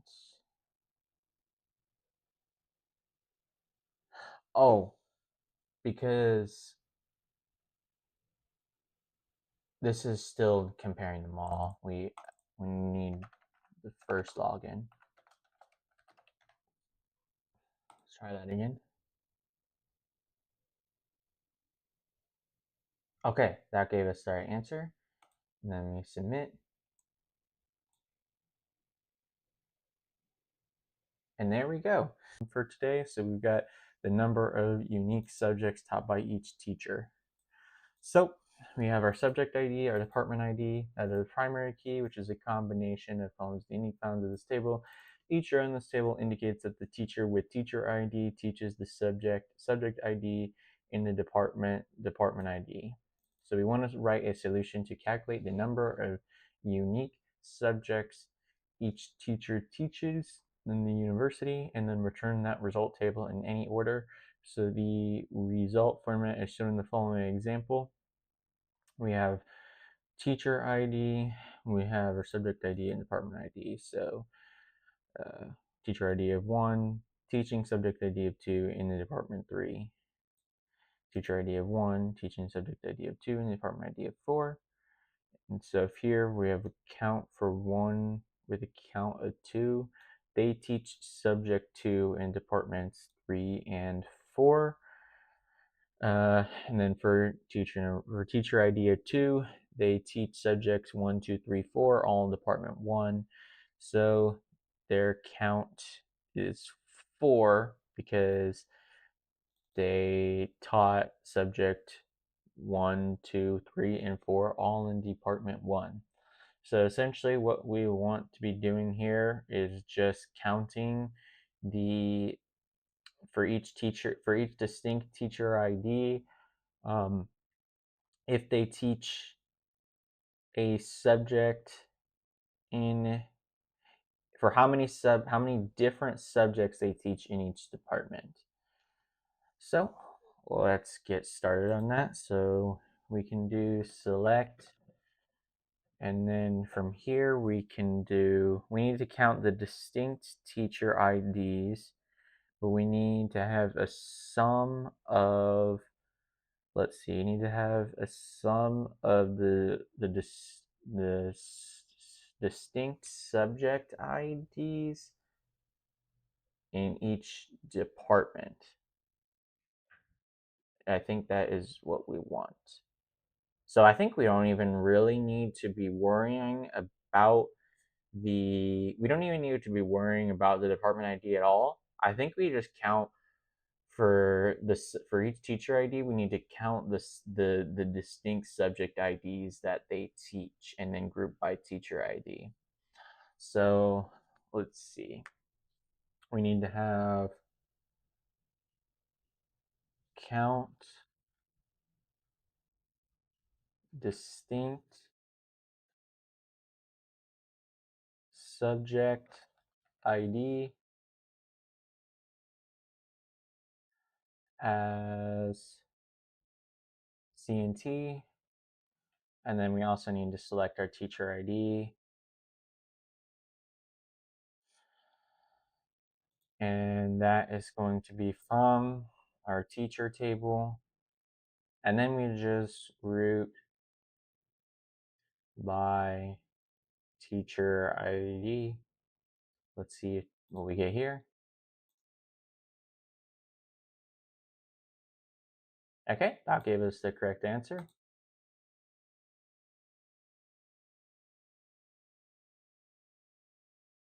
Okay, that was a very quick one today. So we have our user activity for the past 30 days. One, we have our user ID, integer, session ID, activity date, activity type. So this table may have duplicate rows. The activity type column is an enum category of type open session, end session, scroll down, send message. The table shows user activities for a social media website. Note that each session belongs to exactly to one user. We need to write a solution to find the daily active user count for a period of 30 days, ending on this date inclusively. A user was active on some day if they made at least one activity on that day, and then we need to return the result table in any order. So the result format is in the following example. We have our user IDs 1 here and 2, I believe, were all on this same activity date. So that's why we have 2 active users for that date.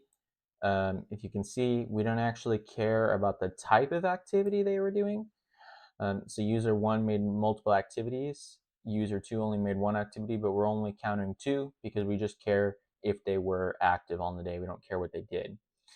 Same for day 21, it looks like. We have users 2 and 3 were active on that day, but again, we don't care that they had multiple activities. And then for this day, user 4, we don't care about this since this date is more than 30 days outside of the range that we're looking for. So that is how they got the answer in our output. So I'm going to try to use like the sort of technique that we used a couple days ago where I go row by row. Let's first just start by getting the day, which I believe we can accomplish with a subquery. And then once we have the days that we need, then we can figure out how to get the count of the active users per day. So let's start with that. I'm going to do select,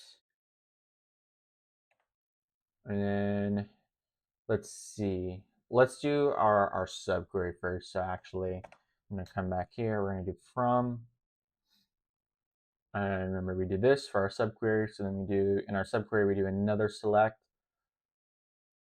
And then here we only care about the user ID and the date, remember? So this is all we need to select. So we're going to select our user ID and our activity date. Oops. And then for here, we can use an if. So we say, we could just use an if and say if the date difference is, I believe, less than or equal to 30, then we can include the activity date in our subquery. Otherwise, we do null, and then we just use a where to filter out any of the null results. So we do the date that we were looking at, which was 2019. I believe it was 2019-07-27. And then we can just compare that to, I didn't put in that we're actually doing a date diff here. That's my bad. So date diff, take this date, and then compare that to our activity date. And then if that, again, is less than or equal to 30, excuse me, we will include our activity date. Otherwise, we can just do null, then close our if there. And then we can call this day. And then we're selecting that from activity. Oops, this needs to be capitalized. And then outside the activity, we need to name this. So we'll just call this sub for subquery. And we need to say where the day is not null. So let's see what this gives us.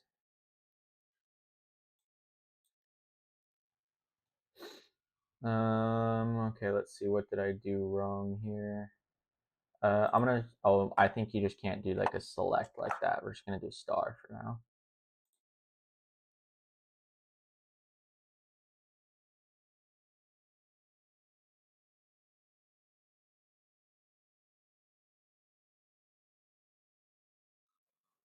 Okay, so our day is correct. So we're excluding the 25th.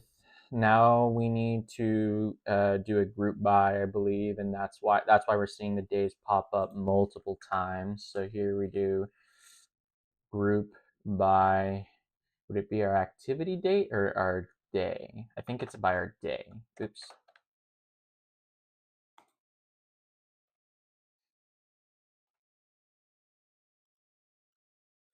Okay.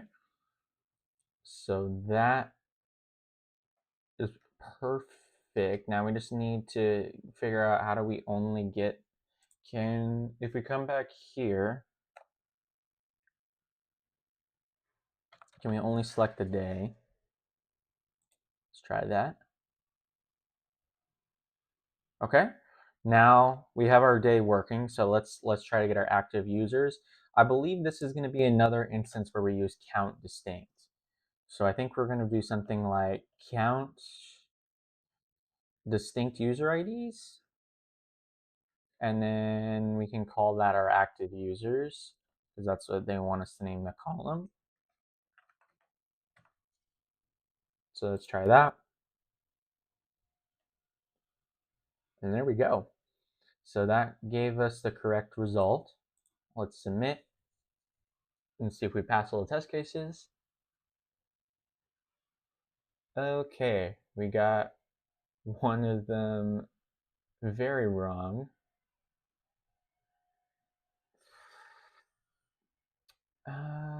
So let's see, why did we get this one wrong here? 627.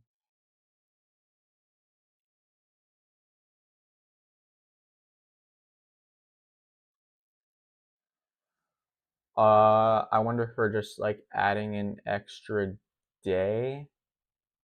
Is that what's going on? Because what I'm reading here is, it looks like when I look at this, okay, so for the 28th, we had 3. That's the first row. The 29th, we had 3. That's the second row. Is it just less than 30? I thought it was inclusive. That's why I'm a little confused. Let's try, I mean, obviously if we run, it's gonna pass that test case. I need to, my bad. I need to add this test case here. So then let's try running.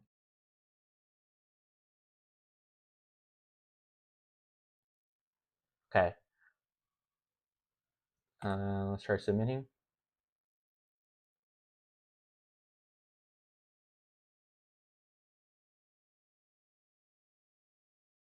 Okay, we're getting closer. 15 out of 16 test cases passed.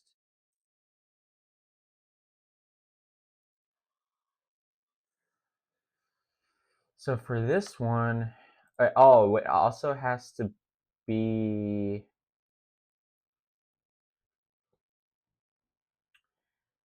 because this happened after the date, so I guess we're not, it has to be before this date. So how do we make sure it's like in between?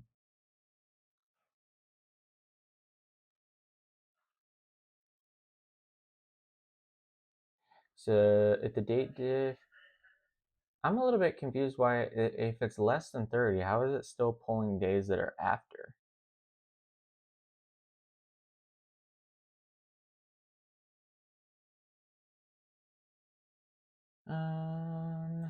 Let me think for a second here. So we're checking if it's less than 30.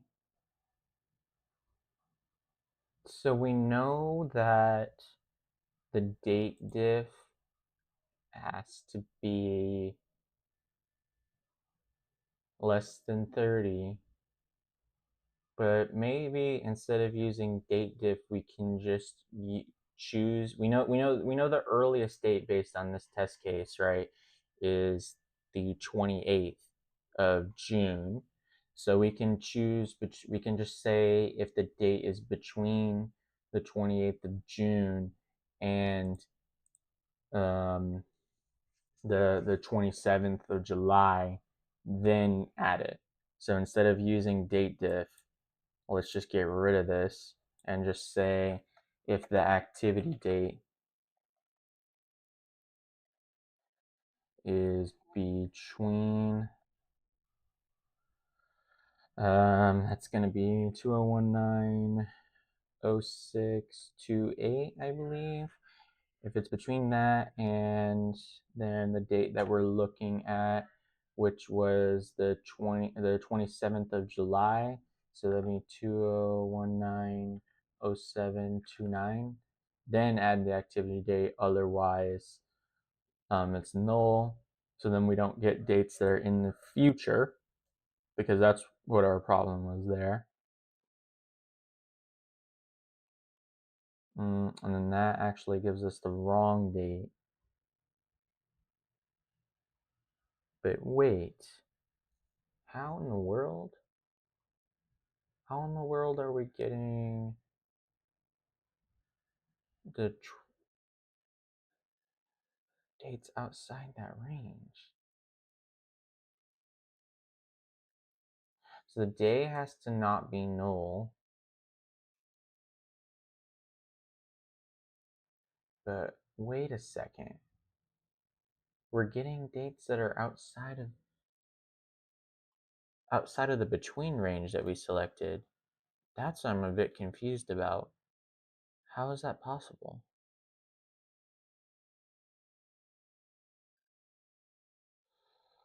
Okay, let me think about this one for a second. Oh my goodness, y'all. I If you're watching this and you saw the issue, you're probably thinking, Nick, what are you doing, man? The month of 60? Come on now. '06. Just a typo. Oh, goodness gracious. Oh, okay. Let's submit that.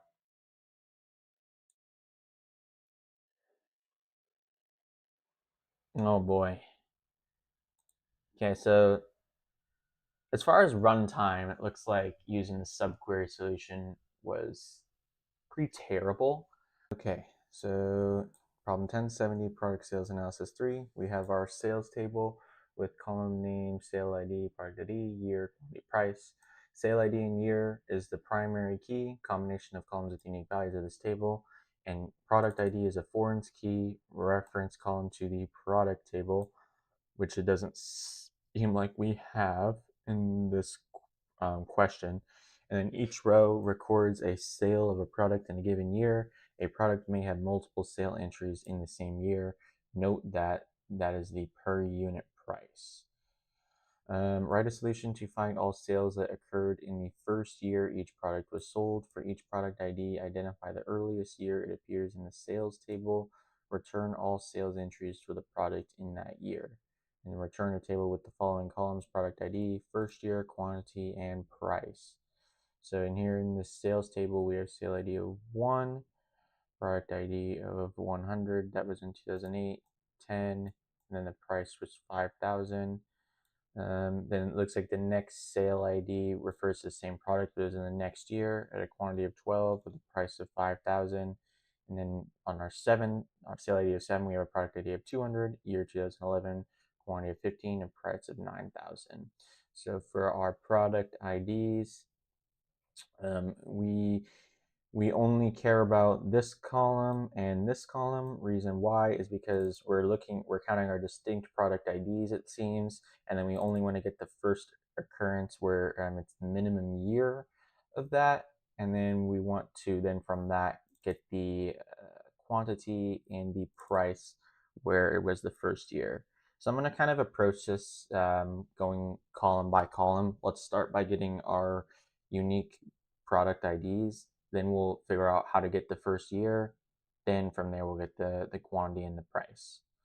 Okay, so to start with getting our product IDs, we're going to do a select. And then this is going to be the distinct product ID from the product ID column. So this is going to be distinct product ID as product ID. And then we're going to do from our sales table. I think that's all we need for that. So let's just see if that gives us the correct columns. Okay, so that does. Now we need to figure out how to get the year that is associated with the distinct product ID. So I think we're going to be using some sort of a minimum here. I'm wondering though, with the way that I'm doing this, if we need to do like a group by the product IDs and then just grab the minimum. Let's see. Let's try seeing how we can extract the first year if we need to do a group by, or, well, let me think. If we can also just select the minimum. Taking a good look here. I think we might actually need to do both. We might need to do the a group by and a min, but we may need to do this inside of a subquery and then self join. The reason why is I think we need to group we need to have some sort of way to group the product ID to the years. And I think we need to do that by joining on itself. So let's do here, we'll do a from, and do this. And then here, we can actually erase this here. So we'll do here from, and then we're just focused on getting the first year for now. So we'll do select, but we want to group the product IDs to the years. So we do select product ID min year, and then we'll do that as our first year. Then this is from our sales table, and then we can group by our product IDs. Oops. So that way gets 1 for each product ID. It gets the minimum for each product ID. We can call this first sale. And then we need to do a join. I think actually the way I'm writing this is incorrect. It's not, we don't do our subquery like this. We have to do our from sales up here. Oops. And then we do our join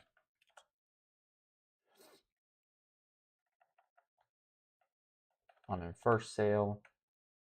And then now we need to do our on, and then group the, now we need to connect the sales. We'll just do s dot product ID has to equal the first sale product ID.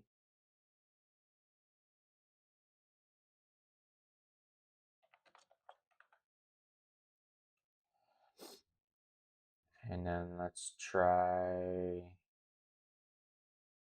this.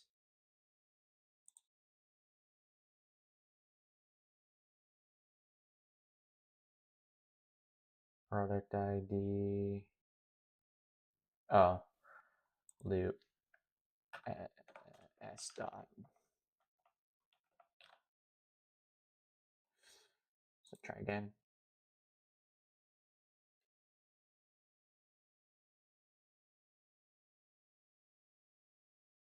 Oh, I didn't actually select the year. That's my bad.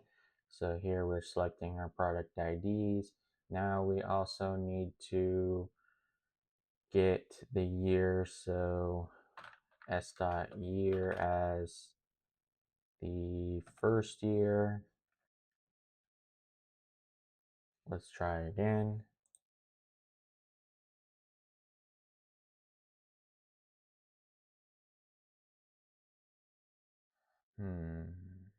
Okay, so that did not give us the right answer.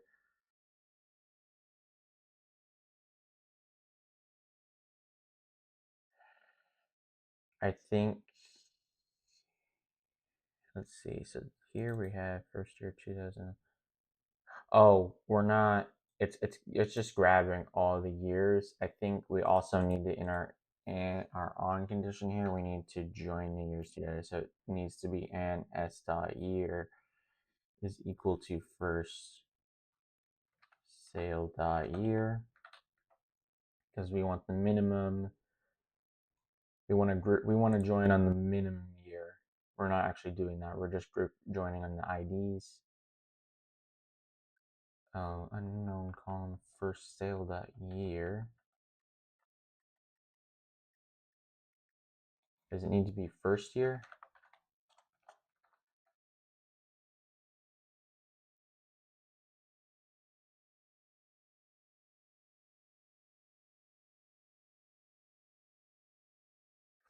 Okay, so that gives us the correct first year. Now I just believe all we have to do is come back and then grab the s dot quantity and the s dot price.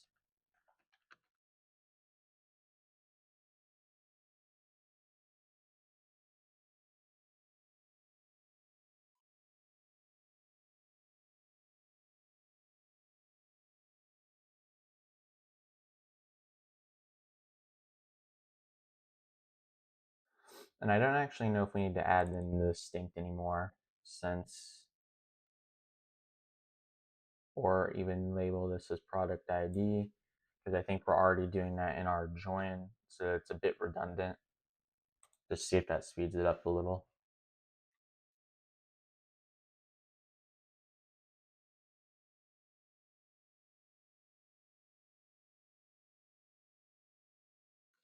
Oops, I forgot a comma.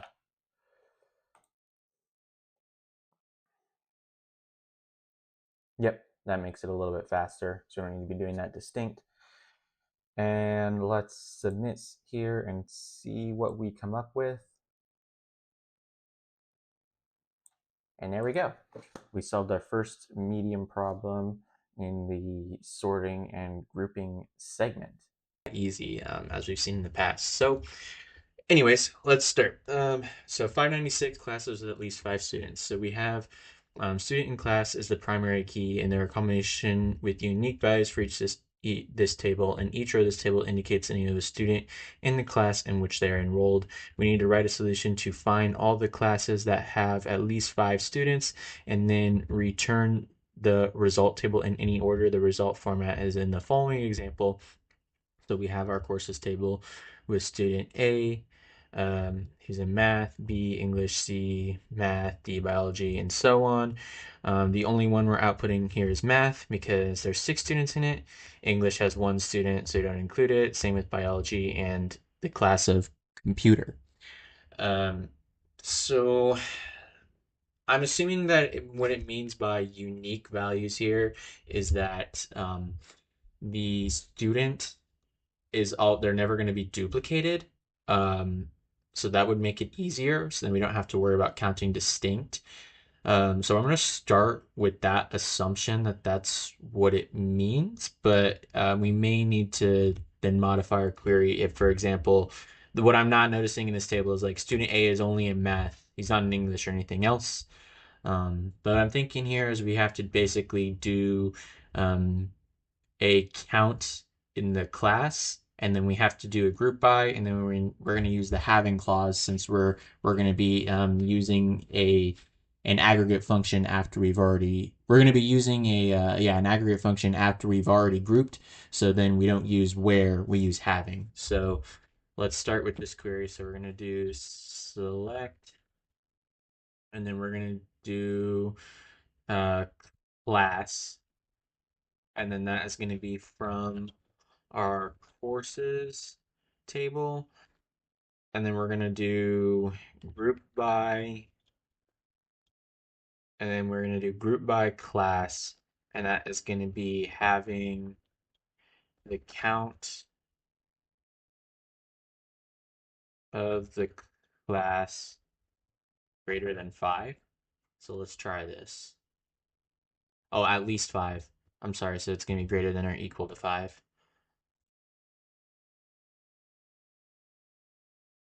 Okay, that gave us the right answer. If this is correct, I'll definitely do another problem because that was way, yeah, that one was very, very simple. Although that runtime is pretty bad. I wonder why it's so bad.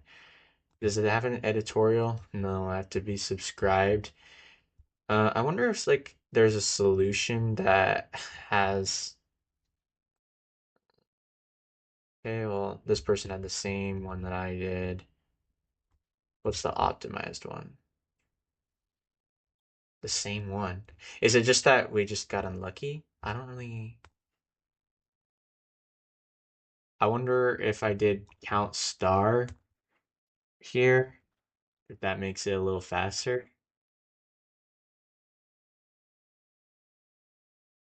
It does. Okay. I'm not sure why, but I guess this is a little bit more optimal solution as opposed to the one that was 9. Yeah, that was in 4 minutes and on our first try, so I'll definitely do another one here because that was just very quick. Okay, so that was classes with at least 5 students. Probably the easiest problem we've done so far since day one. Let's try the find followers count.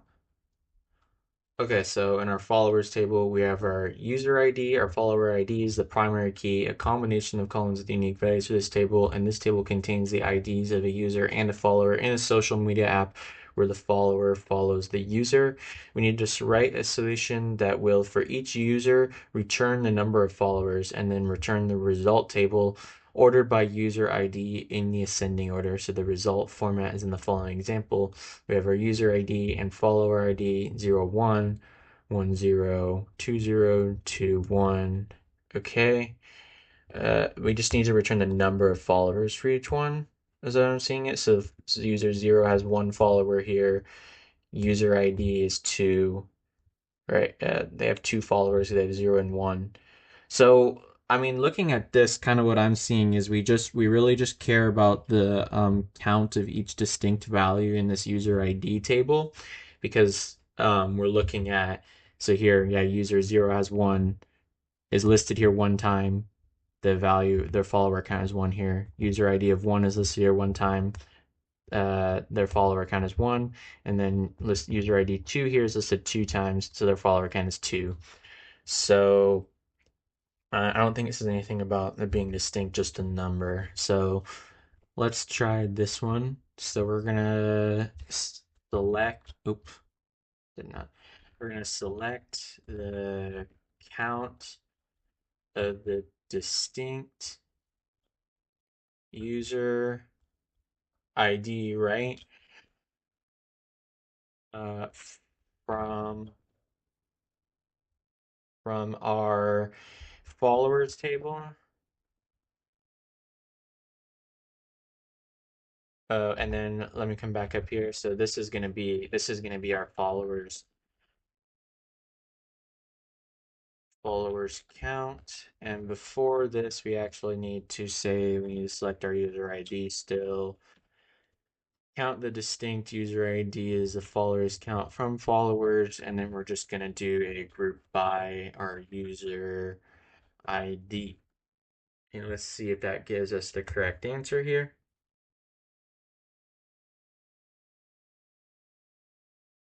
Oh, sorry, we don't want to count the distinct. We just want to count. I think we can actually just do star because distinct would always return us one, so that's my bad on that part.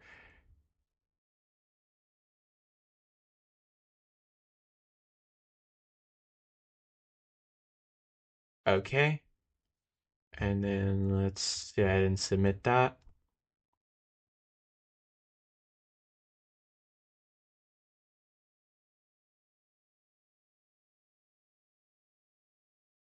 Okay, so we got only one test case pass, so obviously this is not even close to being the correct solution. So let's focus in on this solution. I'm gonna run it again just so I can read the description and see what's wrong.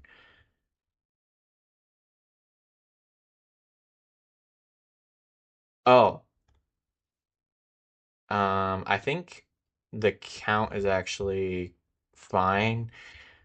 I think I just need to come up here. I just missed a part of the question, I think, that says it needs to be returned in ascending order. So it needs to be grouped by the user ID and it needs to be ordered by user ID ascending.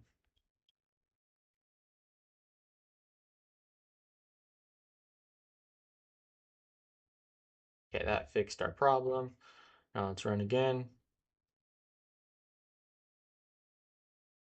Got it. So that was the second one. How much time are we at? We're still at 8 minutes, so we're just cooking through these ones.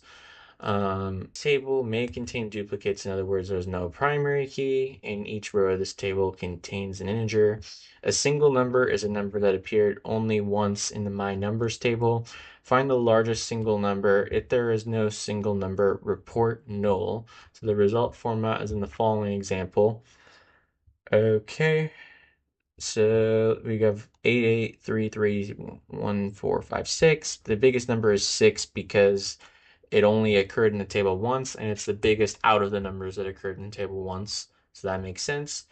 And then in this one, so look, it's like 887733. Since there's no single numbers in the table, we return null. So, okay, we need to essentially select the biggest distinct value, right? Oh, we can't use distinct though because that will I think we need to do like a count if it only occurs one time. Mm, okay, so let's start this one off here. So we're gonna select the count of the distinct numbers, right? Like we need to select the count of the distinct numbers and then we need to select, I believe, the maximum value out of those distinct. So let's just start with counting the distinct. Oh, no. It needs to be like a count if it only occurs once. Also, it's null. Right, so I'm trying to remember if there's a count if. I'm gonna look this one up again real quick because I just don't remember the syntax. So, let's see, is there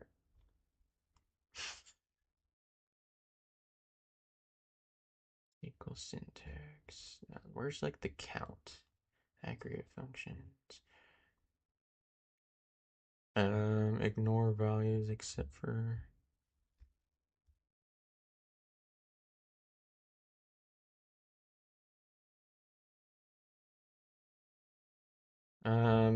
Give me 1 second to find. Oh, here we go. Count. Select count from table where condition. Ignore. You can ignore duplicates by using the distinct. Use an alias. Count with group by. Is there like a count if though?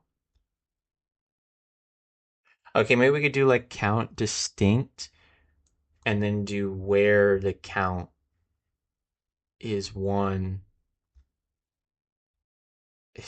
Uh, but then we still won't get the nulls, I think. Okay, I'm thinking a little too much. Let's do the count distinct num.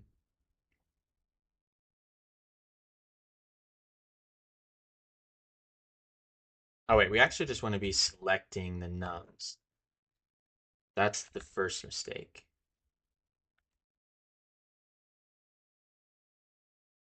Select. Oh, guys, what am I thinking? We just need the max num from my numbers and then where the count of num is equal to 1.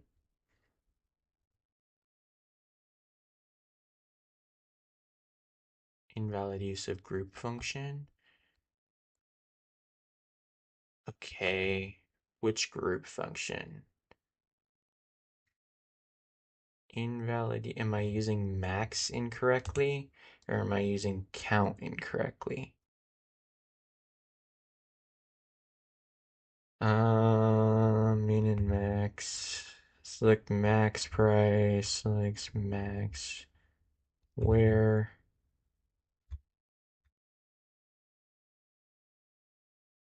Select the maximum. Okay, let me just get rid of this where for a second and see if I'm using that correctly.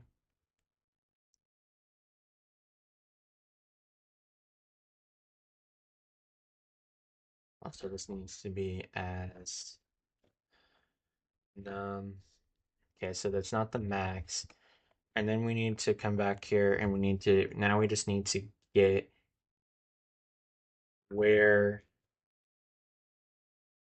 count, maybe the count star is equal to 1. Let's try that.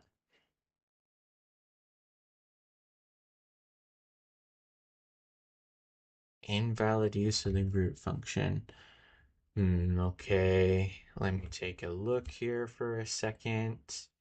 What am I doing wrong with the count?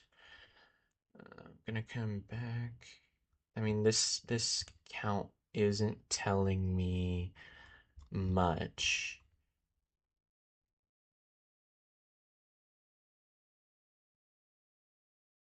Yeah, this isn't telling me much. So let me think here for a second. We're gonna have to delete this, of course. Oh, whoa, whoa, whoa, whoa, whoa. This is what I said in the beginning, because this cannot be where it has to be having since we're working with aggregate functions, right?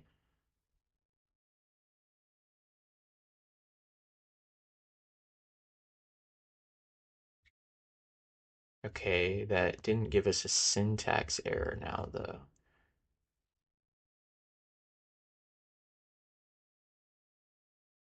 So having select the max. having count equal to 1. Um, so the reason it can't be working here, right, is because it is trying to select the maximum in general, and then we're just saying that it's not the max, so that's why. Um, Maybe we need to be using a case.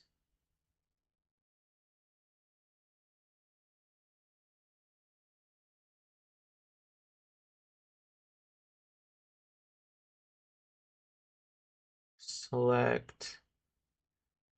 Yeah, I think maybe we need to be using a case when the count is 1, then we select. Let's try that. So select, maybe select select the max num, and then do a case when count num equals 1, else. Oh wait, yeah, count of 1 is equal to yeah, when the count of the num is equal to 1, then num else null, and then end as num. Maybe that'll give us what we need. Okay, how did I do this syntax wrong? Select, oh wait, maybe this just has to be,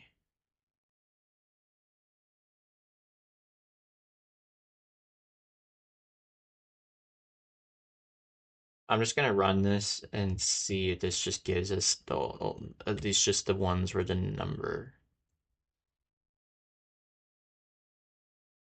case when count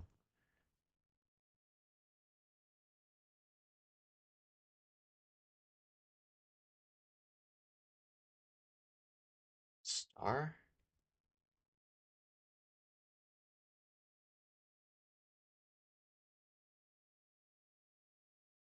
Oh wait, I don't think we do commas. Maybe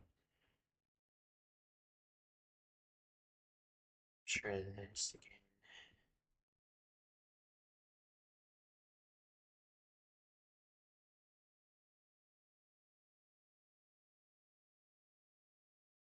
I'm just gonna do this as well. Get rid of the having.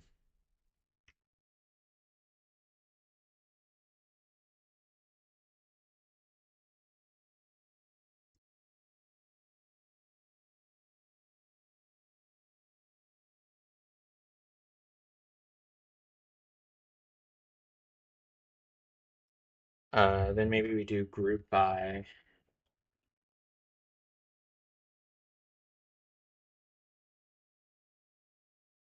num.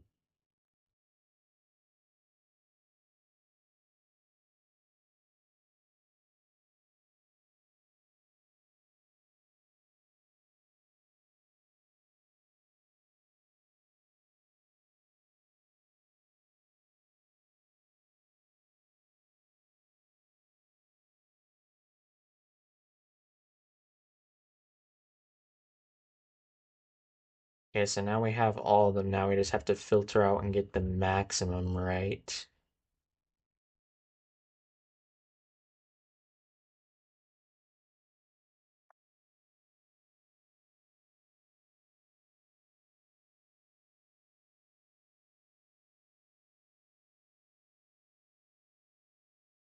Let me think through this one for a second. No. I think this case stuff isn't going to be what we want. Actually, unfortunately, like I'm looking at this way that it's going, and there's no real way to select the max out of it like this. So maybe a subquery is actually our best option here. And so instead, kind of go back to what we were doing before we did the case, but instead we just use a subquery. So we use our select our max num from our numbers where the count is equal to 1. But here, instead of doing from my numbers, I believe what we want to do is wrap this in our subquery, and then we just do select num from my numbers, right? And then here we need to say um, that we need to group by our number, and then we move our having case in there, right? So we have our count of not star anymore. We're just doing that could be equal to 1, and then that could be as singles, and then here we have max num as num. Oops.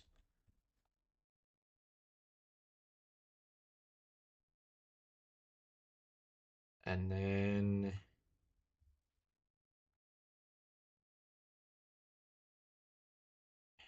let's try this out.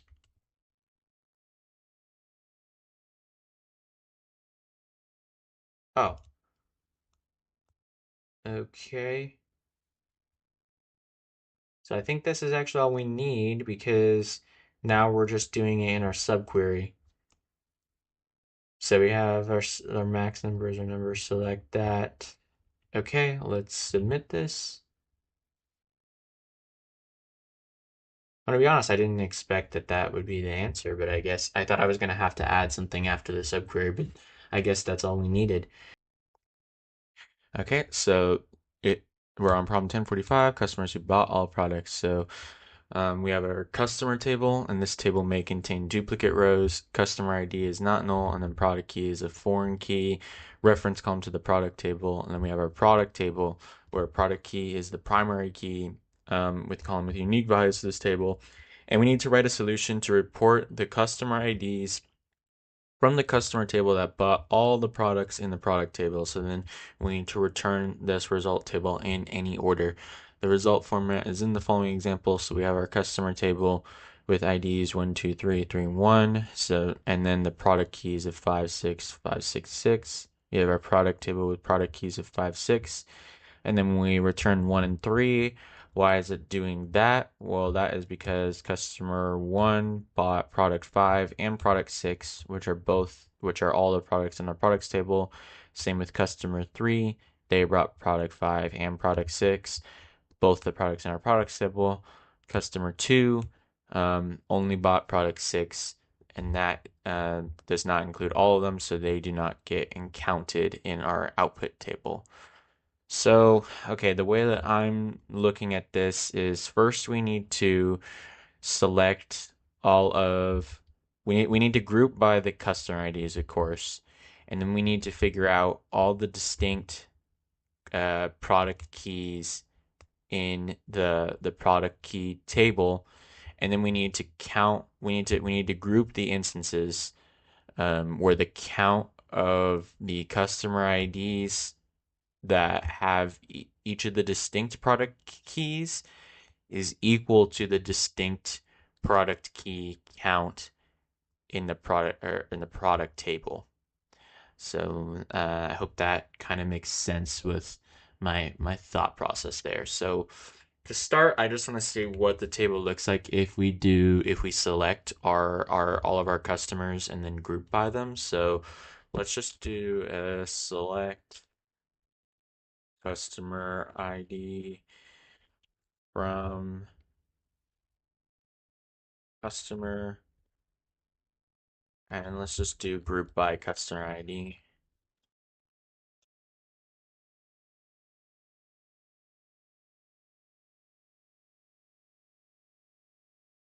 I want to see what this gives us. This should just give us 1, 2, 3. Okay. I actually want to see what it looks like if we do a star.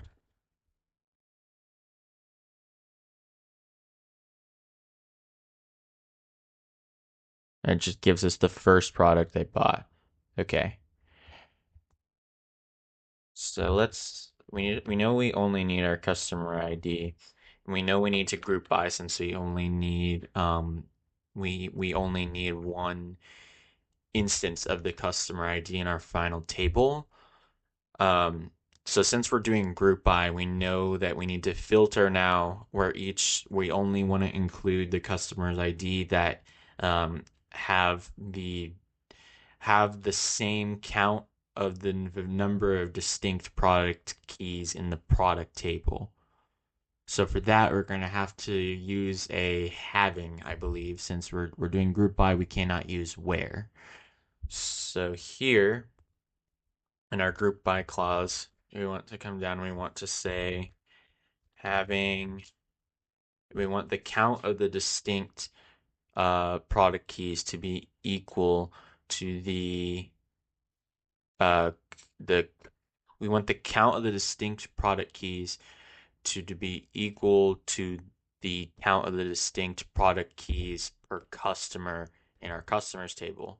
So yeah, uh, the count of the distinct product keys in the products table needs to be equal to the count of the distinct product keys in the customer table. Sorry, that's the way I'm trying. That's what I'm trying to say. So here we can just say our count of our distinct product key is going to be, this needs to be equal to, now we just need to select it needs to be equal to the count of the distinct product keys from our product table, because this is the first one in our having is from our customer. This is now going to be from our product. So then we're just making sure they're equal. So having count of the distinct product keys equal to select count distinct product key from products. I think that is it. Oh, I'm sorry, it's not products, it's products. Let's try running that. Okay, that gave us the result they were looking for. So let's see if there's any edge cases we missed out on. Awesome. And there we go. Looks like that was not the optimized answer, but that was a correct answer. All right, so we have our one table, which is employees, and employee ID is the column with unique values for this table. This table contains information about the employees in the ID of the manager that they report to. Some employees do not report to anyone at all, so the report to is null in that case. For this problem, we will consider a manager an employee who has at least one other employee reporting to them. And we want to write a solution to report the IDs and the names of all managers, the number of employees who report directly to them, and the average age of the reports rounded to the nearest integer. So you want to return the result table ordered by employee ID. So that is a little bit lengthy, but not too much. So we'll see the result format is in the following example. We have our employees table with employee IDs, not necessarily in any order, their names, the ID of who they report to, and it's null, that means they don't report to anyone, and their age. So in this table, we can see that Henry and Winston both report to null, and then the Alice and Bob both report to 9. That's all we have in this table. So then we output only looks like we're outputting the distinct employee IDs. So in this case, it's just 9 because we're not counting the nulls. The name of the employee ID who is 9, that's going to be Henry or Hersey. Did I say Henry? It's Hersey. My bad. Um, the Then the count. So there's 2 employees that report to him, so that's 2, and then you have 41 plus 36 divided by 2, which gives you 38.5. But we're rounding to the nearest integer, which is 39 in this case. Here's another example. We have employees 1 through 8. We have Alice reporting to Michael, Bob reporting to Michael, Charlie reports to Alice, David reports to Alice, Eve reports to Bob, And so then on our output table, we have Michael, Alice, and Bob. Michael and Alice both had 2 reports. We average their ages. We get 40 and 37. And then Bob, we're going to average, it's only 1 report, so it's just going to take the average of 1, which is the age of Eve. Okay, so I say we kind of follow the pattern where we tackle this, like it did in a few days ago, where we go column by column. So let's start by just getting the employee IDs and making sure we can get that correctly. So since this is the advanced joins, select and join section, and we only have 1 table, that's going to give me the clue already that we're going to have to do a self join, and I believe that we're going to have to do a self join on the employee ID matched up to the reports to column. Reason being that will give us a way to count each employee and who they report to on the same row, and then we can do our count that way. Yeah. So let's start with that. So we're gonna do a select, and then we're just gonna start with the employee ID. So we'll call our first table, we'll call it employees, but the table that we self join to, let's call it managers, since that's who it reports to, I guess. Or we'll just call it E1 and E2 for simplicity. So we'll do E1 dot employee ID, and then this is going to be from our employees table. We'll call this E1, and then we'll do self join, or sorry, is it just join? Oh yeah, I think for self joins we actually just write it like this. Employees E1, employees E2, and then we do on E1 dot reports to is equal to E2 dot employee ID. Let's just see what this gives us. If I even did that self join correctly. Maybe I need a comma. What? Oh.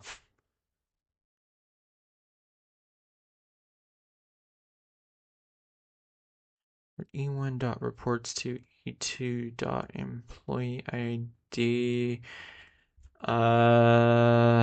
What did I write wrong here?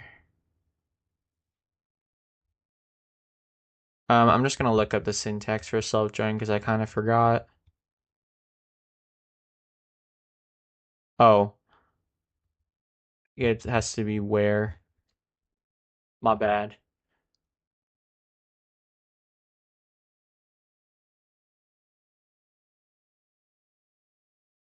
So that gives us 4 and 6, but we need our employee ID to be 9. I'm gonna see what the whole table looks like.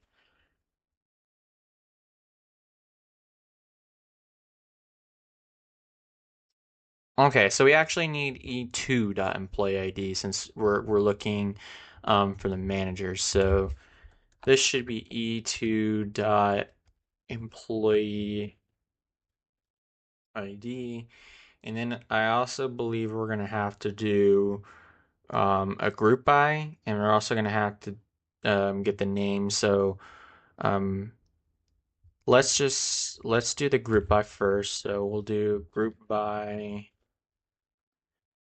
Oops. E2 dot employee ID.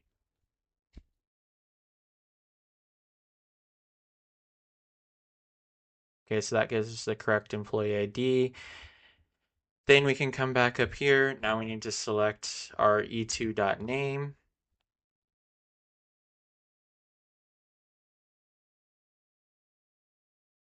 Okay, so that gives us the right answer here. Let's see if that's working on case 2 as well. I forgot there's a second case. Yep, that's given us also the same correct answer. So now we need the count of their reports.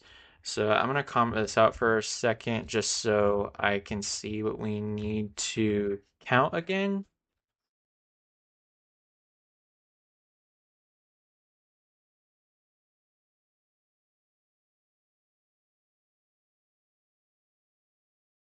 Well, let's also comment out the group by.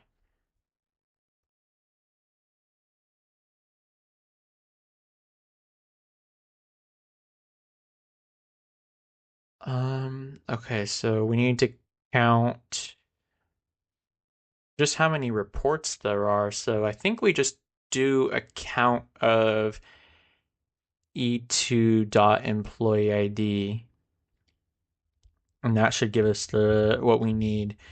So I'm gonna uncomment everything, and then we're gonna do let's do a count e2 dot employee ID. Then we need to name that reports count. So let's see if that gives us what we need. Okay, and now we just need to get the average age. So before we do the round, let's just get the average correct, and also let's check case two. Yep, so that's doing it correctly here as well. So now we need to get the average age. So for that, I believe we have our age column, right? So I'm gonna honestly count this out again one more time. Sorry, because I just want to know if this should be E1 or E2 where we get the age from. And comment this as well.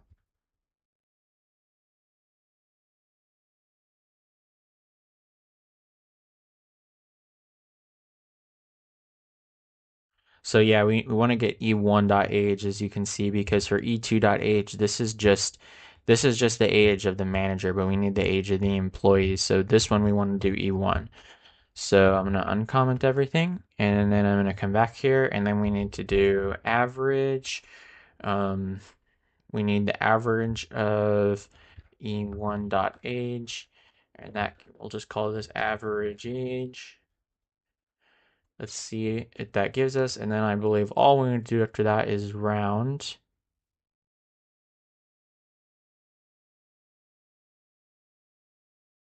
Yep, so that gives us 38.5. But now we just need to round it. So we round. And I don't know if we need to put like a 0 here to indicate that we want to go to the nearest integer. Okay, that looks like that gave us the correct test cases. So let's see if this gives us the correct result. And no, we're only passed for the test cases. So let's use this test case and get rid of the other two. I'm going to rerun and look back at the description. I think I already know the answer.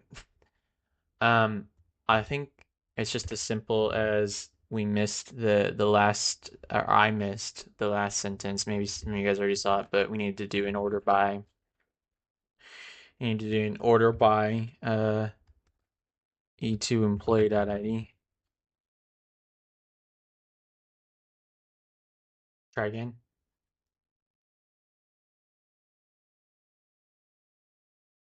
Oh, put a comma, not a period.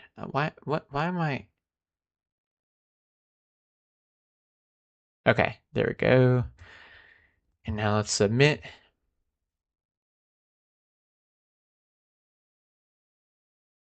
Awesome. Question 1789, primary department for each employee. So we have our one table, employee table, and then we have our employee ID, our department ID is the primary key combination of columns with unique values for this table. Employee ID is the ID of the employee. Department ID is the ID of the department to which the employee belongs, and the primary flag is an enum of type Y or N. If the flag is Y, the department is primary. is the primary department if the flag is in the department is not the primary. So employees can belong to multiple departments. When the employee joins other departments, they need to decide which department is their primary department. And we want to note that when an employee belongs to only one department, the primary column is N. So we need to write a solution to report all of the employees with their primary department, and for employees who belong to only one department, we report their only department. So we need to return that result in any order, and we have the following example. We have employees 1, 2, 3, and 4. So we have employee 1, his primary department is, it looks like it's going to be 1 since he's only listed here one time, and he has a primary flag of N. And then we have employee 2, who's in 2 departments. Their department ID is going to be 1 because he or she's in 2 departments and the primary flag is in 1, so we select that. Employee number 3 only in 1, so it's going to be department 3 because that's the only one he or she is in. And then employee 4, they are going to be in primary or department 3 since that's where their flag is. So then you have this output table of 1, 2, 3, 4, department ID 1133. So I think the tricky part here is the portion where the primary where the employee is only in one department, because I think the first thing we want to do is just look. We want to just select our employee IDs. We want to select a department ID where the primary flag is Y, and that will give us the correct answer, I believe, for any employee who's in multiple departments. And then we need to figure out how we OR that with the employees where their count of employee ID is only 1. So I'm not sure about that one yet. So let's just start with the first. So first thing we're going to want to do is select our employee ID, our department ID, and we don't care at the primary flag, right? So we want to select just these from, oh my goodness, our employee table. And then we just say where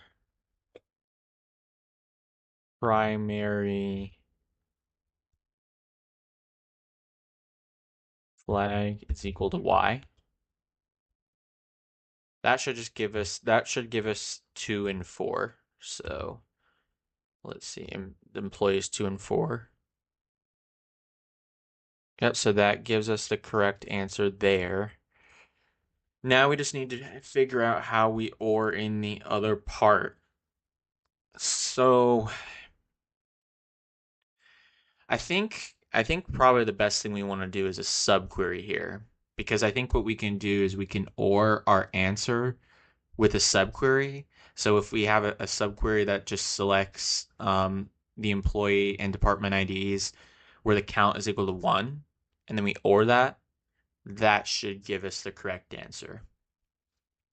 So syntactically, how do we do this? I think we need to come here, and then I'm gonna erase this semicolon, and then I think we need to do an OR. So we do OR, let's see. Yeah, so we need the other employee IDs, right? So we need the other employee IDs where it's 1. So we say or employee ID is in, so this is our subquery syntax. And now we just select our employee ID again from our employee table.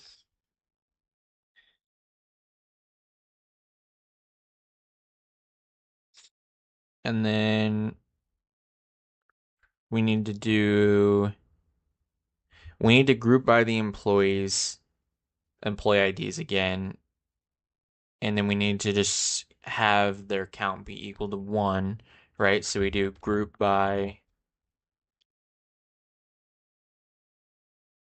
employee ID, and then having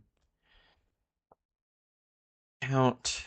I don't think it really matters what our count is here. We could just do star. That can be equal to 1.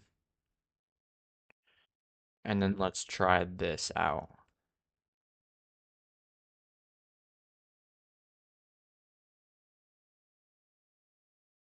Yep, so that gave us the correct result. I'm surprised this is an easy difficulty, because this seems tough, to be honest. Let's get into today's problem. So we have problem 610, triangle judgment. So we have our triangle table, and then we have X, Y, Z are the primary key columns for this table, and then each row of this table contains the lengths of the 3-line segments, and then we want to report for each 3-line segments whether they can form a triangle, and we want to return those result table in any order. So we have our sample table here with 13, 15, 30, 10, 20, and 15. And then we have 13, 15, 30 is a no, 10, 20, 15 is a yes.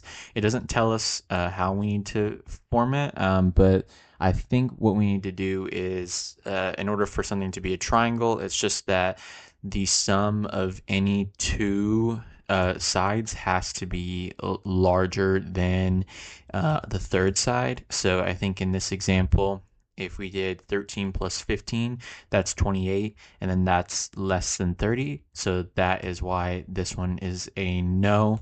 In this one, you can add any two sides. So you have 10 plus 20 is 30. That's greater than 15. 20 plus 15 is 35. That's greater than 10. And then you have 10 plus 15. That is greater than 20. So my idea here is that we're probably going to just have to do a case statement where we go through each possible outcome, and then only if these 3 columns, it's true for all possible outcomes where you add the two sides and it's greater than the other side, then we add a yes to the triangle column. If not, then we add a no. I'm going to look up the case syntax before I start real quick, because I always forget this one for some reason. So, okay, we need case when condition.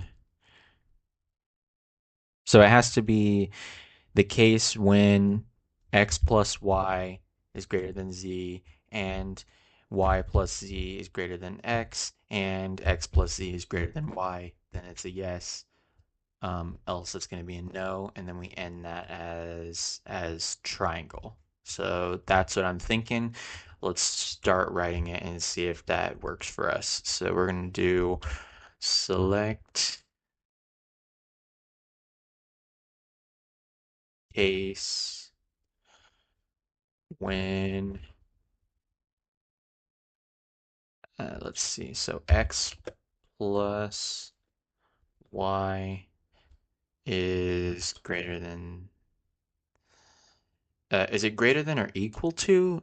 I think it's greater than, just greater than. We'll try with that first. So when x plus y is greater than z, and let's see, y plus z is greater than x, and let's see, so then we need x plus z is greater than y, then that will be yes. And then we have else no. And then end as triangle from triangle. I have a feeling I did the syntax wrong, but let's see.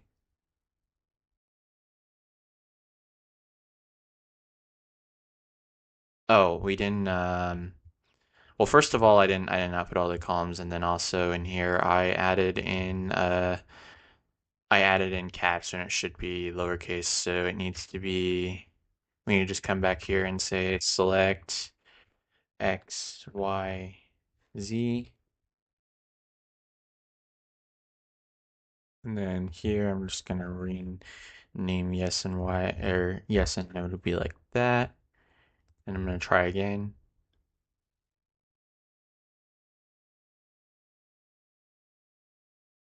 Maybe I need another comma here.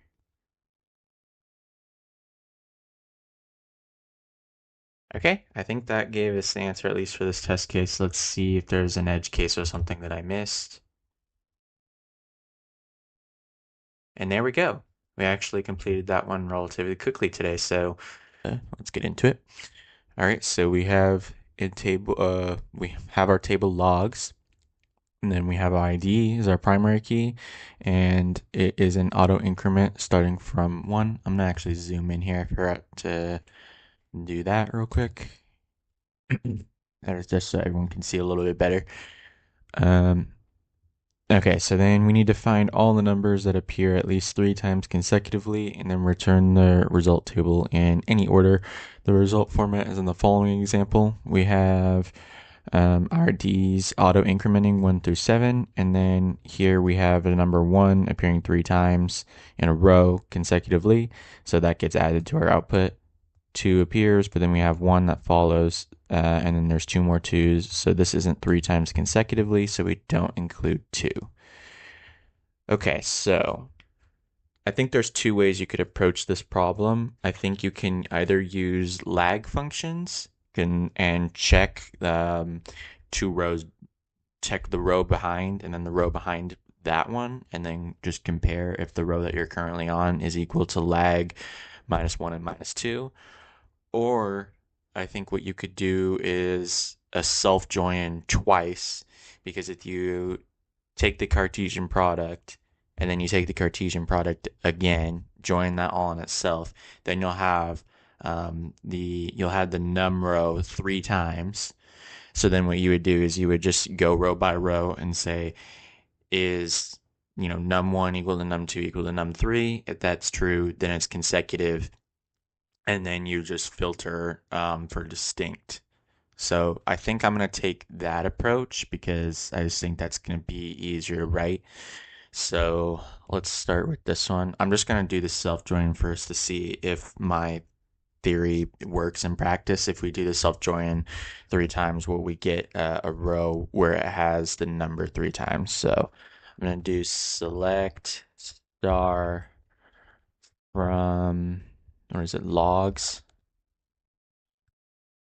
And then self-join, I think we just do join, well, actually here we need to call this L1. So this is our first logs table, and then we do join logs L2 on L1 is equal to, or L1.I num. Is it ID or num? I think it would be the ID that we want to match, not the num, because then yeah. So it'd be logs2 ID is equal to L2.ID, and then we join, logs L3 on L2.ID is equal to L3.ID. And then, yeah, let's just do this and see what that table looks like.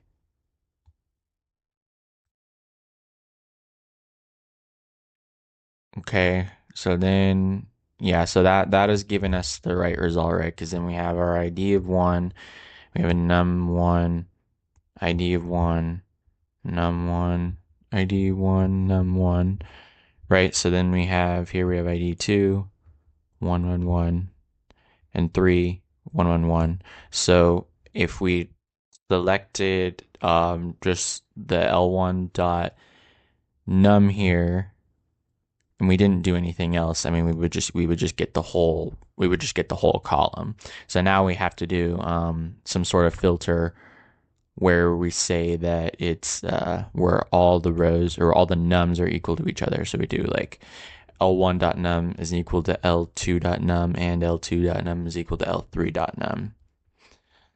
Okay, so let's write that out and then see what we get here. So we did where L1.num is equal to L2.num, and then we need, I think, an and, correct? Because and L2.num is equal to L3.num.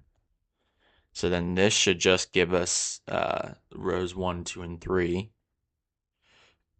Because that should be the only ones we have. Oh, also row 5. Because that one, row 5 also has all ones. Let's see. Oh no, this actually gives us everything. Right, I'm wrong about this because you're just joining on the ID. It's just joining to itself.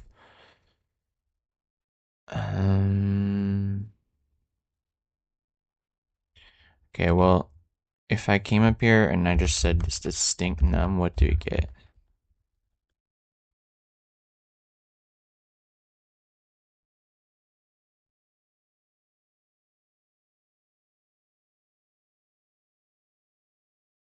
And that should give us 1 and 2. Okay, so that's just going to give us all the distinct numbers. I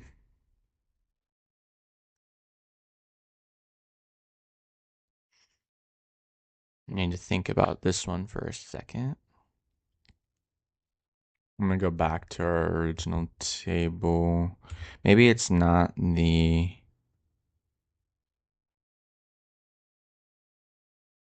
Oh, maybe we need to join where the ID is greater than, not where it's equal.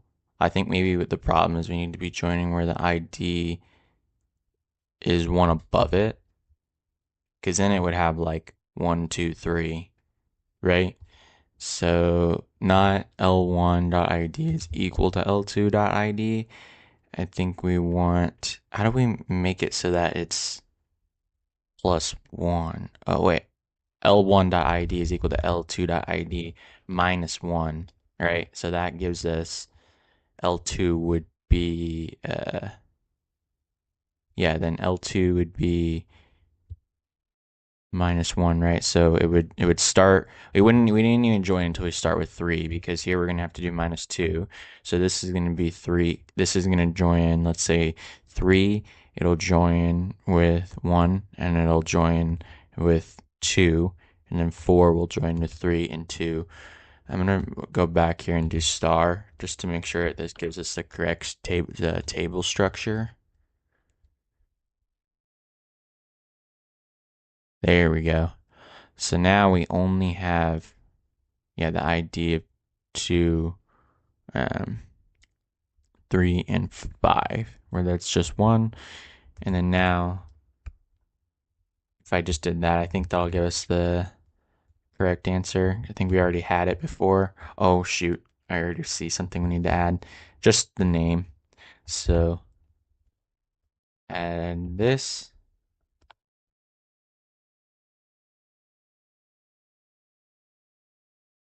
Okay, and that gave us the correct result for this test case. So let's see if we pass. Okay, so we got the wrong one. I guess if there's only 3 rows, it doesn't work in that case. I'm not sure why that would be the case though, because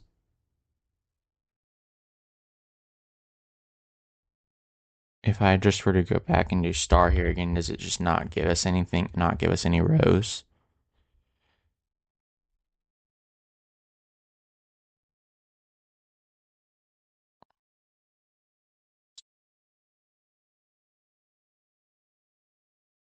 If I made it plus, would that give us what we want? So you did +1 and +2.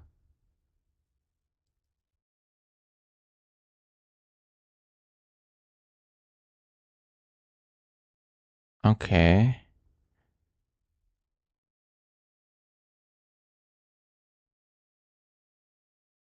Let's go back. Let's make this minus again. And then let's check without the where filter and just look at the table and see if I don't have any wheres, how it joins. Or does it just not join on anything at all? Yeah, it just doesn't. So where is wrong with our logic here? So we have select all from logs L1, join logs 2 on the ID is equal to the ID minus 1. Logs 3 is equal to L2.id, L3.id minus 2. Okay. Let me think why that wouldn't be showing us what we want.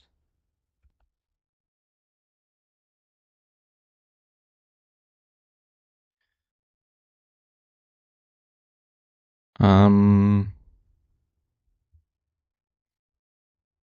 I think it might be because the minus L2.id is already plus 1. So maybe this just needs to be plus 1 unless we made this L1.id. I think we could do either or. Like I think we could do L1.id minus 2, or we could do L2.id minus 1. But let's try this one and then just see if we get any rows. Okay, that gives us back the rows. So now if we do this, and then we do distinct num as, and then come back up here and do consecutive nums, and then run again.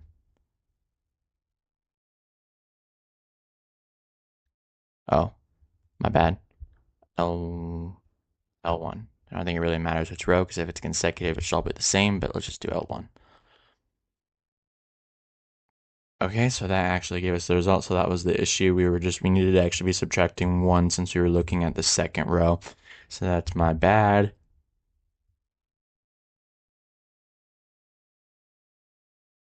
And there we go. So, problem 1164, product price at a given date. So, given our products table, we have product ID and change date is the primary key, which is a combination of columns with unique values for this table. And then each row of this table indicates that the price of some product was changed to a new price at some date. So initially, all products have a price of 10, and we want to write a solution to find the prices of all the products on the date of 2019 August 16th, and then we want to return that result table in any order.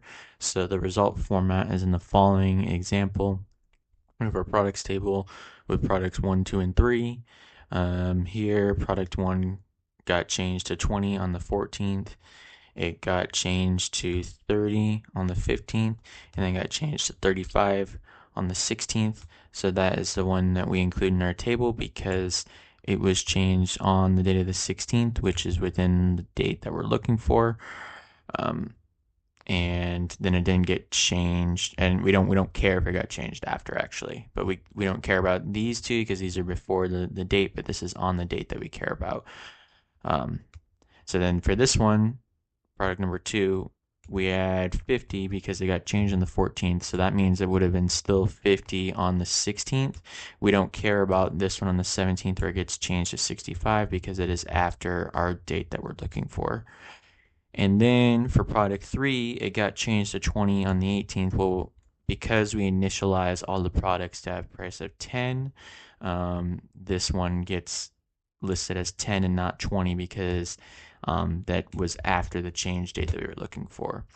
So I think the way that we want to go about this one is in two parts. I think first we want to use like either a subquery or a common table expression to filter out all the results that happen before our max date. So if our max date is August 16th, we can use a subquery or a common table expression, and then that will we can then like transfer the results um, with a union, and then we union another result which has the any product IDs that are in the table that don't fall into our subquery or CTE common table expression, and then those we just immediately assign the value of 10.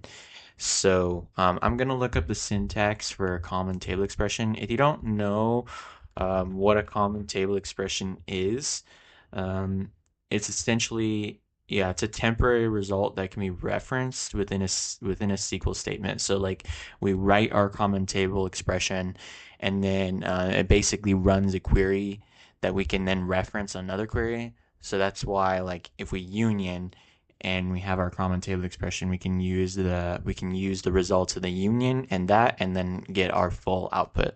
So the way that we do that is we start with this keyword with, and then we give a name to our common table expression, and then look at the columns we want to look at, and then just write our select as we normally would. So with that, let's try just getting the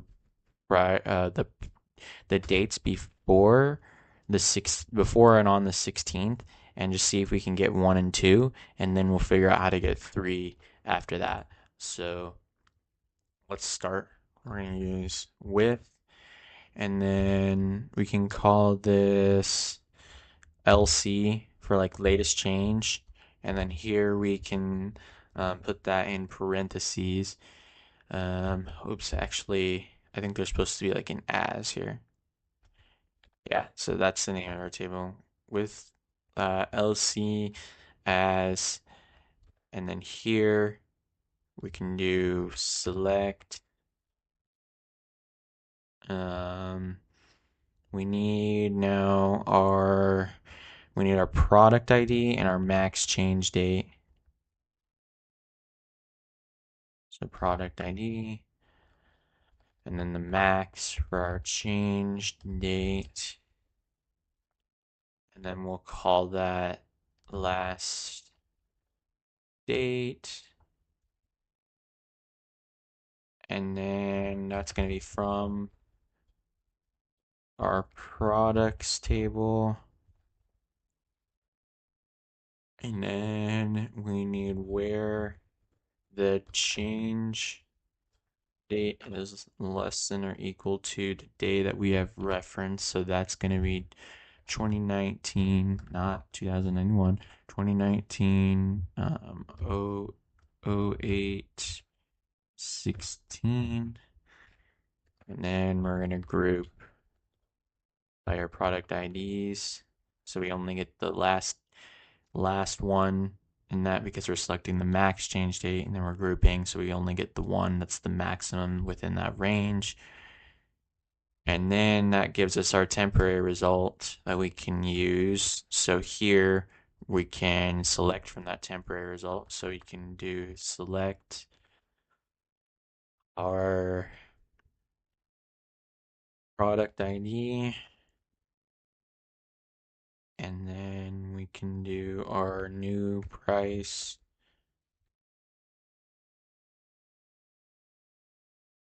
Call this price.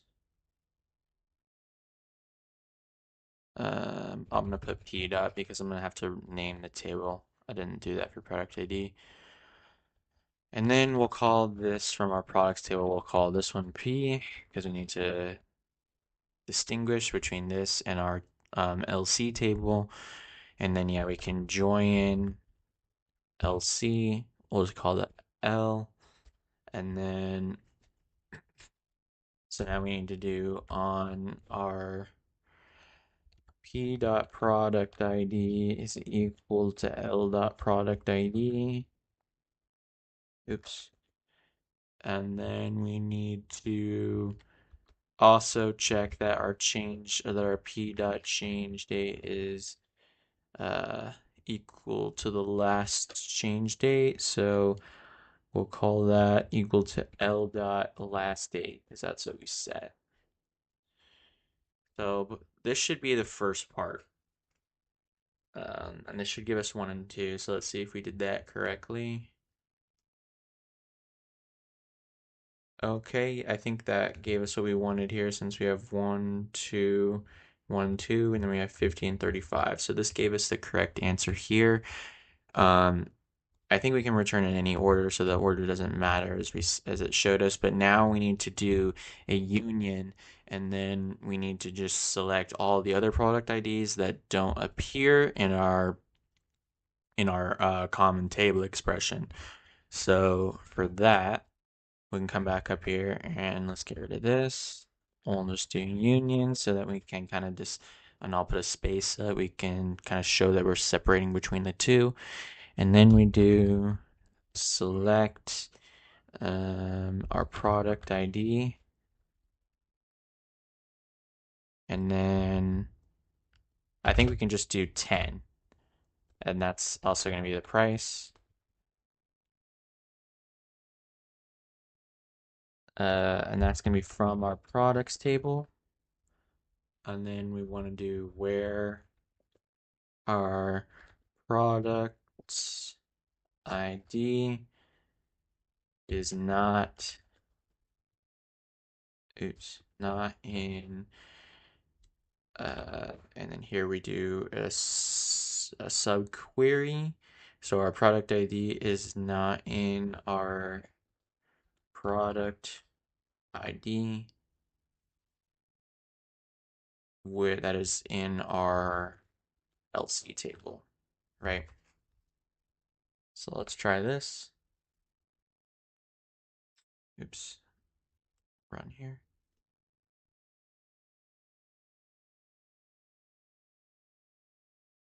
Okay, so that gave us the result that we are looking for. I'm gonna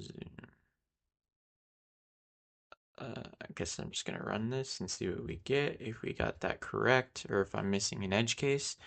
And we did. Okay, joins. Okay, so for this problem, we have our table named Q, and then we have person ID column contains unique values, and this table has information about all people waiting for the bus. The person ID and the turn columns will contain all numbers from 1 to n, where n is the number of rows in the table.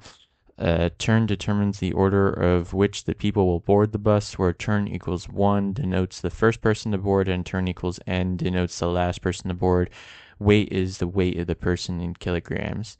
There is a queue of people waiting to board a bus. However, the bus has a weight limit of 1,000 kilograms, so there may be some people who cannot board. So we need to write a solution to find the person name of the last person that can fit on the bus without exceeding the weight limit. The test cases are generated such that the first person does not exceed the weight limit.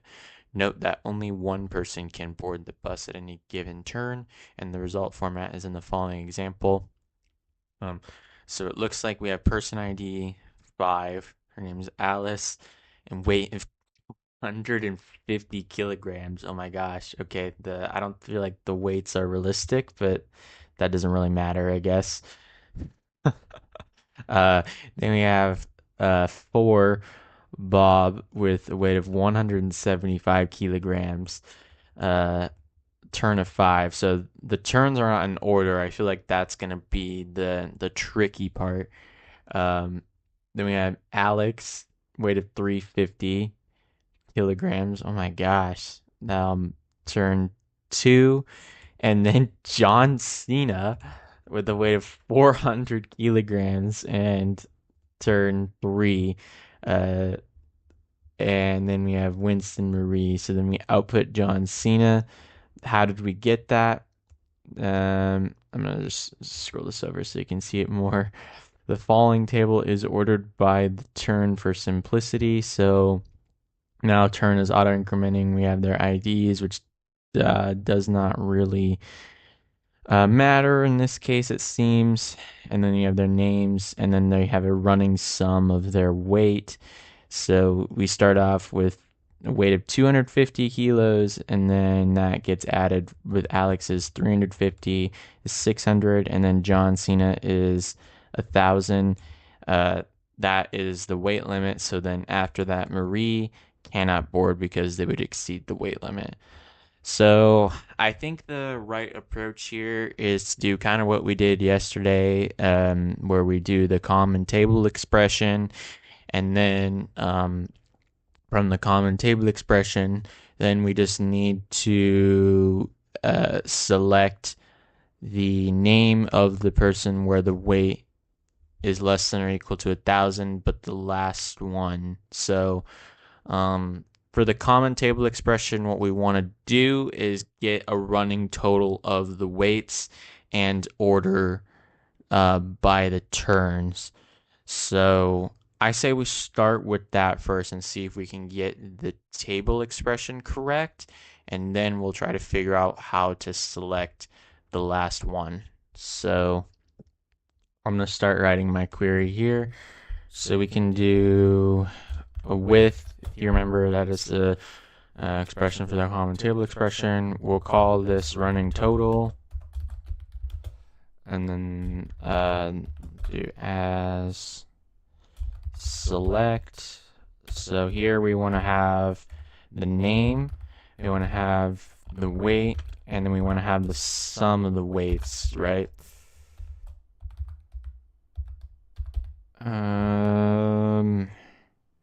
Now this is the part I'm not sure. So the sum of the weight, we'll just call that as, well, we have to order it by the turns, right? So I'm gonna look up how to order a column in SQL.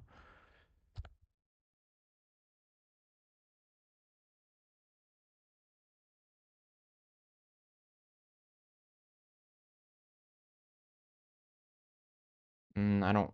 That's not what I wanted. Order table. Maybe have to be more specific. Order table in CTE or order column, because the order by is order generally not allowed.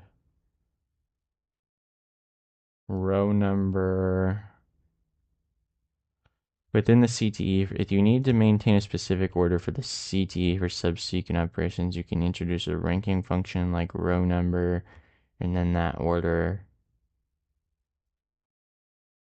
Okay, I don't think we need row number. I think we can just keep the sum. But I think we need this over keyword, and then we can do the order by. I don't know what the over keyword does though.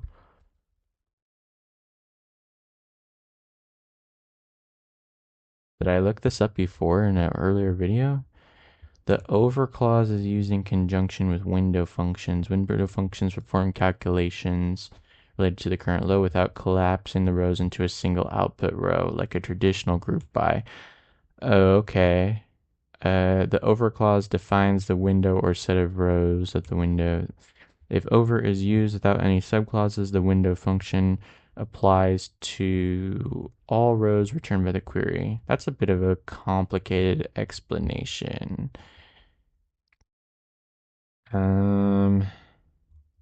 But it seems like essentially what I'm reading from this is that it's gonna do um it's gonna do it's gonna allow you to work with calculations but not have to collapse columns into a single row like group by. So let's see, ordered sets. The ordered by subclause within over defines the order of the rows within a partition. This is crucial for functions like rank, row number, lag, and lead. The over clause is mandatory for functions specifically designed for Windows. It can also be used with aggregate functions like sum. Okay, so that tells us that this is something we can use. So we're going to do our common table expression, then use over, and then we do inside here. We're not going to do a partition. We're just going to order by. We're going to order by the turn number, and then that is what we can call the running weight. So we'll come back here. We have our sum of our weight as over. Oh wait, why do I have an as here? Sum weight over, my bad. Then we have order by turn. And then that is our running weight. And then this is from our Q table. And then let's just select everything from the common table expression to see if we did that correctly. So we could just do select star from running total. And let's see what that gives us. Unknown column name. Oops. Up here, this should not be name. This should be person underscore name. My bad.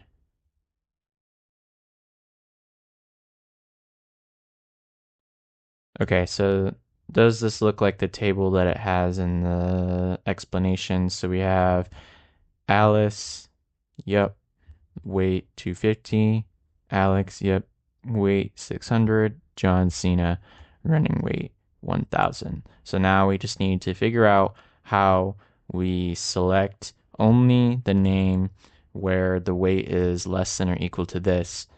I believe for this you can use a limit.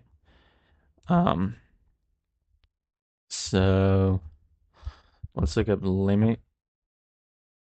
Yeah, the limit is used to restrict the number of rows returned by a query. So we need to just order by the running weight in descending order where it's less than or equal to 1000, and then select the top row. That should always give us the one that we want. So from here we have we can get rid of this star first because we only need the name, and then this is still from our running table total, or from our running total table, and then we need to say where the running weight is less than or equal to 1000, and then we want to order by running weight in descending order because that'll give us the highest weight at the top, and then we just say limit 1. Let's try that. Oh, I literally did it twice, guys. My goodness. Such a silly, silly mistake. So there we go. Person name. My bad. Okay, so I'll run that. And that gives us the expected result. Let's see if this works on all edge cases. And there we go. So problem 1907, count salary categories. We have our one table accounts. And so in this table, we have account ID, which is the primary key. It's the column with unique values for this table. And each row contains information about the monthly income for one bank account. What we need to do is write a solution to calculate the number of bank accounts for each salary category. The salary categories are low salary, where all salaries are strictly less than 20,000. Average salary, all the salaries in the inclusive range of 20,000 to 50,000. And then high salaries are all salaries strictly greater than 50,000. The result must contain all three categories. If there are no accounts in a category, return 0, and then we must return that result table in any order. So the result format is in the following example. We have our accounts table with account IDs in no particular order, and then various incomes. So here we have this one should be a high income because it's above 50,000. This one should be a low income because it's below 20,000. And then this one should be high, above 50,000. And this one also high, which is exactly what we see in our output. We see a low salary with the 1 count from ID of 2. Then average is 0 because nobody was in that range. And then 3 is the other 3 salaries we saw in our table.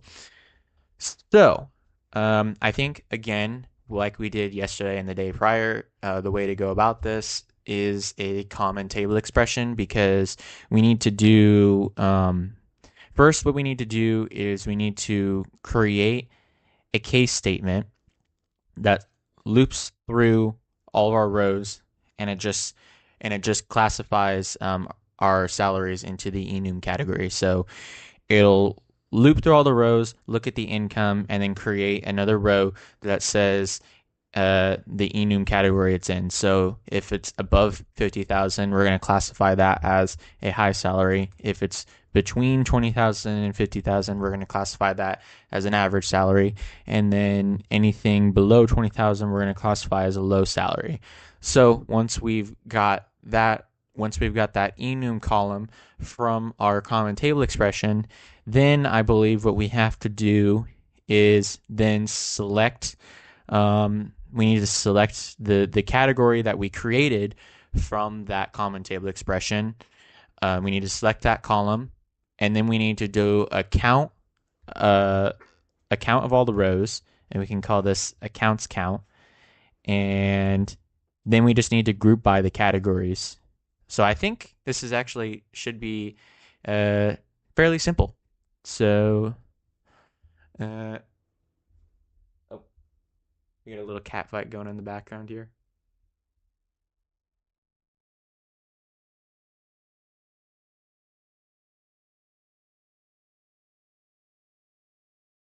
Okay, sorry about that. Got distracted.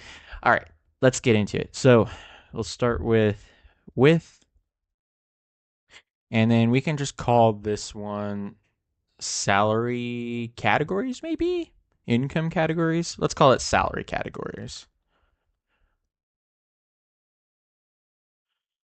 And then, as you remember, for our common table expression, you do as, and then this.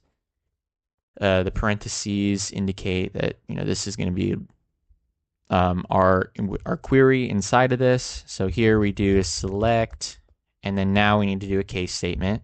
So here we just need to break into our three cases. So we have the case when it's a low salary, right? So this is when the income is less than 20,000. So 1, 2, 3. And then we're going to classify that as a low salary. Then we have the case when the income is between 20,000 and 50,000. So I think we literally use the keyword between. We have 20,000, 1, 2, 3, and 50, 1, 2, 3. Then we'll call that our average salary. And then we don't need to really even specify the other one with an if. We could just say else, because this will take care of everything else we have, and then that can just be the high salary. And then we end this as, we'll call this just category, because that's what we're going to need to name it at the end based on our output table. And then we need to say, where is this coming from? Our accounts table. Okay. Now to make sure that that worked properly, let's select all from our category table.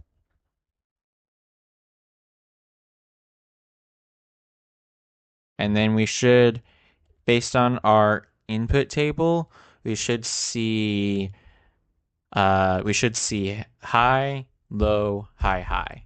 And that's it. So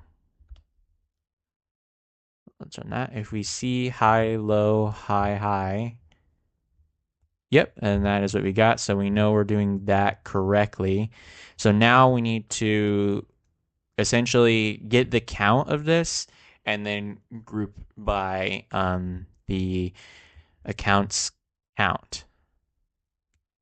So we'll come back up here. We need our two columns. We need category and we need accounts count. So category, and then here we can just do the count star as accounts count from our salary categories, and then we can group by category.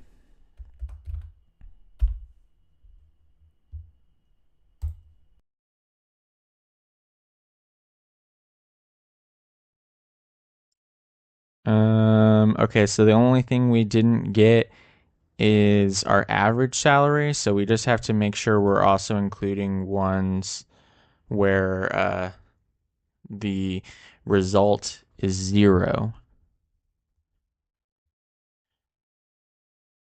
So how do we include that? Would we need to do like a join on ourselves? Let me think.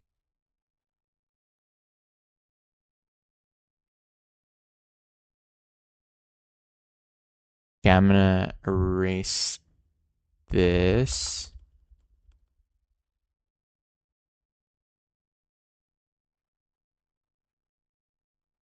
And then I think we may need to use the coalesce function because that function includes counts even when it's 0, I believe. So I think we need to do like a coalesce and then a join. But I'm gonna look up the coalesce just to make sure I'm understanding that correctly. So the coalesce function returns the first non-null expression from a list of expressions commonly used for handling null values. Yeah, so this is, I think, why we want coalesce is because if the average column isn't there in our case, and so it should be null, so you want to replace it with a 0. So if we use like coalesce, we have to like do a join, we have to do a left join on the original table, or sorry, we have to do a left join on our um on our salary categories table, and then we need to do a coalesce so that even if it's not there, then we replace it with a 0. So I think it's going to be something like coalesce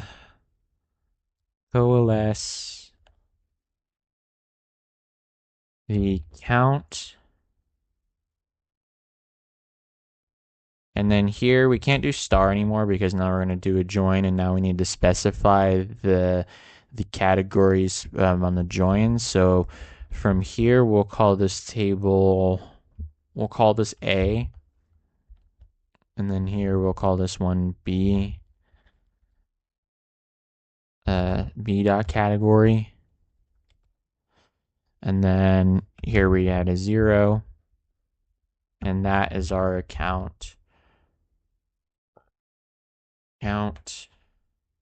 And now we need to also do a union, I believe, because we have to union all the results of the case statement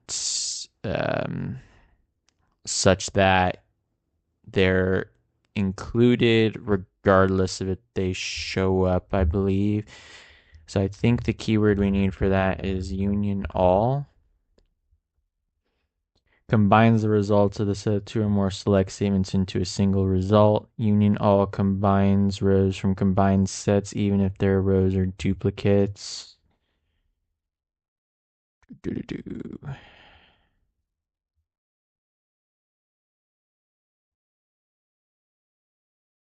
Yeah, we don't want just a distinct. We want all the results because we want even if it's null. So we need to do a union all on each one of the cases. So here we would select A.category, coalesce the B category from our accounts count, and then we're going to do this from. And now we need we just need to subquery and select all of the cases. So we select our low salary as a category, union all, select, scroll this down so you can see everything I'm typing, select our average salary, then union all again, and then select high salary. This is going to be our B table. So then we need this from salary calories. This is going to be, we need to select all from our B so that and then we need to left join this one to our original A table, because we want to left join on B because this right here is going to select all regardless of whether it's null or not. And then, so that's why this needs to be our original select, and then we need to left join against that. So then we get all of the ones from our A table, which actually contains the columns that we had originally. So this will be left join on, or we'll left join shoot. Yeah, the salary categories A on A dot category equal to B dot category. And then group by the category. Well, we'll call this, I think you also had to specify this. So we'll just say A. Shouldn't matter though. Let's try that.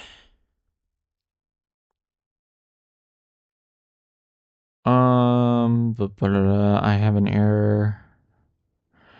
Check the manual for the right syntax from salary categories B.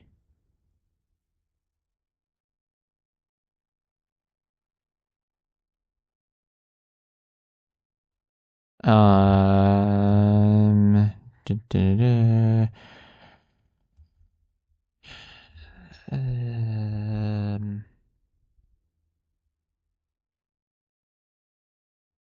I think maybe this actually needs to be A. And then we just left join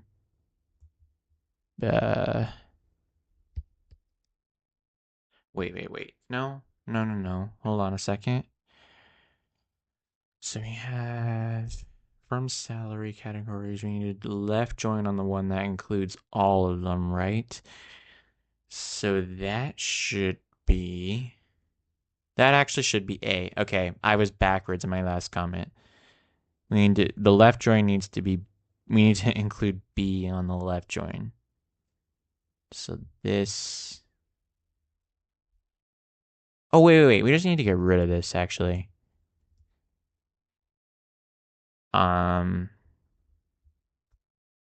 Yeah, and then we left join on A, like that. I think I just had from twice on accident. My bad.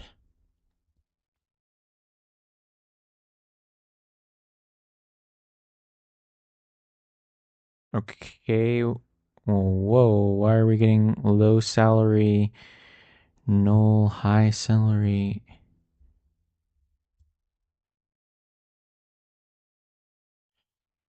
So that's not giving us the count the way that we want it to.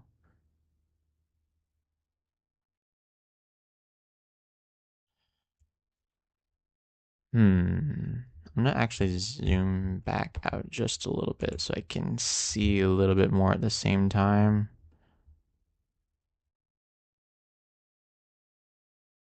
Okay, so let's look through here. Where did we go wrong? We have low salary and high salary count correct, but we have a null somewhere. I'm sure the answer here has to be something small. Oh, okay. It's A because it's null because for A dot category, we're getting null because there's no average salaries in the salaries category. The one from the actual answer. This right here has to be B because this selects all of them. That's why. And so this in the count has to be A, because if it's null, then we still have the name, but this will count 0. So that was backwards. Maybe it'd be better in the future if I don't just use A and B, but I'm never gonna do that. I'm always gonna make it more confusing. All right, let's submit. By the way, I would do that. I would make it more clear, and I probably should in the future. Okay, so that got us our correct answer here. So I'm gonna zoom in here. So you got problem 1978, employees whose manager left the company. So in SQL, we have our employee ID is the primary key for this table, and then this table contains information about the employees, their salary, and the ID of the manager. Some employees do not have a manager. Their manager ID is null. We need to find the IDs of the employees whose salary is strictly less than 30,000 and whose manager left the company. When a manager leaves the company, the information is deleted from the employees table, but the reports still have their manager ID set to the manager that left, and we want to return this result table ordered by employee IDs, and the result table is in the following example. We have a list of our employee IDs, their names, and then their manager ID, and their salaries. So our final output is 11. Reason for that is because the employees with the salary less than 30,000 are only, let's see, Kalel, I don't know if I'm saying that right, and Josiah.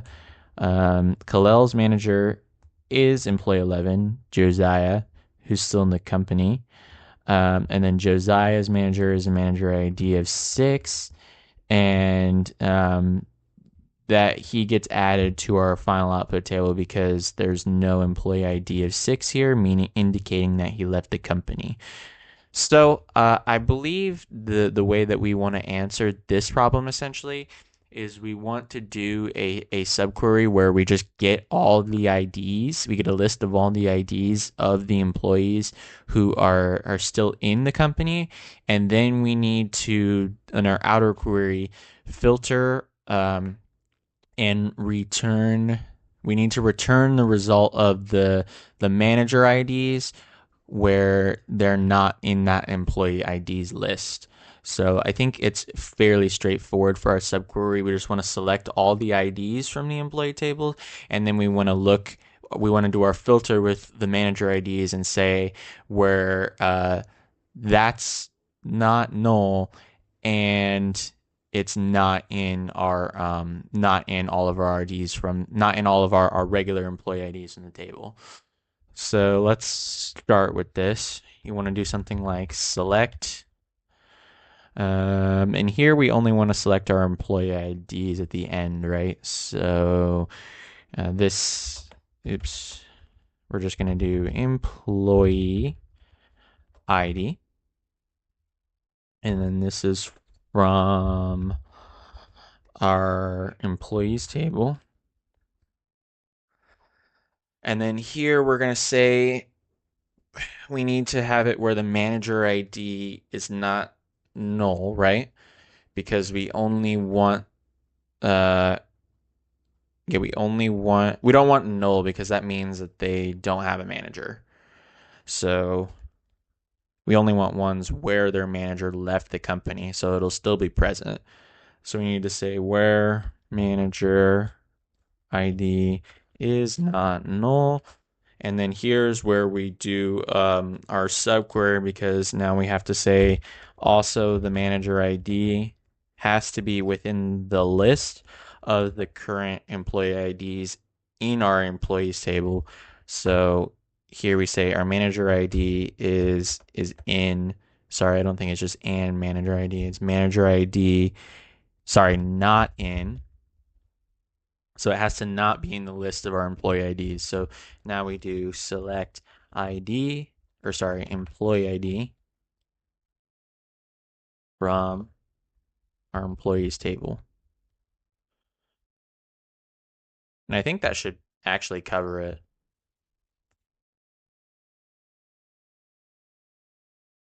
Yep, that gave us the expected result. Let's submit and see what we get here. No, that does not work. And let's look. We only literally passed one test case.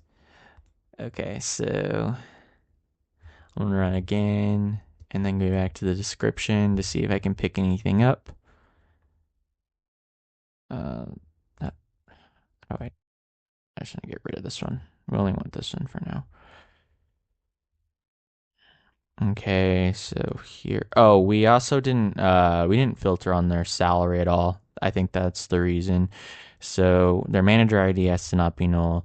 Their manager ID has to not be in the employees table.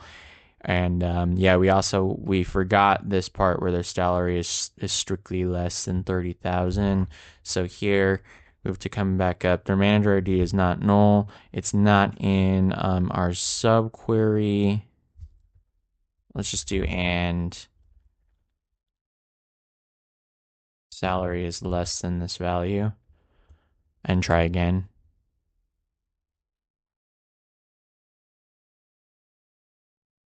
Okay, that should cover all of our cases. Nope, we're still missing. Based on this, I'm guessing it's already like an order by issue. I didn't read how they want us to return the result.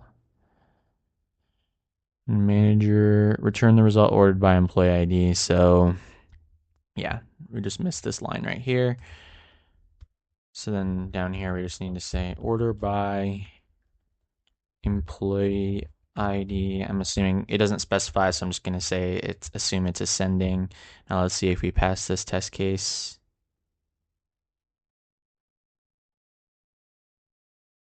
And there we go. Now we pass that one. Hopefully that covers everything. And there we go. So problem 626, exchange seats. We have our table seat that has two columns. ID is the primary key column for this table, and each row of this table indicates the name and the ID of a student. The ID sequence always starts from 1 and increments continuously. Okay, so then we need to write a solution to swap the seat ID of every 2 consecutive students. If the number of students is odd, the ID of the last student is not swapped, so then we need to return the result table ordered by the ID in ascending order. So the result format is in the following example. We have our seat table with the IDs incremented. We have Abbott, Doris, Emerson, Green, and James? I don't know how to say that. But then we have our output. So we have Abbott and Doris flipped, Green and Emerson flipped, and then GAM's or James, whatever the heck his name is odd ID. So he's left at the bottom, and he's not swapped with anyone because there's no one there for him to swap with. So yeah, note that if the number of students is odd, there's no need to change the last one's seat. So I think what we need to do here, this is actually pretty straightforward. I think we just need to do a case statement where we do modulus. We say if the ID mod 2 is equal to 1, then we just do a swap. If there's a, yeah, we just do a swap if there's a previous ID. And then if it's 0, then we just subtract 1. So I shouldn't say we do a swap. What we do is if the modulus, if the mod 2 of the ID is 1, then we add 1 to the current ID. And then if it's the mod 2 of the current ID is 0, then that's going to be equal.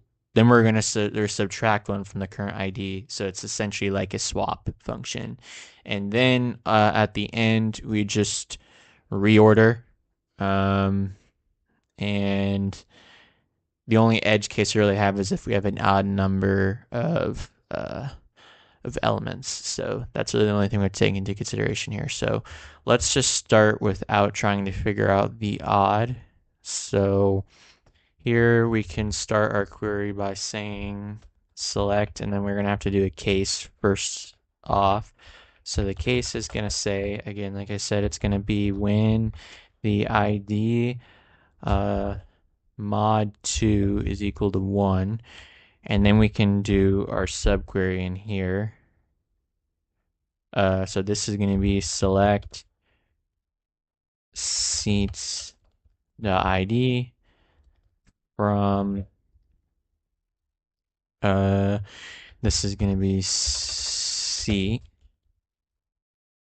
and then we need to do a self join on that so that we get the next row, right? So then we do CS.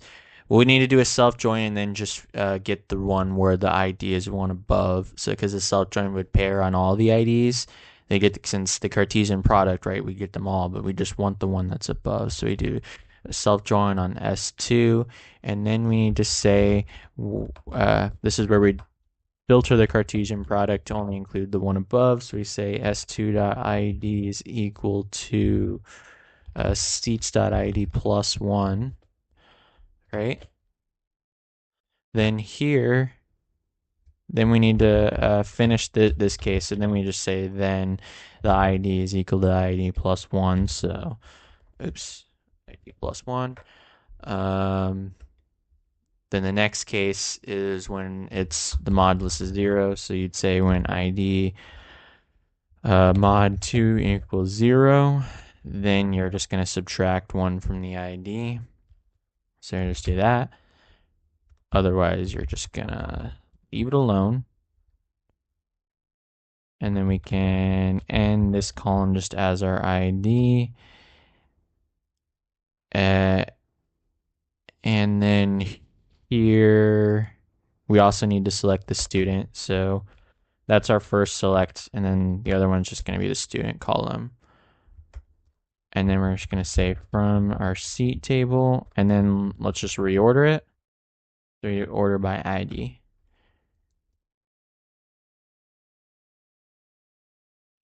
Now I think this will swap.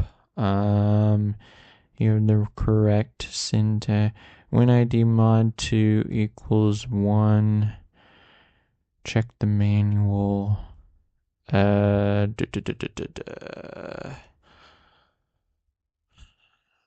see. I'm going to look up a subquery in a case.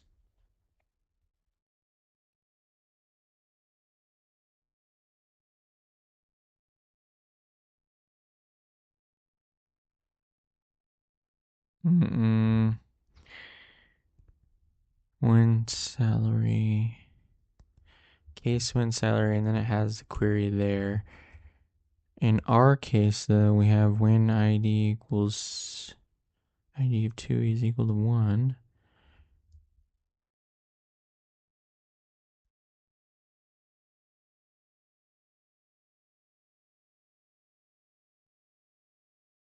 Or maybe you guys can see what something I'm not seeing here, because when I'm looking at it, it looks like it just has to have a comparison, right?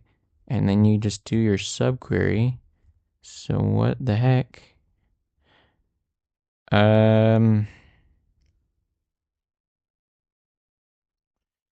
So we need to say when the ID mod 2 is equal to 1.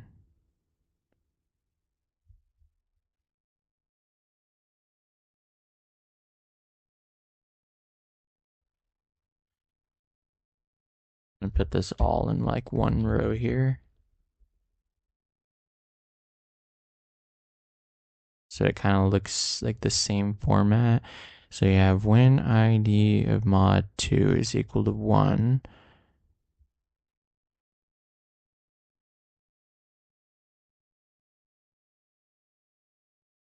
Give me a second to think about this one. Do we need to, maybe we need to put in?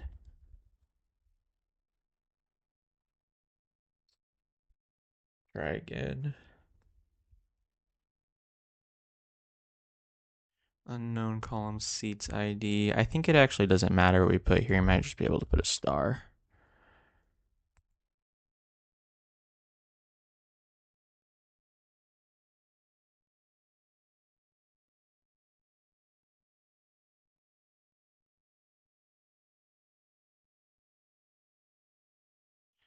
Select star from C2 where S2. Oh, I also forgot here, this has to be capitalized, duh. Oh, it's also not C, it's gonna fail again, my bad.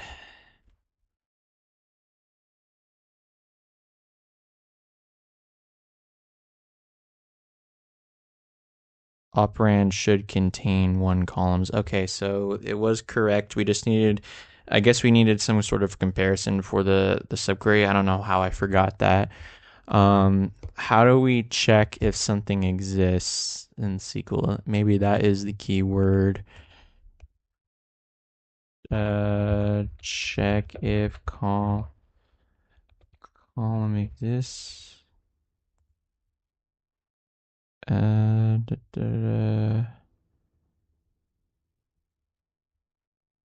Information schema.column.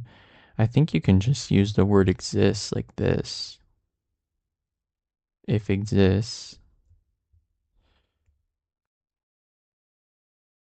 And I think we would say and exists though. Because this is a not if, because we're already doing a comparison on the left side to check the ID.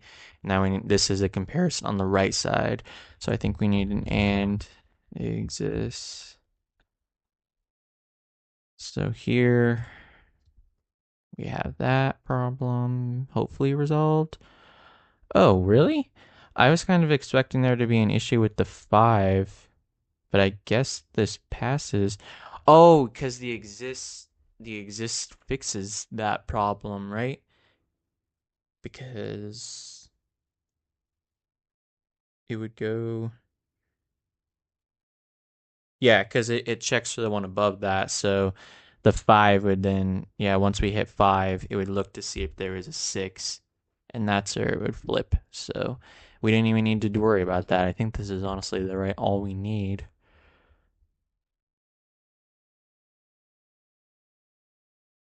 Awesome.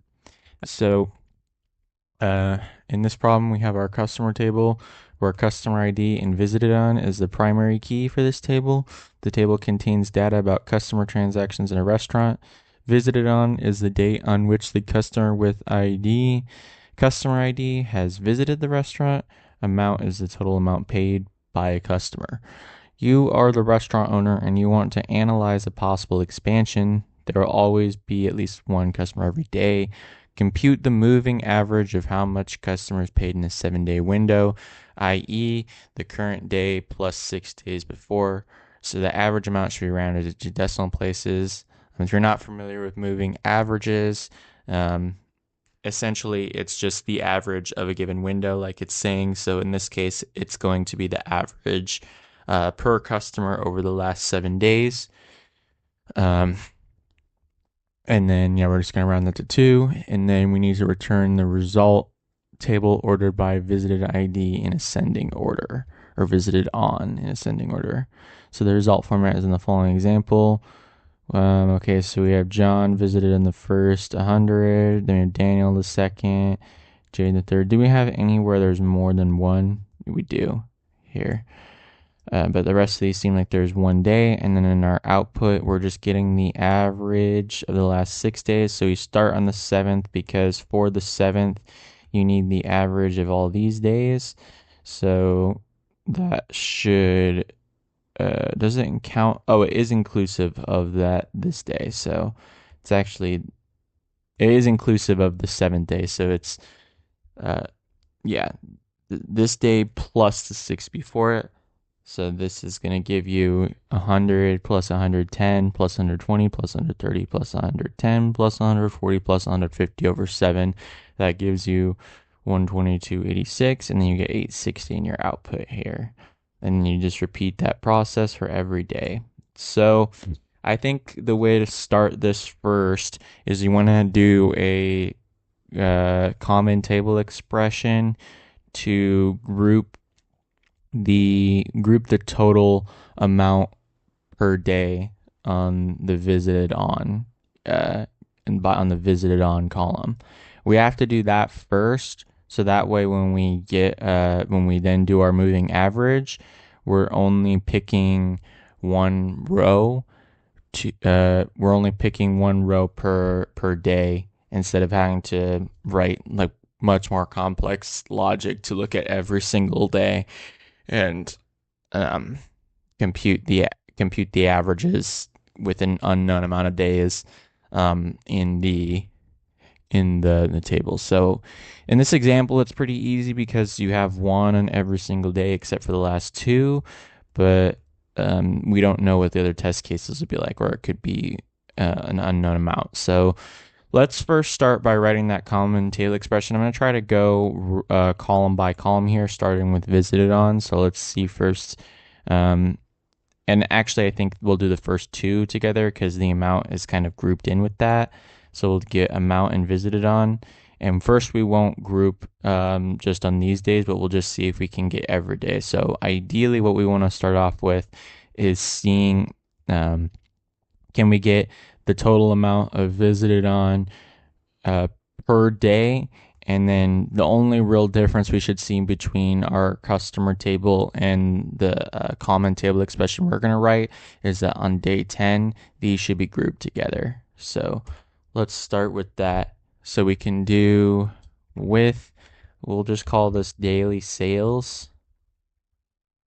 And this is going to be as, of course.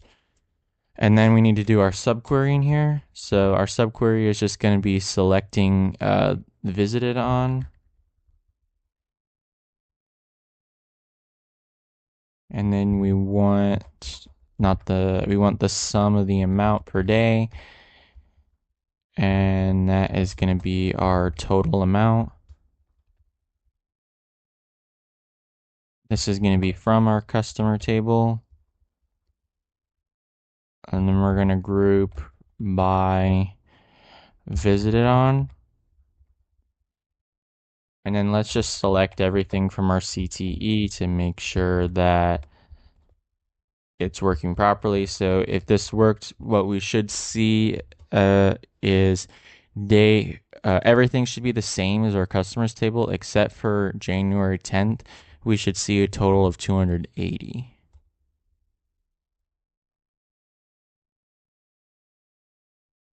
So yep, we have 100, 110, 20, 30, all the way down. And then on the 10th, we have 280. So we did that correctly. So now we have our amount. We have our visited on. Now we have to calculate essentially the moving average. So to do that, we're gonna come here. And then also I'm going to rename this column just to amount because that's what the problem expects. So now we need to essentially do a subquery where we take the sum of the amount and then we're going to have to take the sum of the amount and then do a date diff on the day that we're looking at, and then the day that the sum is looking at, and then if the date diff between the date that we're currently looking at and the one that the daily sales is looking at is between 0 and 6, then we're gonna add that to our sum and then essentially round that as our average amount. So here we're going to do select visited on, and then this is going to be a subquery. So we need select our sum of the amount. I'm going to open this up here from daily sales. And then we need where the date diff. Oh, and I think we need to specify which tables we are looking at here. So this is going to be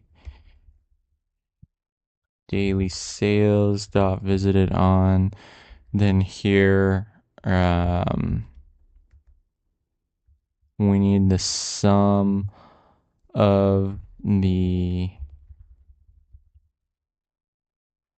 customers or customer dot amount from daily sales or the date diff of we need the daily sales dot visited on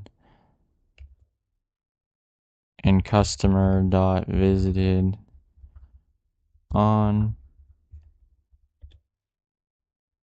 We need that to be between 0 and 6.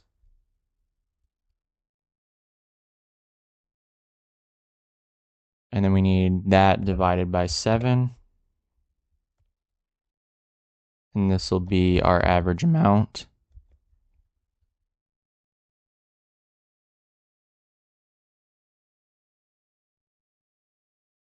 And this is going to be from daily sales.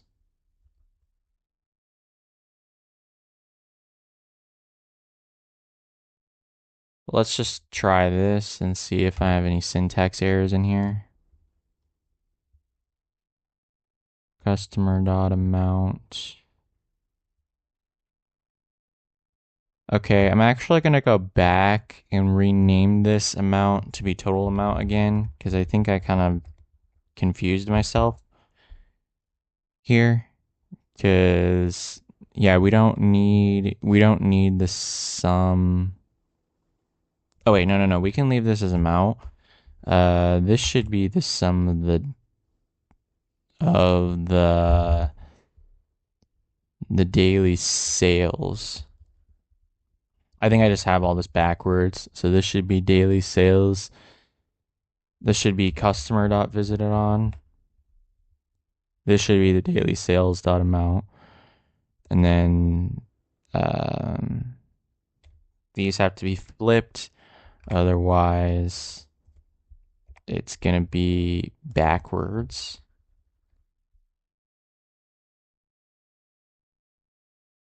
Let's try again. Unknown customer, unknown column customer dot visited on. Really? Did I misspell it? Visited on. Or the date diff.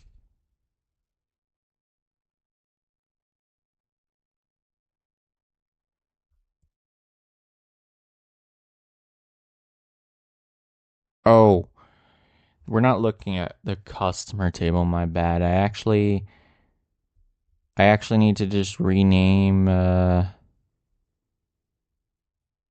we're actually joining it on the daily sales table itself. So that's where I'm confusing myself here. Because here we're doing our subquery on the daily sales table, then we're selecting on the daily sales table. So this actually needs to just be like A. Or no, we'll call this one B. We'll call the outer query one A, since this is an execute first. So then we actually need to select A dot visited on. From select the sum, we need the B dot amount, and then from our daily sales, this is going to be our B, and then here we need A dot visited on, B dot visited on.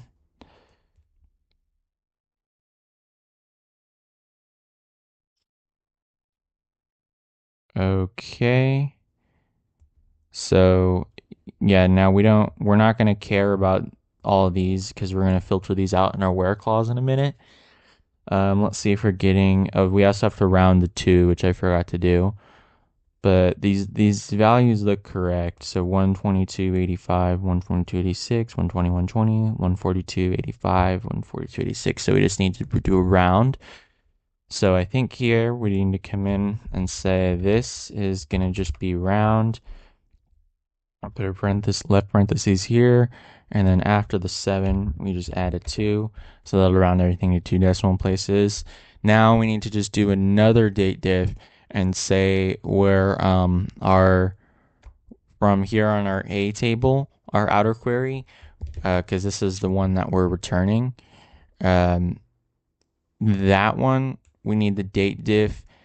We need the minimum. We need the minimum date diff between the one that we're looking at that table and the minimum on the visited on from the daily sales to be greater than or equal to 6, because that'll give us only the days where it's been 7 or more. So here to write that, we can just do where date diff of a dot visited on, and then here we can do a select. Our subquery is basically just going to select the minimum here from our visited on in our daily sales table.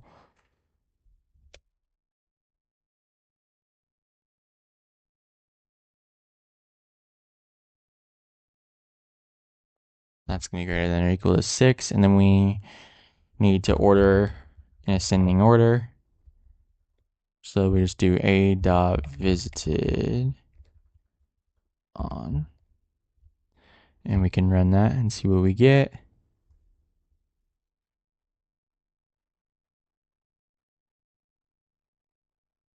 Oh, I think the only thing we're missing, we have the visit on, we have the average amount. We're just missing our amount.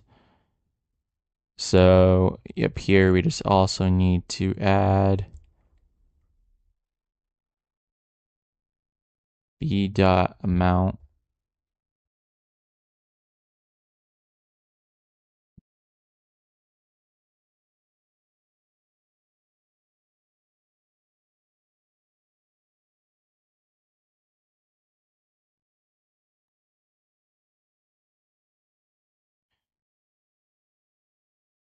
Select a dot visited on. Oh, we can't do it in there. I guess we could just do the sum of a dot amount. We can't do it in there because it's not in the subquery, and that's how we're getting b in here. Try that.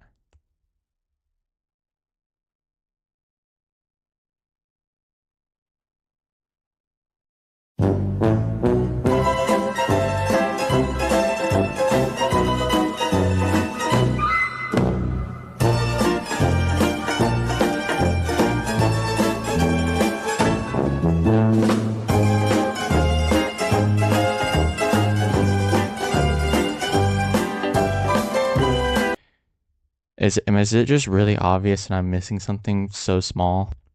Maybe I just need to follow the same logic without dividing by 7. So here, instead of, we're just doing the select the sum of the total amount from the daily sales, just like we did, where we do, we're going to do b dot total amount from the daily sales. We'll call this b, and then just instead of dividing by 7, we'll just do where the date diff between a dot visited on and b dot visited on is between 0 and 6, and then don't divide.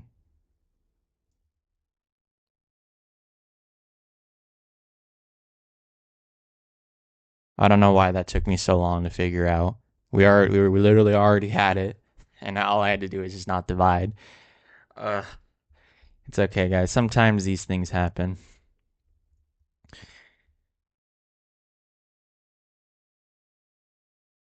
And there we go.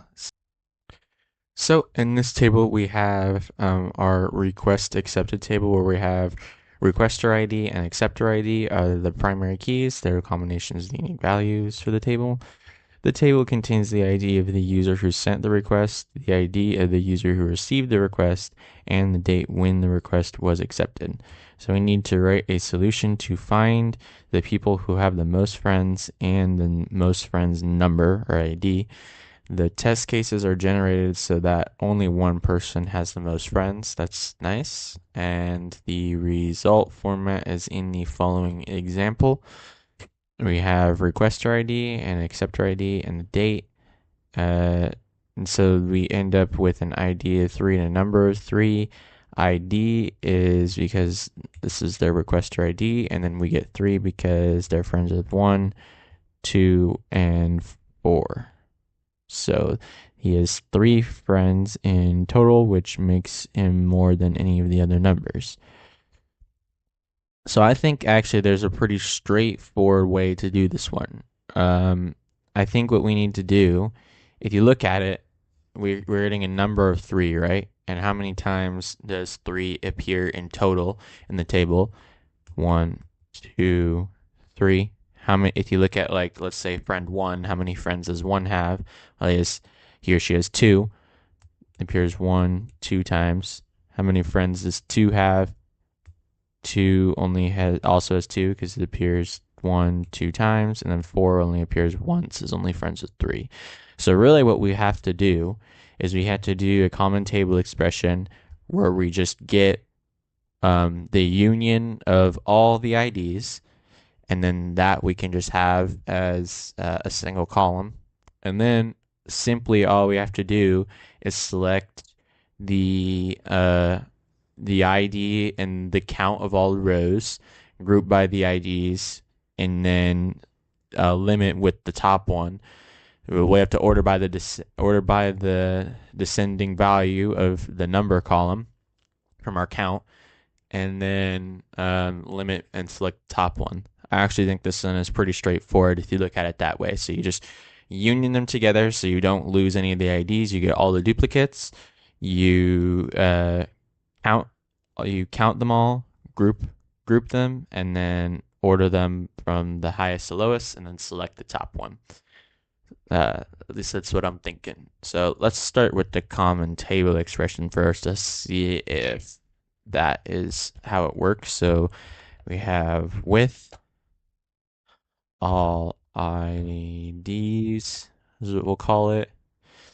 And then this will be just the union of the requester and the acceptor ID. So we have select requester ID as ID.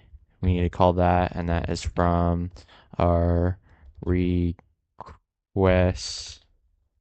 accepted table.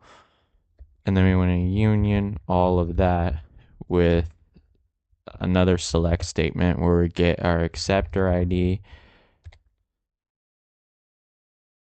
And then we can call this one. No, we don't need to name anything actually, because it's just going to be union into our ID table. So then we'll call that request accepted. Then let's just select all from this table right now. So we see if,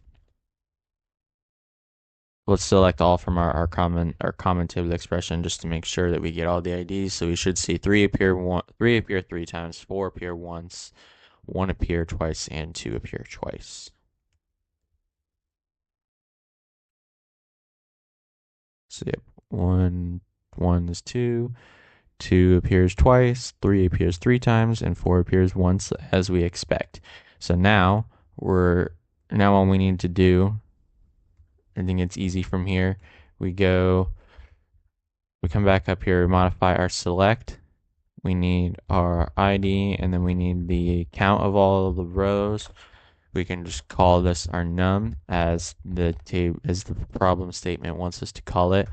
This is from our common table expression, all IDs. And then now we need to just group by ID, order by num in descending order, and then we can limit that to 1. Let's run that. And there we go. We got that test case. So make sure there's no edge cases. Boom. That was pretty quick and easy today. So we have problem 585, investments in 2016. We have PIDs, the primary key for this table. Each row of this table contains information about one policy, where PID is the policyholder's policy ID. TIV 2015 is the total investment value in 2015, and TIV 2016 is the total investment value in 2016. Lat is the latitude of the policyholder's city. It is guaranteed that the lat is not null. Lon is the longitude, and that's also guaranteed not to be null.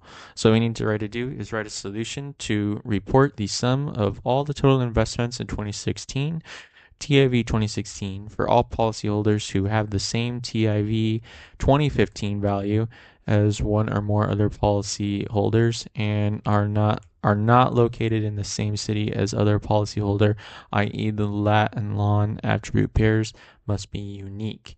So then we need to round TIV 2016 to 2 decimal places, and then the result format is in the following example. We have our insurance table with PIDs 1 through 4, and we get a total investment of 2016 with these criteria of 45. Why? Because in the first row, it looks like we need to have two things, right? So the TIV 2015 has to be the same as one or more of the other policyholders.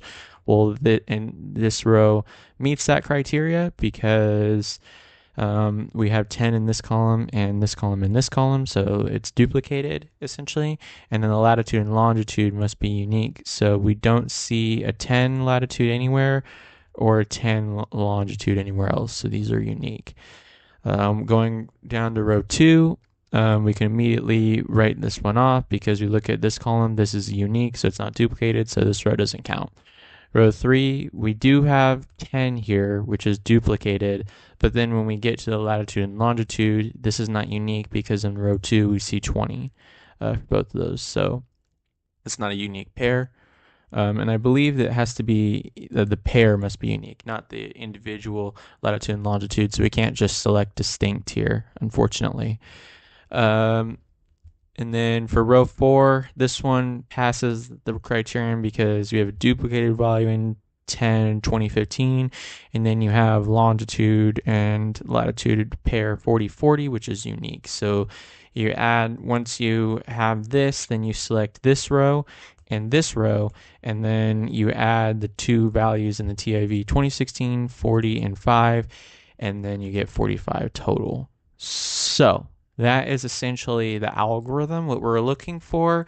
It really, if you break down the problem, we're looking for two things. We're looking for this has to be duplicated, right? So the TIV 2015 has to be exist more than once. And then this has to be unique. So the latitude and longitude pair has to be unique, only occurring once in the table. So the way to do that, my initial idea is you have two common table expressions. Again, so you have your first common table expression to just get the duplicate TIV 2015s, and then you have another common table expression to get the unique pairs of latitude and longitude. And then what you would want to do is select. You'd want to select the sum of the 2016 column, where you would join your first common table expression on the TIV 2015 being equal to the duplicate ones, so that'll filter out for only the duplicates. And then you also want to do another join on your unique latitude and longitudes, where you would set you would join on this equaling the unique latitude, and this the insurance longitude equaling the unique longitude. And essentially that would then filter out the rows, and it would sum up that 2016 column, and then we would have our answer. So let's try this approach and see if that works. So we'll start off by doing our duplicate. Let's see if we can get the duplicate TIVs correct, the TIV 2015s correct. So we do with, we'll call this dupe TIV, and then this is going to be written as select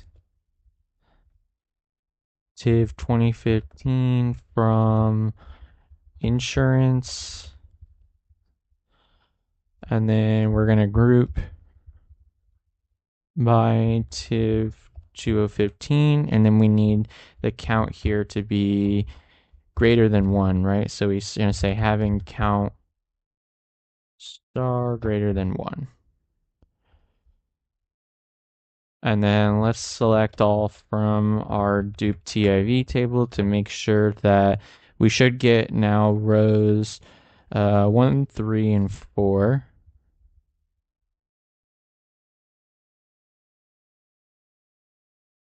If we did that correctly.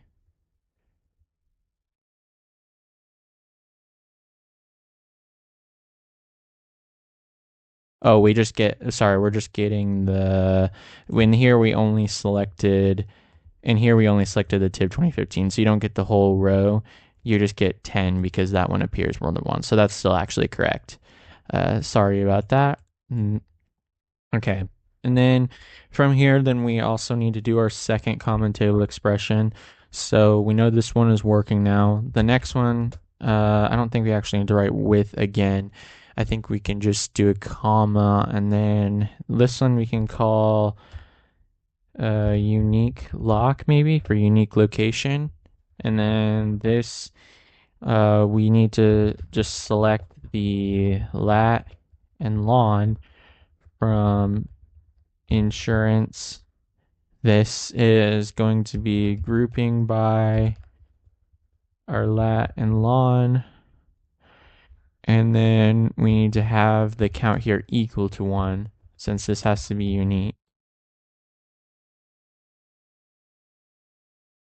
And then if we select it all from our unique longitude, we should just see 10, 10, and 40, 40.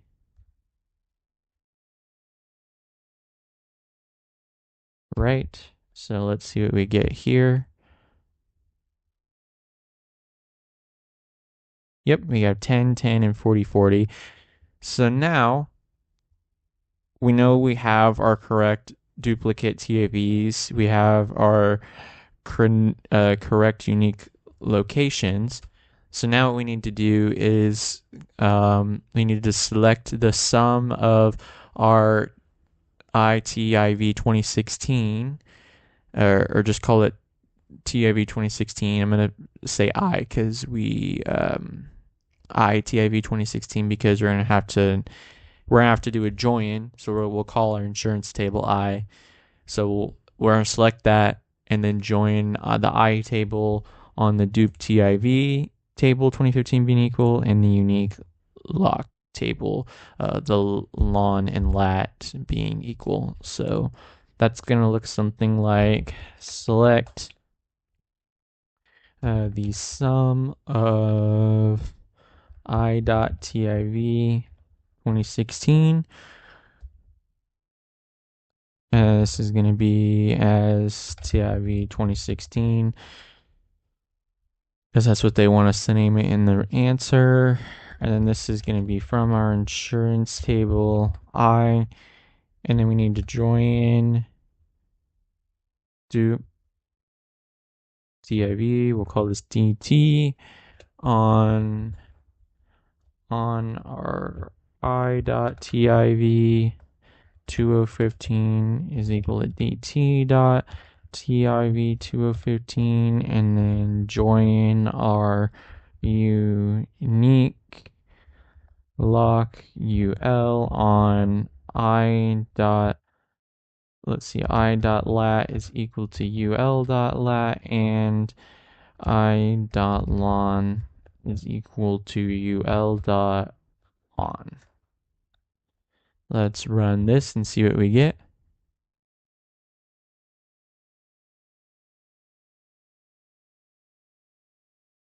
Okay, I'll submit that one.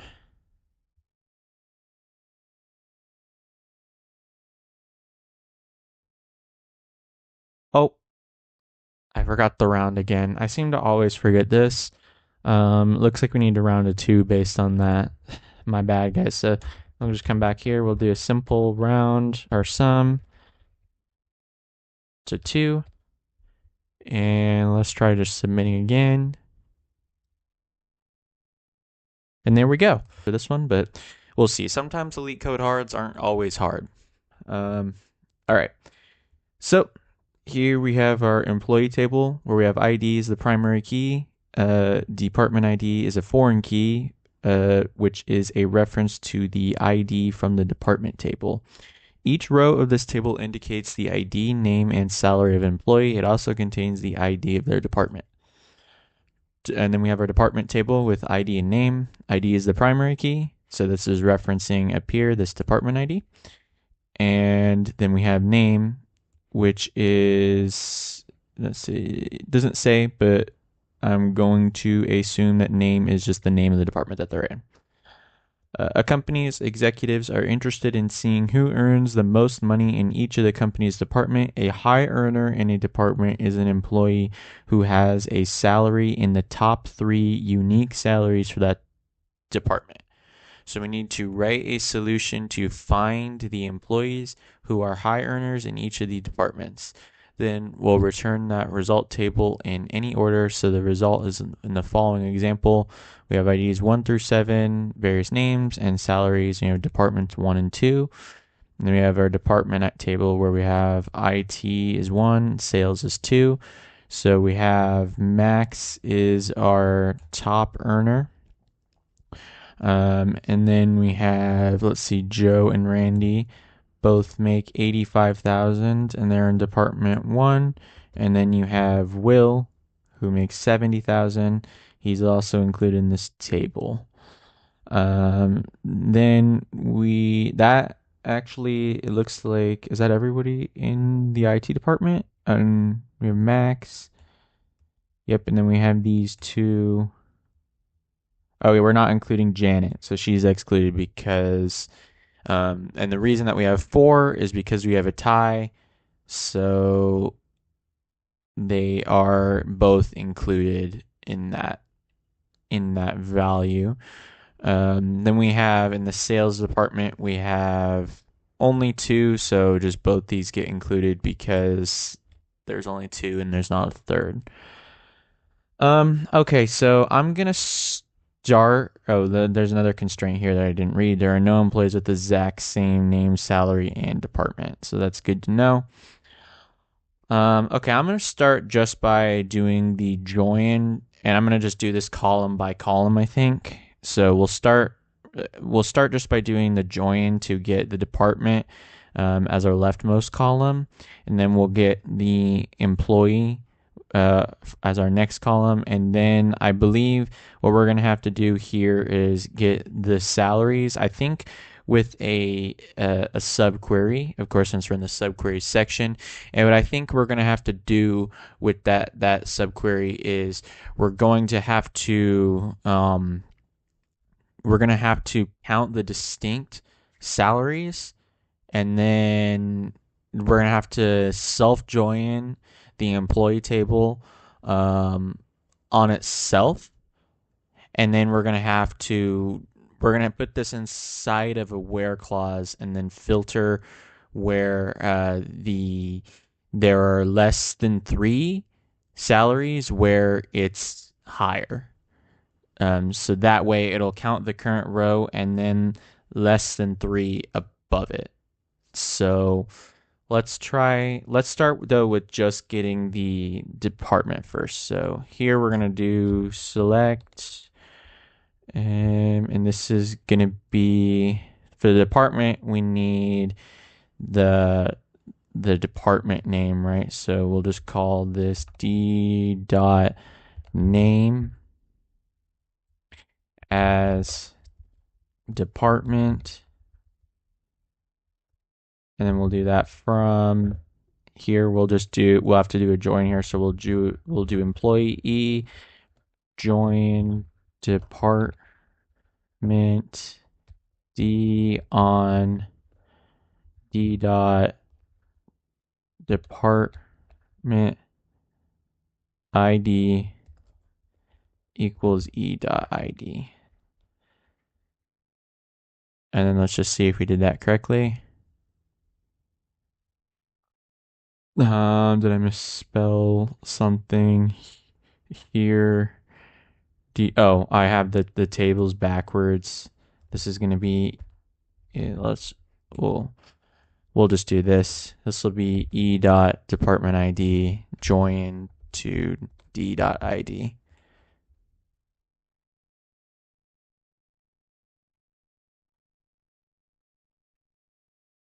Quite a long time to load there. Okay, so that gives us the department. This just gives us though each person's department based on their ID, I believe though. So yeah, here we'd see 1, right? Then the next row we'd see 2, so we'd expect sales, then sales, and then IT for the rest of them. So that is joining correctly. Now let's get the employee name. I think for that it should be kind of straightforward. So here we have our department. Now we just need we need the employee name, so that's just going to be e.name, and we run that.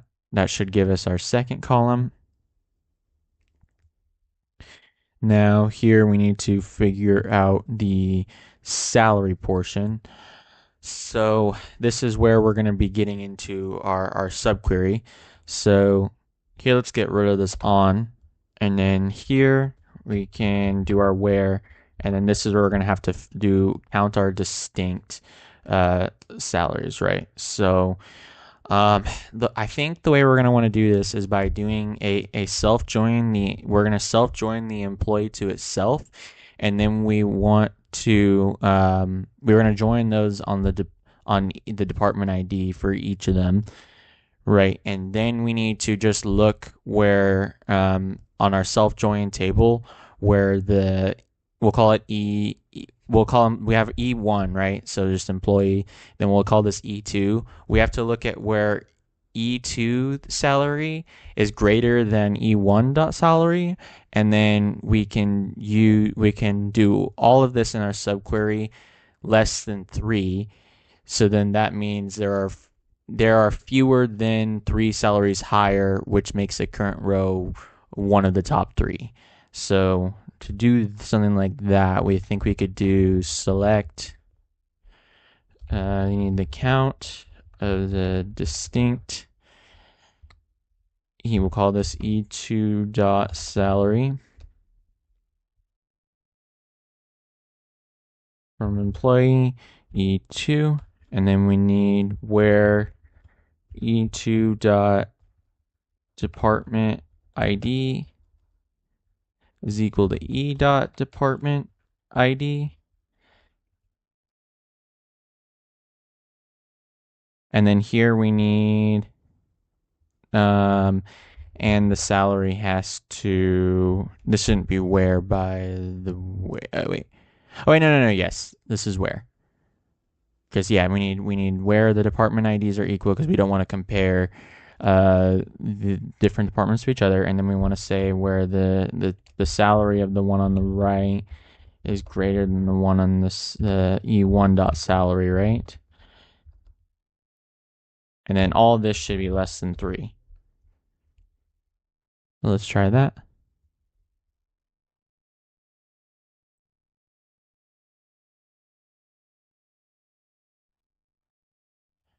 Okay, first of all, I'm seeing a couple problems. We didn't actually include the salary, but it looks like we actually had this correct here because we have the correct names. So here this has to be, we have to just make a couple changes here. So this is e.name as employee, and then here we need the e dot salary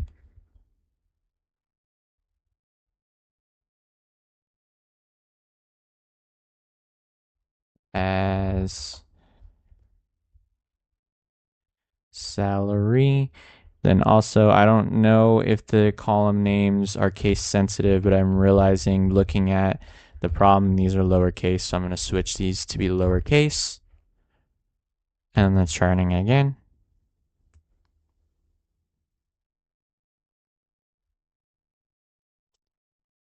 Oh, I forgot a comma.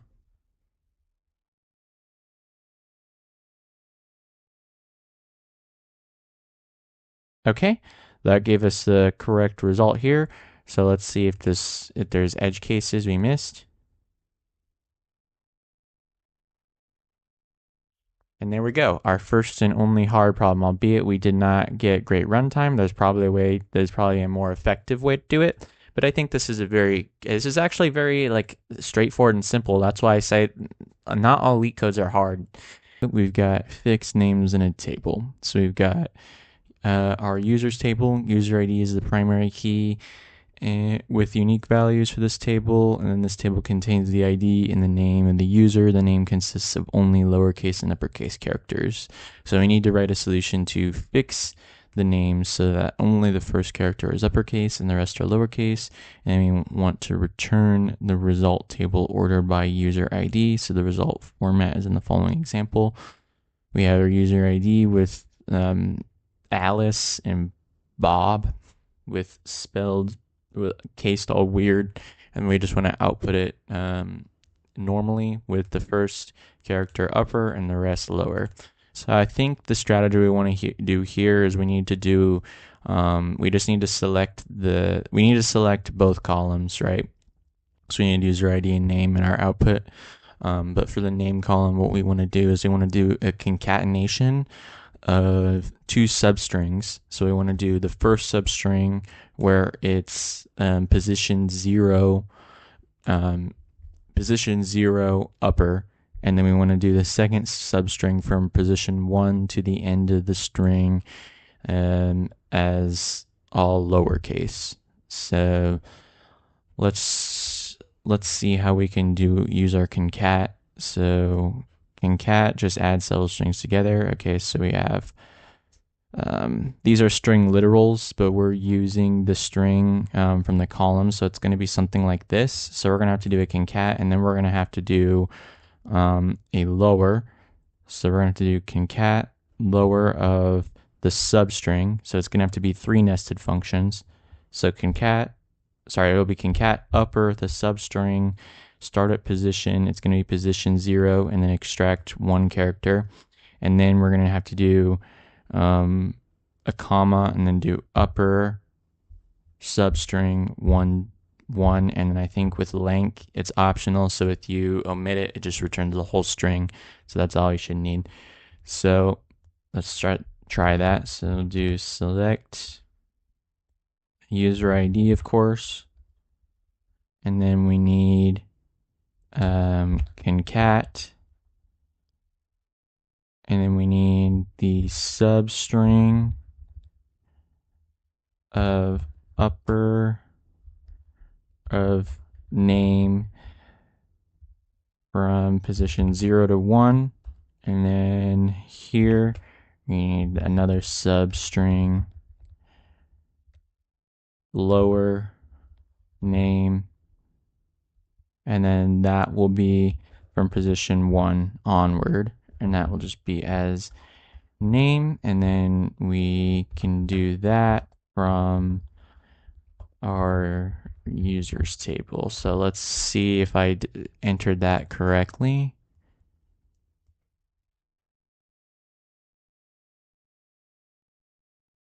Okay, so I made the whole thing lower. I wonder if this maybe needs to be 2.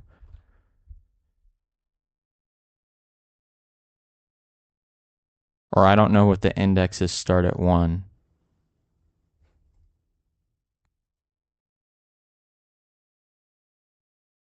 Okay, that got rid of the whole thing. So yeah, maybe I'm guessing then the indexes start at 1. So this is 1, 1. I don't know if this means go for 1 position or if it means end at position 1. So let's see. Okay, that was the correct answer. So I hate programming languages that start their indexes at 1. I don't know why they don't all just start at 0. That's my bias, but whatever. I guess MySQL starts at 1, so I didn't know that. Now we know.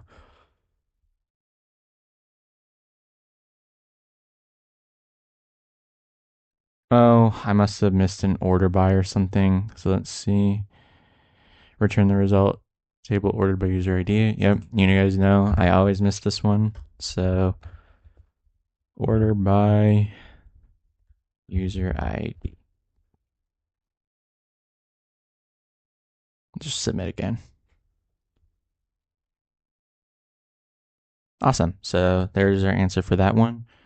We're at 7 minutes. I'll do another one. The conditions contain 0 or more separated by spaces. The table contains information of the patients in the hospital. We want to write a solution to find the patient ID, patient name, and conditions of the patients who have type 1 diabetes. Type 1 diabetes always starts with diab1 prefix.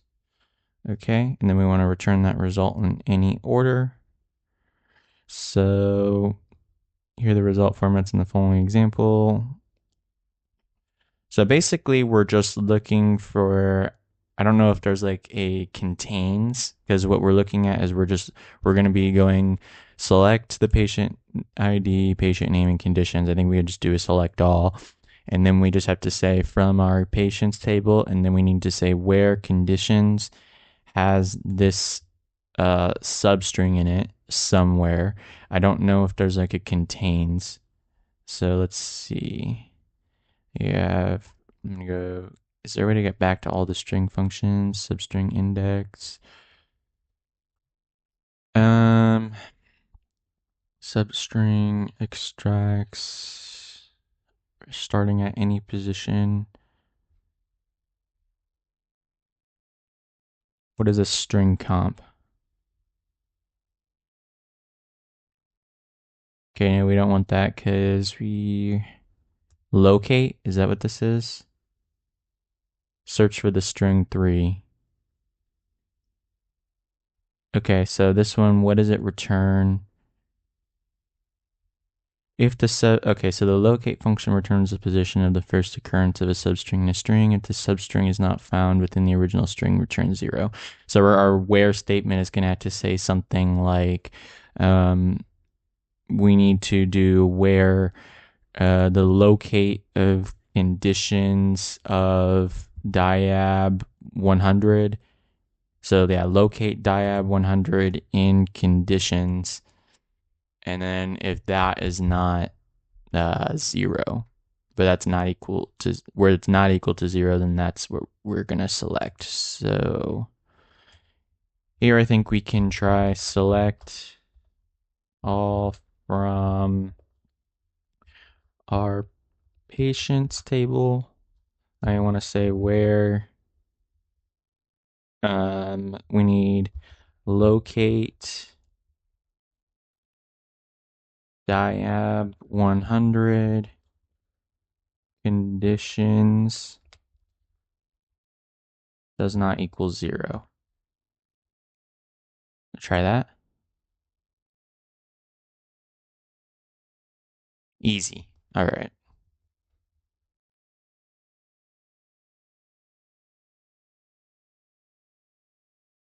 Oh, is it not diab 100? What did this say? Diab 1. I guess I just misread the problem. Diab 1.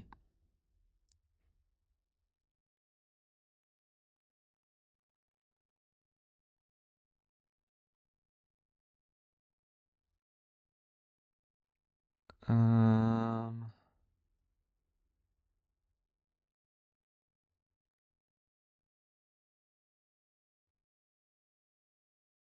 TAIB1.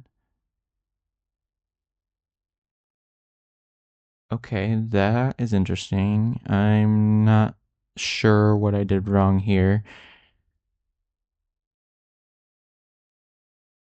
Let me look. Well,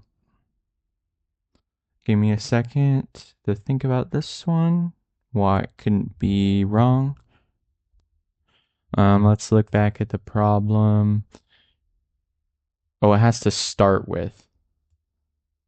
So it can't be located anywhere in the string. That's another thing I missed. So I guess it has to be the substring of 0, right? So locate substring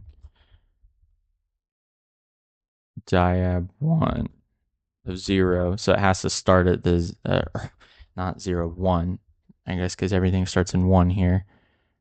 I'm going to use that test case to make sure.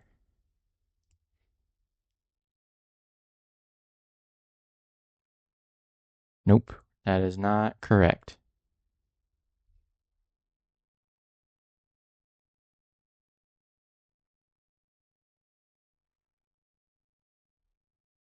What does substring index do?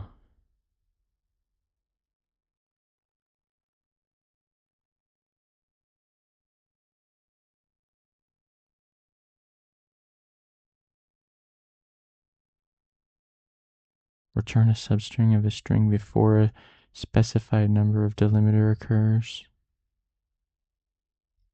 No, that's not what we want.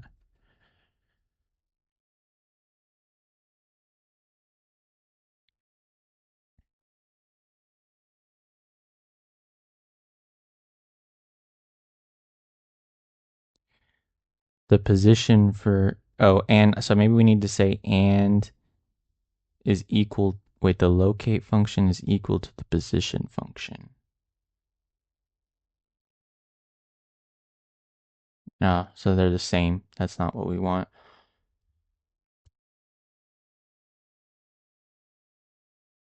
So we need to have it where the,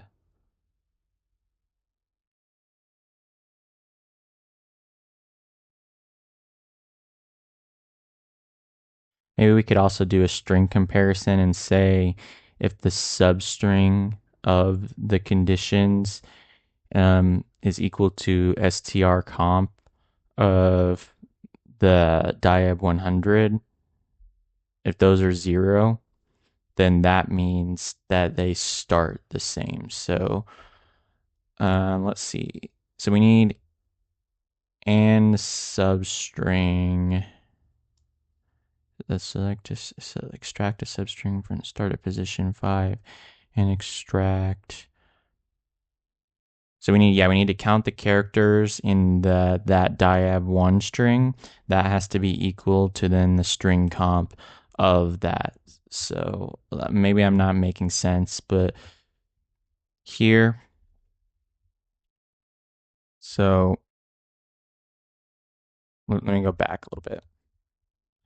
So we need, that needs to not be 0, and the substring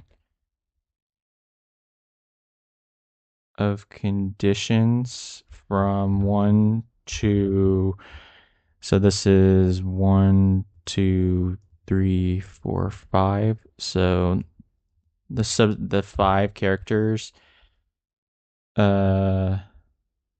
that also has to be wrapped in a str comp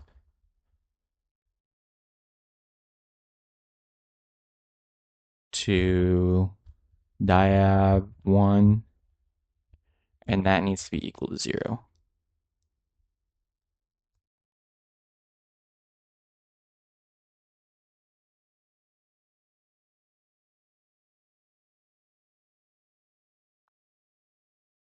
Oh, but it doesn't count if there's a space.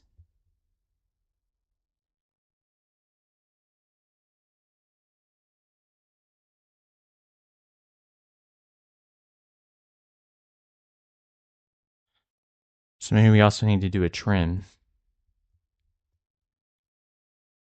Let me think for a second about this one.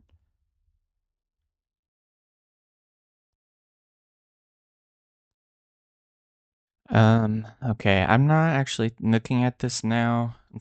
I thought about it for a little bit. I actually don't know if this is a good approach using the locate and then trying to do a string comparison. Because now we'd have to basically make this verbose and use like two subqueries where we look to see if there's a space before, then we have to do a comparison, and then we have to look if there's a space after, do a comparison, or if it's at the start or the end. And instead of doing that, probably what we should be doing is regex. So I'm not entirely sure. Regexes are one of those things where I feel like they're right once. But let's see how they do regex in MySQL. Is there, these are functions, date functions. Regex anywhere here?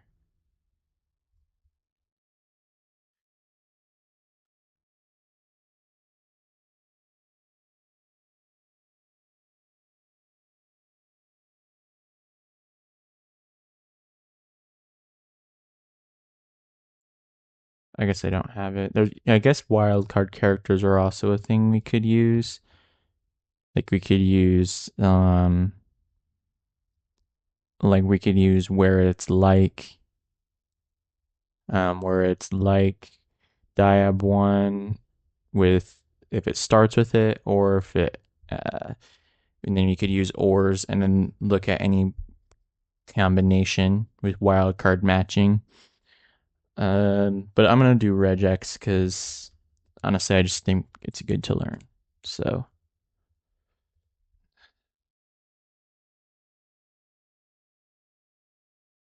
yeah, let's just look at this. So select column from table where column name is regex p pattern. So we need the beginning of the string. It can either be at the beginning, then we need, or it can be after a space, right? So it could be, we need basically parentheses. We need it to be at the start, or there, how do you get a space again? Does it say? Um, da, da, da, da.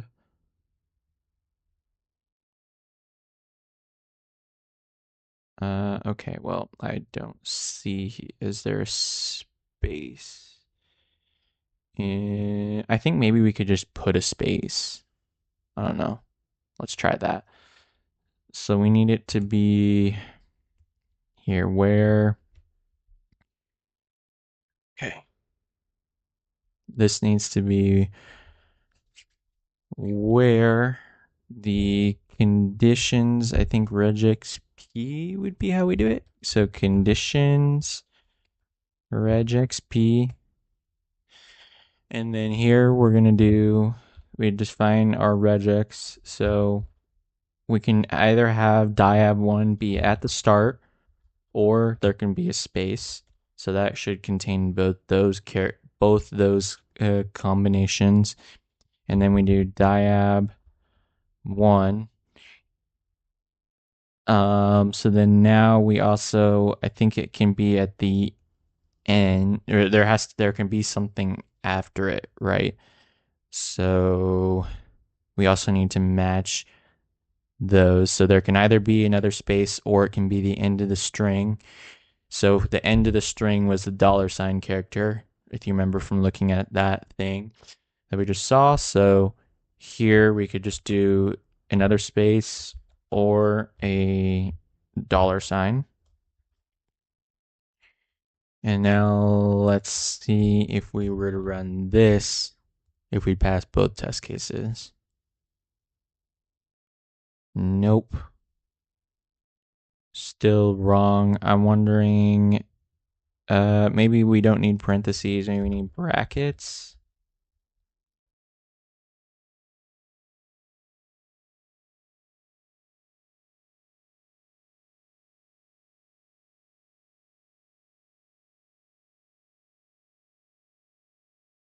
Nope, still wrong. Let me see. Matches 0 or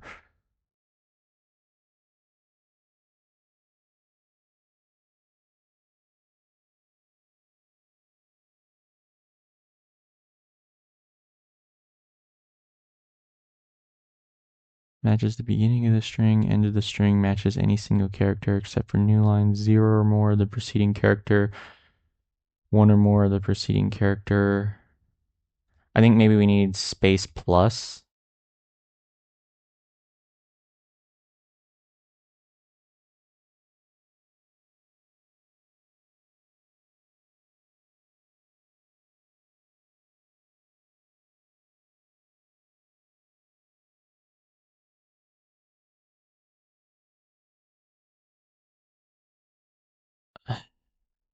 Okay. I'm not sure what I'm doing wrong. This is just going to return none for any of them, huh?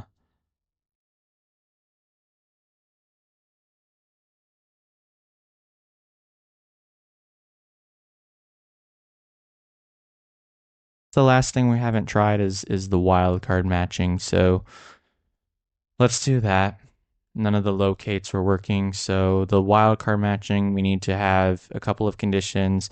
We can either have a diab1 with a space, we can have diab1 surrounded by spaces on both sides, diab1 at the end, or it can equal diab1 exactly.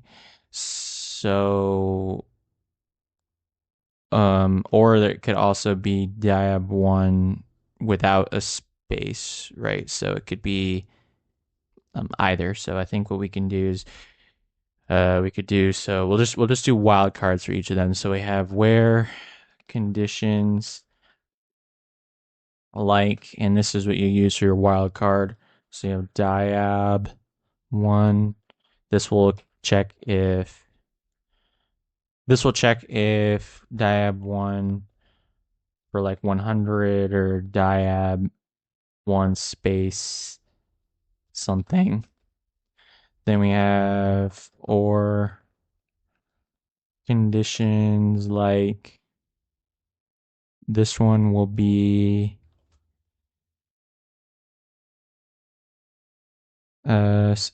we need a space, right? So something and then a space and then diab1 and then something after it.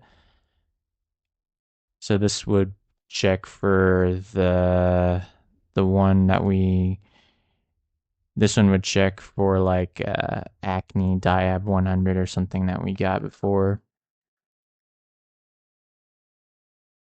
Then we need another one that says if it's at the end. So this will be like uh it'll be the exact same thing except if it's at the end. Well, I guess that other one should cover it too. So I'm gonna get rid of that. Get rid of this one. And then we need well then we just need exactly diab1, right? So or conditions equal.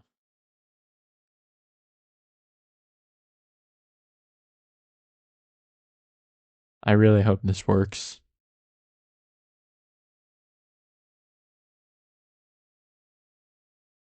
I forgot commas.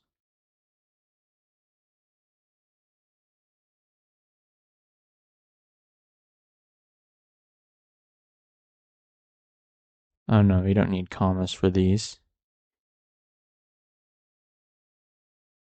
I'm just gonna get rid of the comments.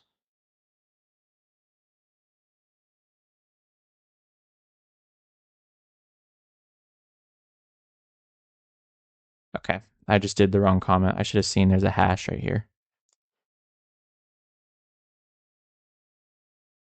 Okay, I guess wildcard matching was the solution. So today we have 196 delete duplicate emails. We have our person table where we have ID is the primary key for this table. Each row of this table contains an email. The emails will not contain uppercase letters. So I need to write a solution to delete all duplicate emails, keeping only one unique email with the smallest ID. For SQL users, please note that you are supposed to write a delete statement and not a select one. And then we don't need to worry about this pandas note. After running your script, the answer shown is the person table. The driver will first compile and run your piece of code and then show the person table. The final order of the person table does not matter. So the result is in the following example. So you have ID 1, 2, 3. John, Bob, John, and we delete it where John at example.com is repeated 2 times. We keep the row with the smallest ID 1. So I think this is pretty straightforward actually. So what we need is we need to do a self join of the person table on itself, where we say the email is equal to the email, and then all we need to do is compare the IDs, and then if the ID is smaller, we keep that one and then delete the ones where it's greater. So pretty straightforward. That all that would do is if we had multiple, like say we had 1, 2, 3, 4, say we had 4, that was John an example, it would compare it would join on one IDs 1 and 3 with the email. It would delete the third. Then it would join IDs 1 and 4, delete the fourth, 3 and 4, delete 3 and delete 3, right? So, or delete 4, sorry, and delete 3. So essentially, yeah, all we need to do is just self join and then delete. So for that, we're just, instead of doing select, we're going to start with delete. I don't know if we are going to need a star here, or if we're going to need, I think we're going to need, we can't do star because we're going to be self joining. So we need to name it the name of the next table. So it's going to be delete, we'll call it P1. And then this is going to be from person P1. And then we got to join person P2 on P1.email is equal to P2.email. And then we need it where P1.id is greater than P2.id.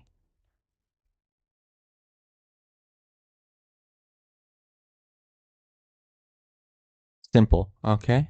Hopefully there's no edge cases that we missed. Awesome. We had a slow runtime for some reason. I wonder if that is the solution, or if because we just actually had a very slow runtime. I'm gonna resubmit and just see if it changes. Yeah, there's a lot of variance in these ones I'm noticing compared to like the standard LeetCode questions. Anyways, so that is our solution for the first problem. So essentially, it's essentially like doing a select where on a self join where the value is higher, but instead we're just doing a delete where it's higher. That's really all that changed here. So maybe that's why the clause, and I talked about yesterday, why is clause in this section? That must be what it is about, because we never used a delete clause before. So that's interesting. Okay, so let's see, we're at 4 minutes. I'll do one more. So we've got second highest salary. So we have our employee table, and we have ID as the primary key for this table. Each row of this table contains information about the salary of an employee. So we need to write a solution to find the second highest distinct salary from the employee table. If there is no second highest salary, return null, none, and pandas. We don't worry about that. The result format is in the following example. So we have our employee table with IDs 1 through 3. The second highest salary is, of course, 200. And then we have our second example where there's not at least 2 rows, so it just returns null since there's only 1 row. Okay, so this one, I'm thinking the way that we do this is we do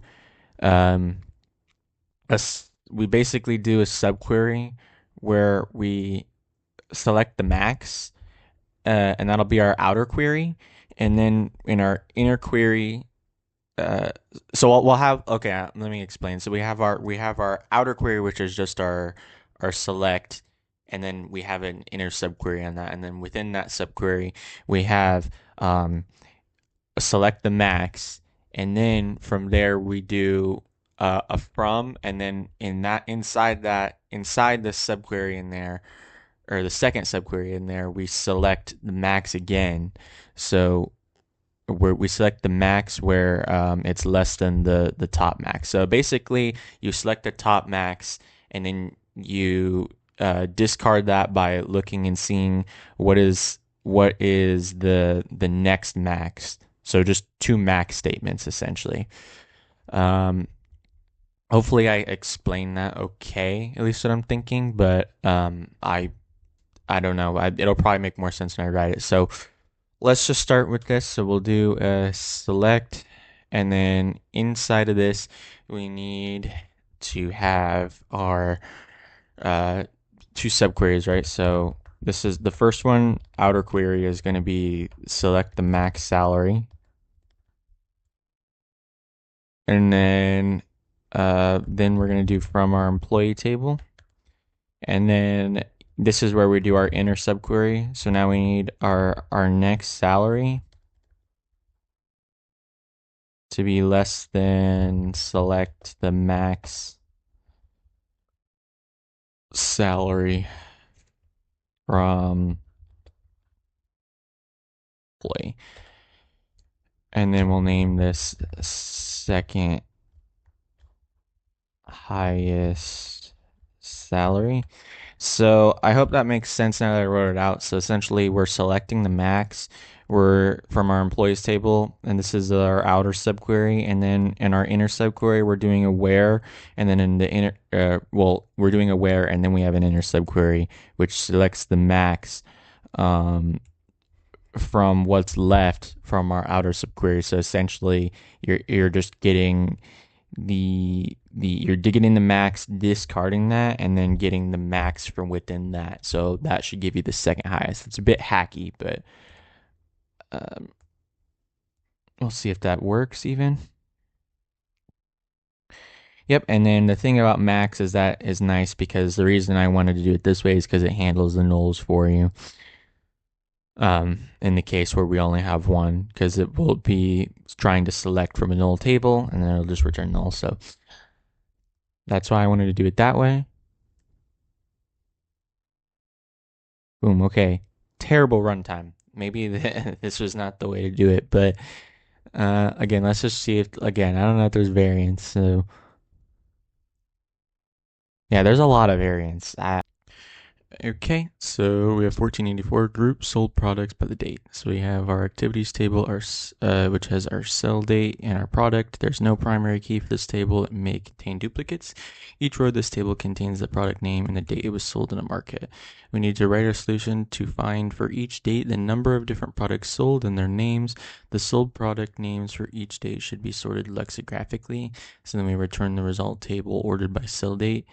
And the result format is in the following example. We have our activities table, and here in our sell date, we have on May 30th, we sold 1, 2, 3. We had 3 products sold: basketball, headphones, t-shirt. So each a distinct product, it looks like. Yep, for that one, the sold items were this. We sort them lexigraphically, which just means alphabetical order, and separate them by a comma. For June 1st, this letters were the pencil and the Bible. We sort them lexigraphically and separate by a comma. And then for June 2nd, we just have the mass, so we just return it. Okay, so I'm going to follow the pattern that I normally follow where I go column by column for these kind of problems. So the first thing I think we need to do is select the cell dates and then group by the cell dates. So for that, I think we can just do a simple select cell date from activities, and then let's just do group by cell date. And before I forget, I think we also need to order by cell date because I always forget that at the end. Just do that now.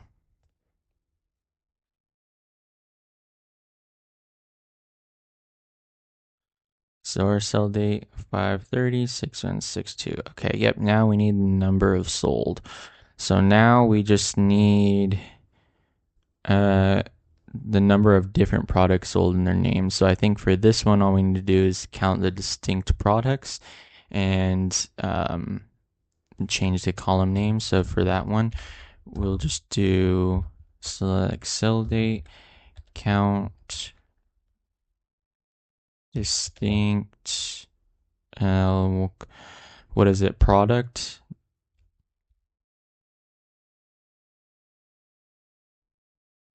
And this will be as num sold. Now we make sure that we got that correct. So we have 3, 2, 1, and then now all we need is the products, which is going to be some sort of a group concatenation of strings. I think there literally is a function called like group concatenate or like something like that in SQL. Group concatenate. Group concatenate refers to the process of combining string values from multiple rows. It's typically achieved by using an aggregate function. Group concat. So I think this is the clause they were testing in this. So it's widely used aggregate function. It contains non-null values into a single string with a default separator of a comma. You can specify a custom separator. Okay, so yeah, this is what we want. I think we want to do like group concat. In our case, it's going to be product, and then we're going to do order by product, right? So that way it orders them lexigraphically like we need, and then our separator is just going to be a comma. So I don't think we need to do anything, but well, we can put the separator in there to be verbose. So here, back in our query, so we have our sell date, our count, distinct product as our num sold, and then the last one we need is our products column. So this is going to be group concat. We need to group the distinct product and then order by product since they need to be lexicographical. And then just to be verbose, I'm going to put how do you spell separator? Aerator? Like that? Okay. And then that can be a comma. And then this can be our products. So let's run that.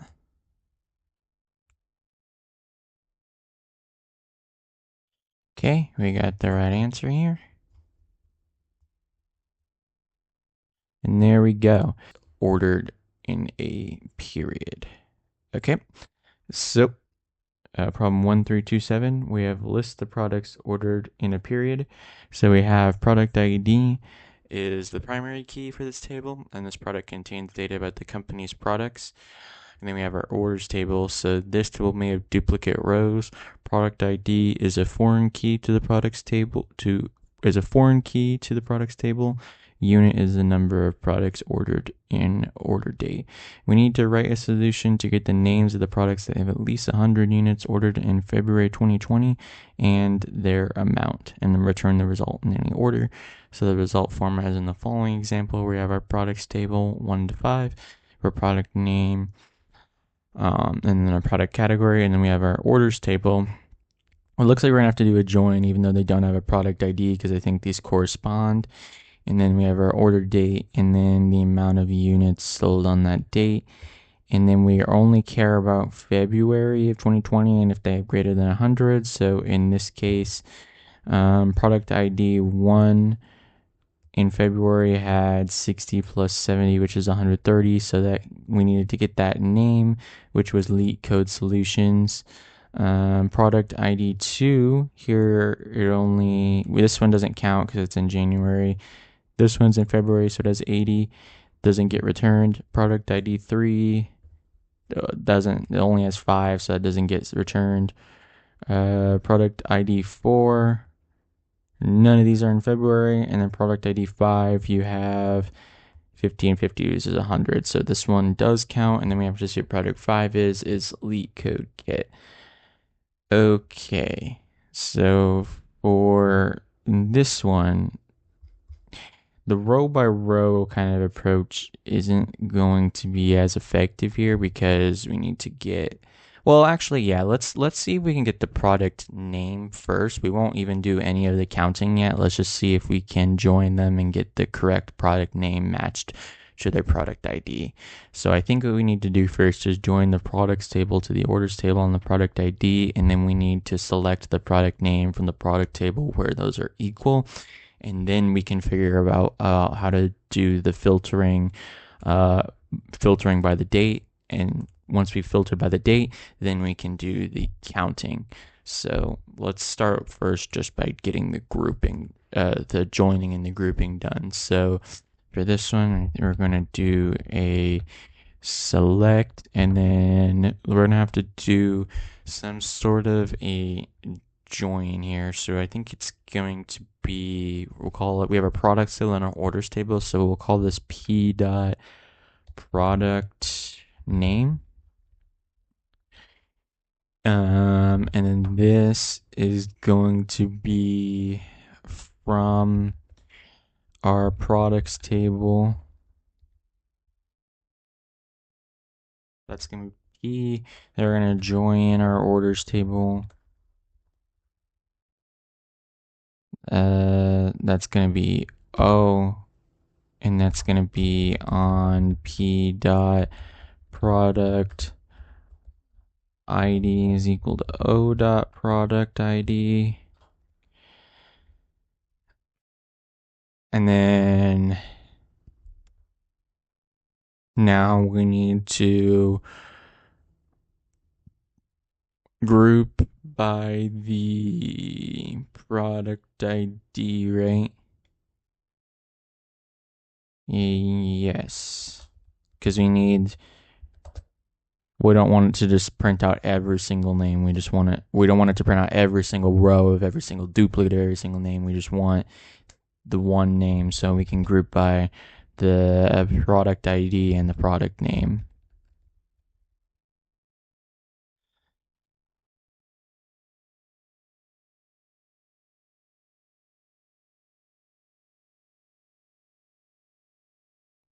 Okay. So let's run that.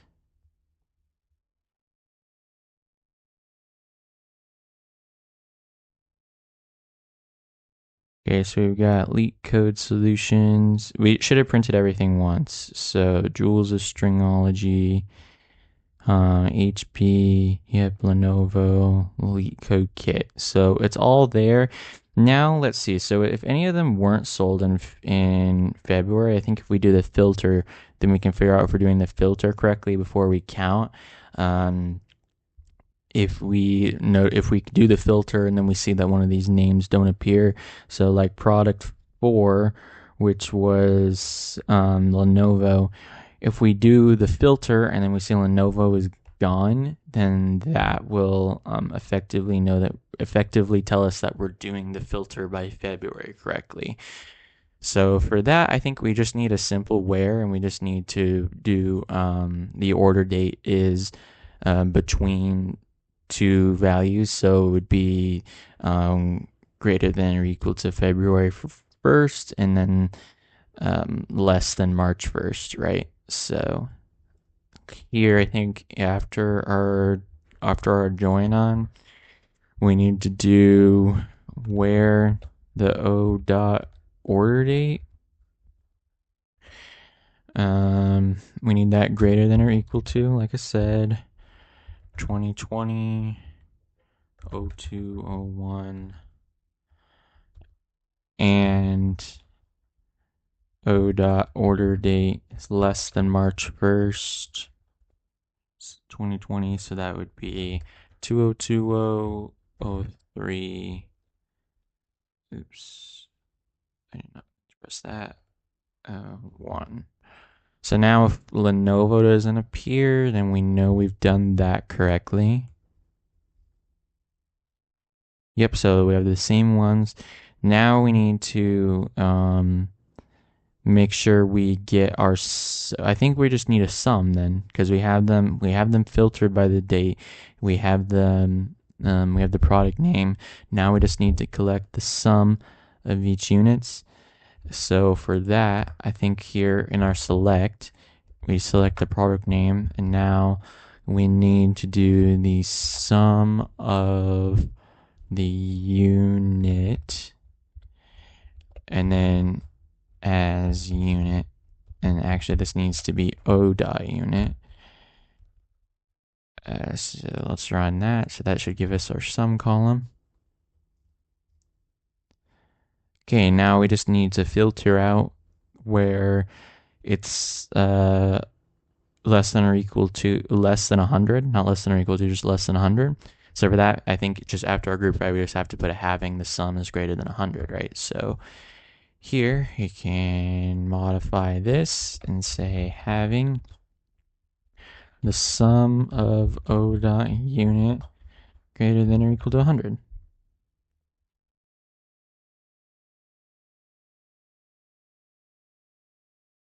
And that gave us the right answer. And there we go. So we have our users table, and we have user ID is the primary key for this table, and this table contains information of the users signed up and a website. Some emails are invalid. We need to write a solution to find the users who have valid emails. And so a valid email has a prefix name and a domain, where the prefix name is a string that may contain letters, upper or lowercase, digits, underscores, periods, and or dash. The prefix name must start with a letter, so the domain name is at leetcode.com. And then we return the result in any order. So the result is in the following example. They give us a bunch of user IDs with names and mail addresses here. And then in our final output, we get Winston has a valid email, Annabelle has a valid email, and so does Sally. So the ones who didn't pass, for example, Jonathan didn't pass because he doesn't have a domain name. Let's see, David has an incorrect domain name because he has a Gmail address. Marwin has a pound character or hashtag. I don't know what it's called now. Was that one? No, that one is not. Yeah, that one's not valid because it can only be an underscore, period, or a dash. And then we have Shapiro, and his starts with a period, so it doesn't count. So I think this problem, you could use wildcard matching probably, but I think the better, more straightforward solution is to use regex or regex. I don't know how you say it. I think that is the obvious intent here for this problem. So we're gonna try that. I'm probably going to pull up the characters that we can use for pattern matching for this one, because I think for this one it's just you kind of gotta be looking at a table, because you can't, regexes look crazy, you cannot memorize them. So what we're gonna have to do is we're gonna have to get our pattern, and we're just gonna have to, I'm gonna try to put this on the side here for a second. So we have to look at our rules. We have it has to have a string that may contain letters, and it must start with a letter, right? So we have to use the caret, and then we're going to have to start with a letter A to Z, or A to Z, upper or lowercase. And then we're going to need to also have 0 or more instances of a string preceding, and that can be a letters, underscores, periods, dashes. Does it say numbers? The prefix name is a string that may contain letters, digits, yes. So that's what we're going to do. And then we have to look, essentially, we have 0 or more instances of that. Then we have an @ symbol, LeetCode, then a period, and then com. So that is what our regex is going to essentially take the form of. So let's try starting it here. So we're going to do select mail from our users table. Let me just do this. And then we're going to say where regexp, and this is where we start our expression. So it's going to be a caret first, and then we need it has to start with a letter. So it has to be A to Z, A to Z, right? Because it can be upper or lowercase. Then we have A to Z again, A to Z, and then we have 0 to 9, so any digits can be in there. And then we have, let's see, an underscore, and then a period or a dash, and then we need a star because that can repeat 0 or more times. And this one, do we need a plus here, I wonder? Because it has to be one or more instances. So, yeah. One or more instances of that, and then 0 more instances, one or more instances of a letter, right? And then 0 or more instances of something preceding the letter. And then we need an at, and then we need LeetCode dot com.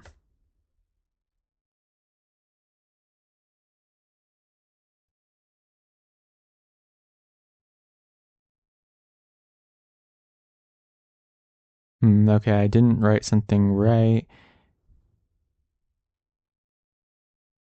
I'm going to try taking out this plus.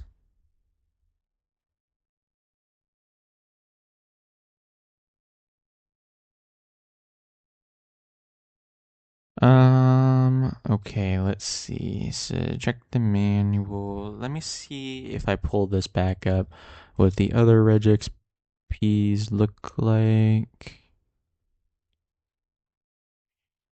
Select title, where, we're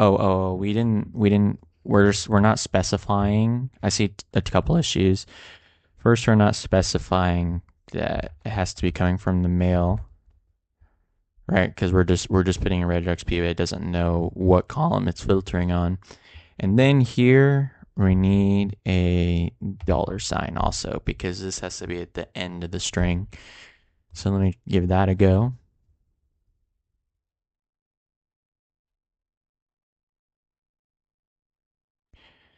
Oh, okay. Well, we got the right regular expression, it looks like. We just also needed to select all the columns. So that is just a simple mistake. And there we go. That worked for this test case. Let's see if that works for all of them.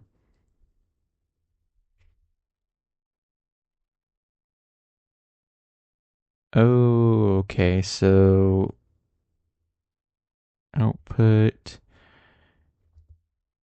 LeetCode.com must be lowercase. So how do we filter for that? Pull this back up here and take a look at it again. Matches any lowercase letter.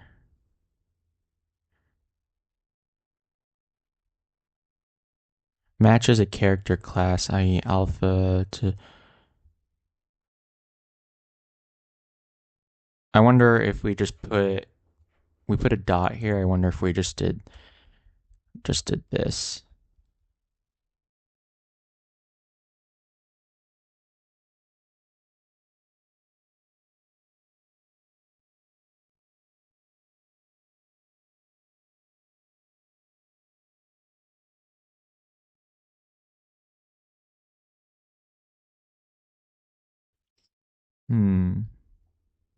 So now we didn't pass our original test case.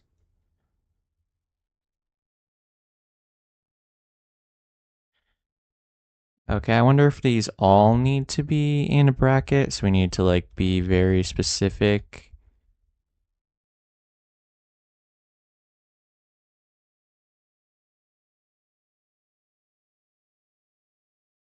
Output that is, so that gets us back to square one.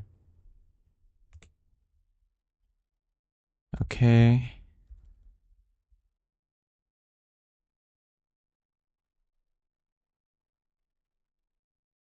We need to make sure that it's lowercase. All right, let's see. So check if regexp is lowercase SQL. That's what we're going to look for.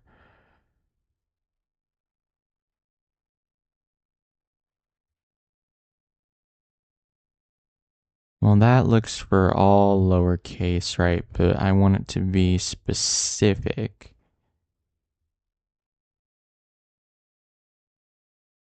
Check if, let's see, okay, so we need to check if the regex p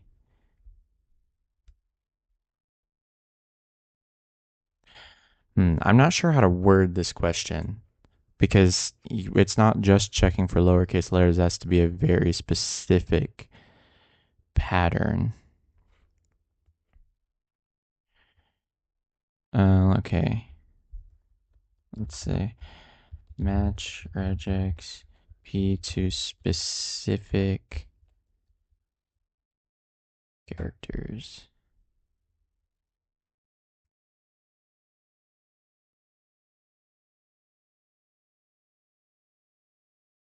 No, no, no, no, no. Let's look at the actual SQL manual. regexp star. Okay, A to D. No. This is all they have in the manual. This is not the same as. Wow. Okay, that is not a great manual. Exactly in instances.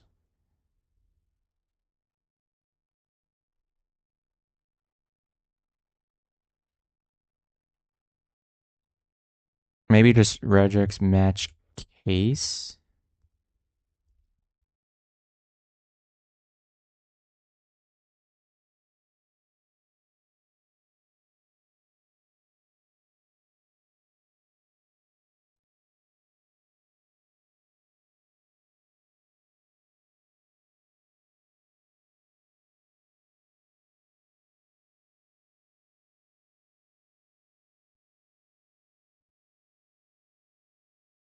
Let's see. This one is talking about case sensitive.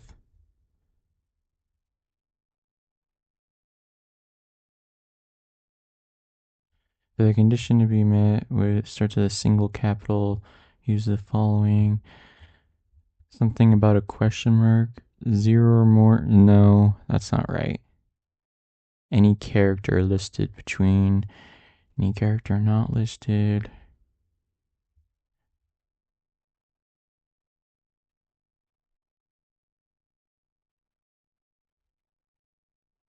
Does the whole thing have to be lowercase? Like looking at the description, the prefix name must start with the letter. Result formats in the following example.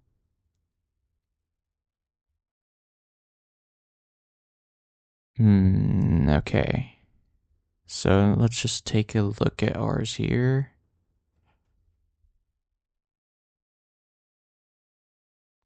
I think potentially maybe it's the way that I'm doing this dot. Maybe it needs to be escaped and not in a bracket, because what I think I might be saying is what it might be treating it as is match any character, because a dot means any character, and then com.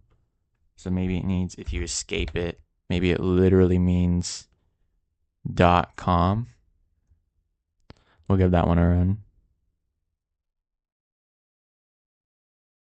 Maybe it's just one backslash. Nope. Not the answer also.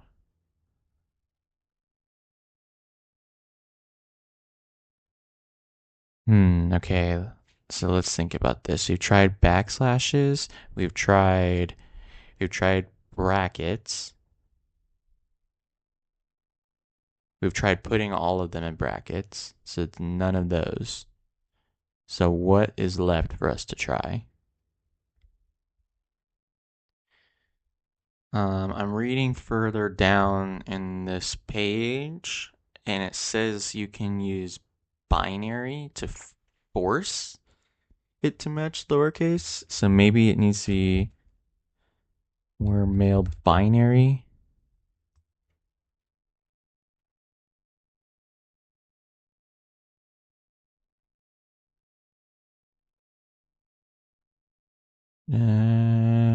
I think I might have put it in the wrong spot.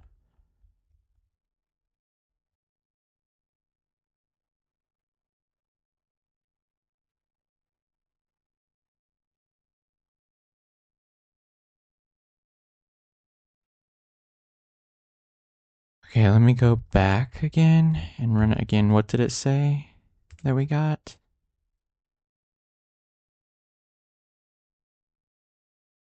You have an error. Okay, I think I must just have the syntax wrong here.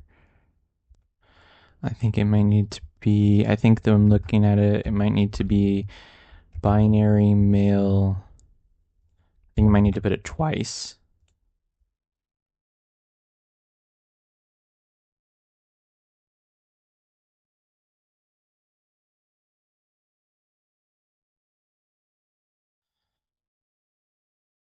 Okay, put it over. I'm just trying things at this point, to be honest, because I know where it's got to be something so small. Okay, we just had the order it wrong. I'm not really sure what the binary actually does. Let me see.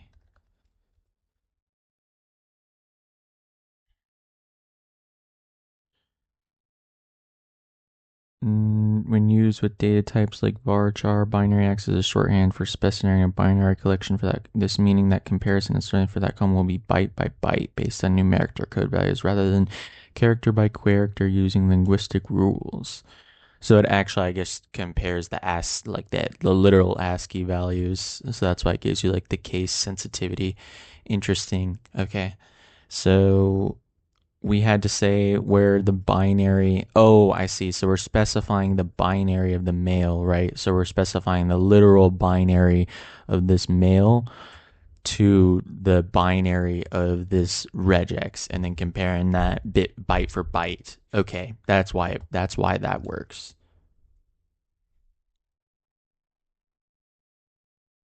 All right, and there we go. We have finished the SQL 50 challenge. So, yeah, this was our final test case. I don't think I need to do a quick recap of this because kind of just did it before I submitted. But, um, yeah, so this has been the final challenge in this series. I'm not sure where I'll go with my channel from here. But I know that I don't, obviously there's not a ton of you guys watching this, but for the few of you that did, thanks so much. Definitely gave me the motivation to push all the way through this. Um, I'm still not hired, so I'll probably continue to be making content. Maybe I'll do like more applied Python and SQL stuff after this instead of just straight up LeetCode. But we'll see. Maybe I'll just do some other pieces. I really don't know yet. Probably will take a break for a couple days, and then I'll get back to it. But again, if you watched all the way through this, again, thank you so much. Leave a like and comment below if you enjoyed, and I'm sure we'll see you all in the next video. So thanks so much. Have a good one. Bye bye.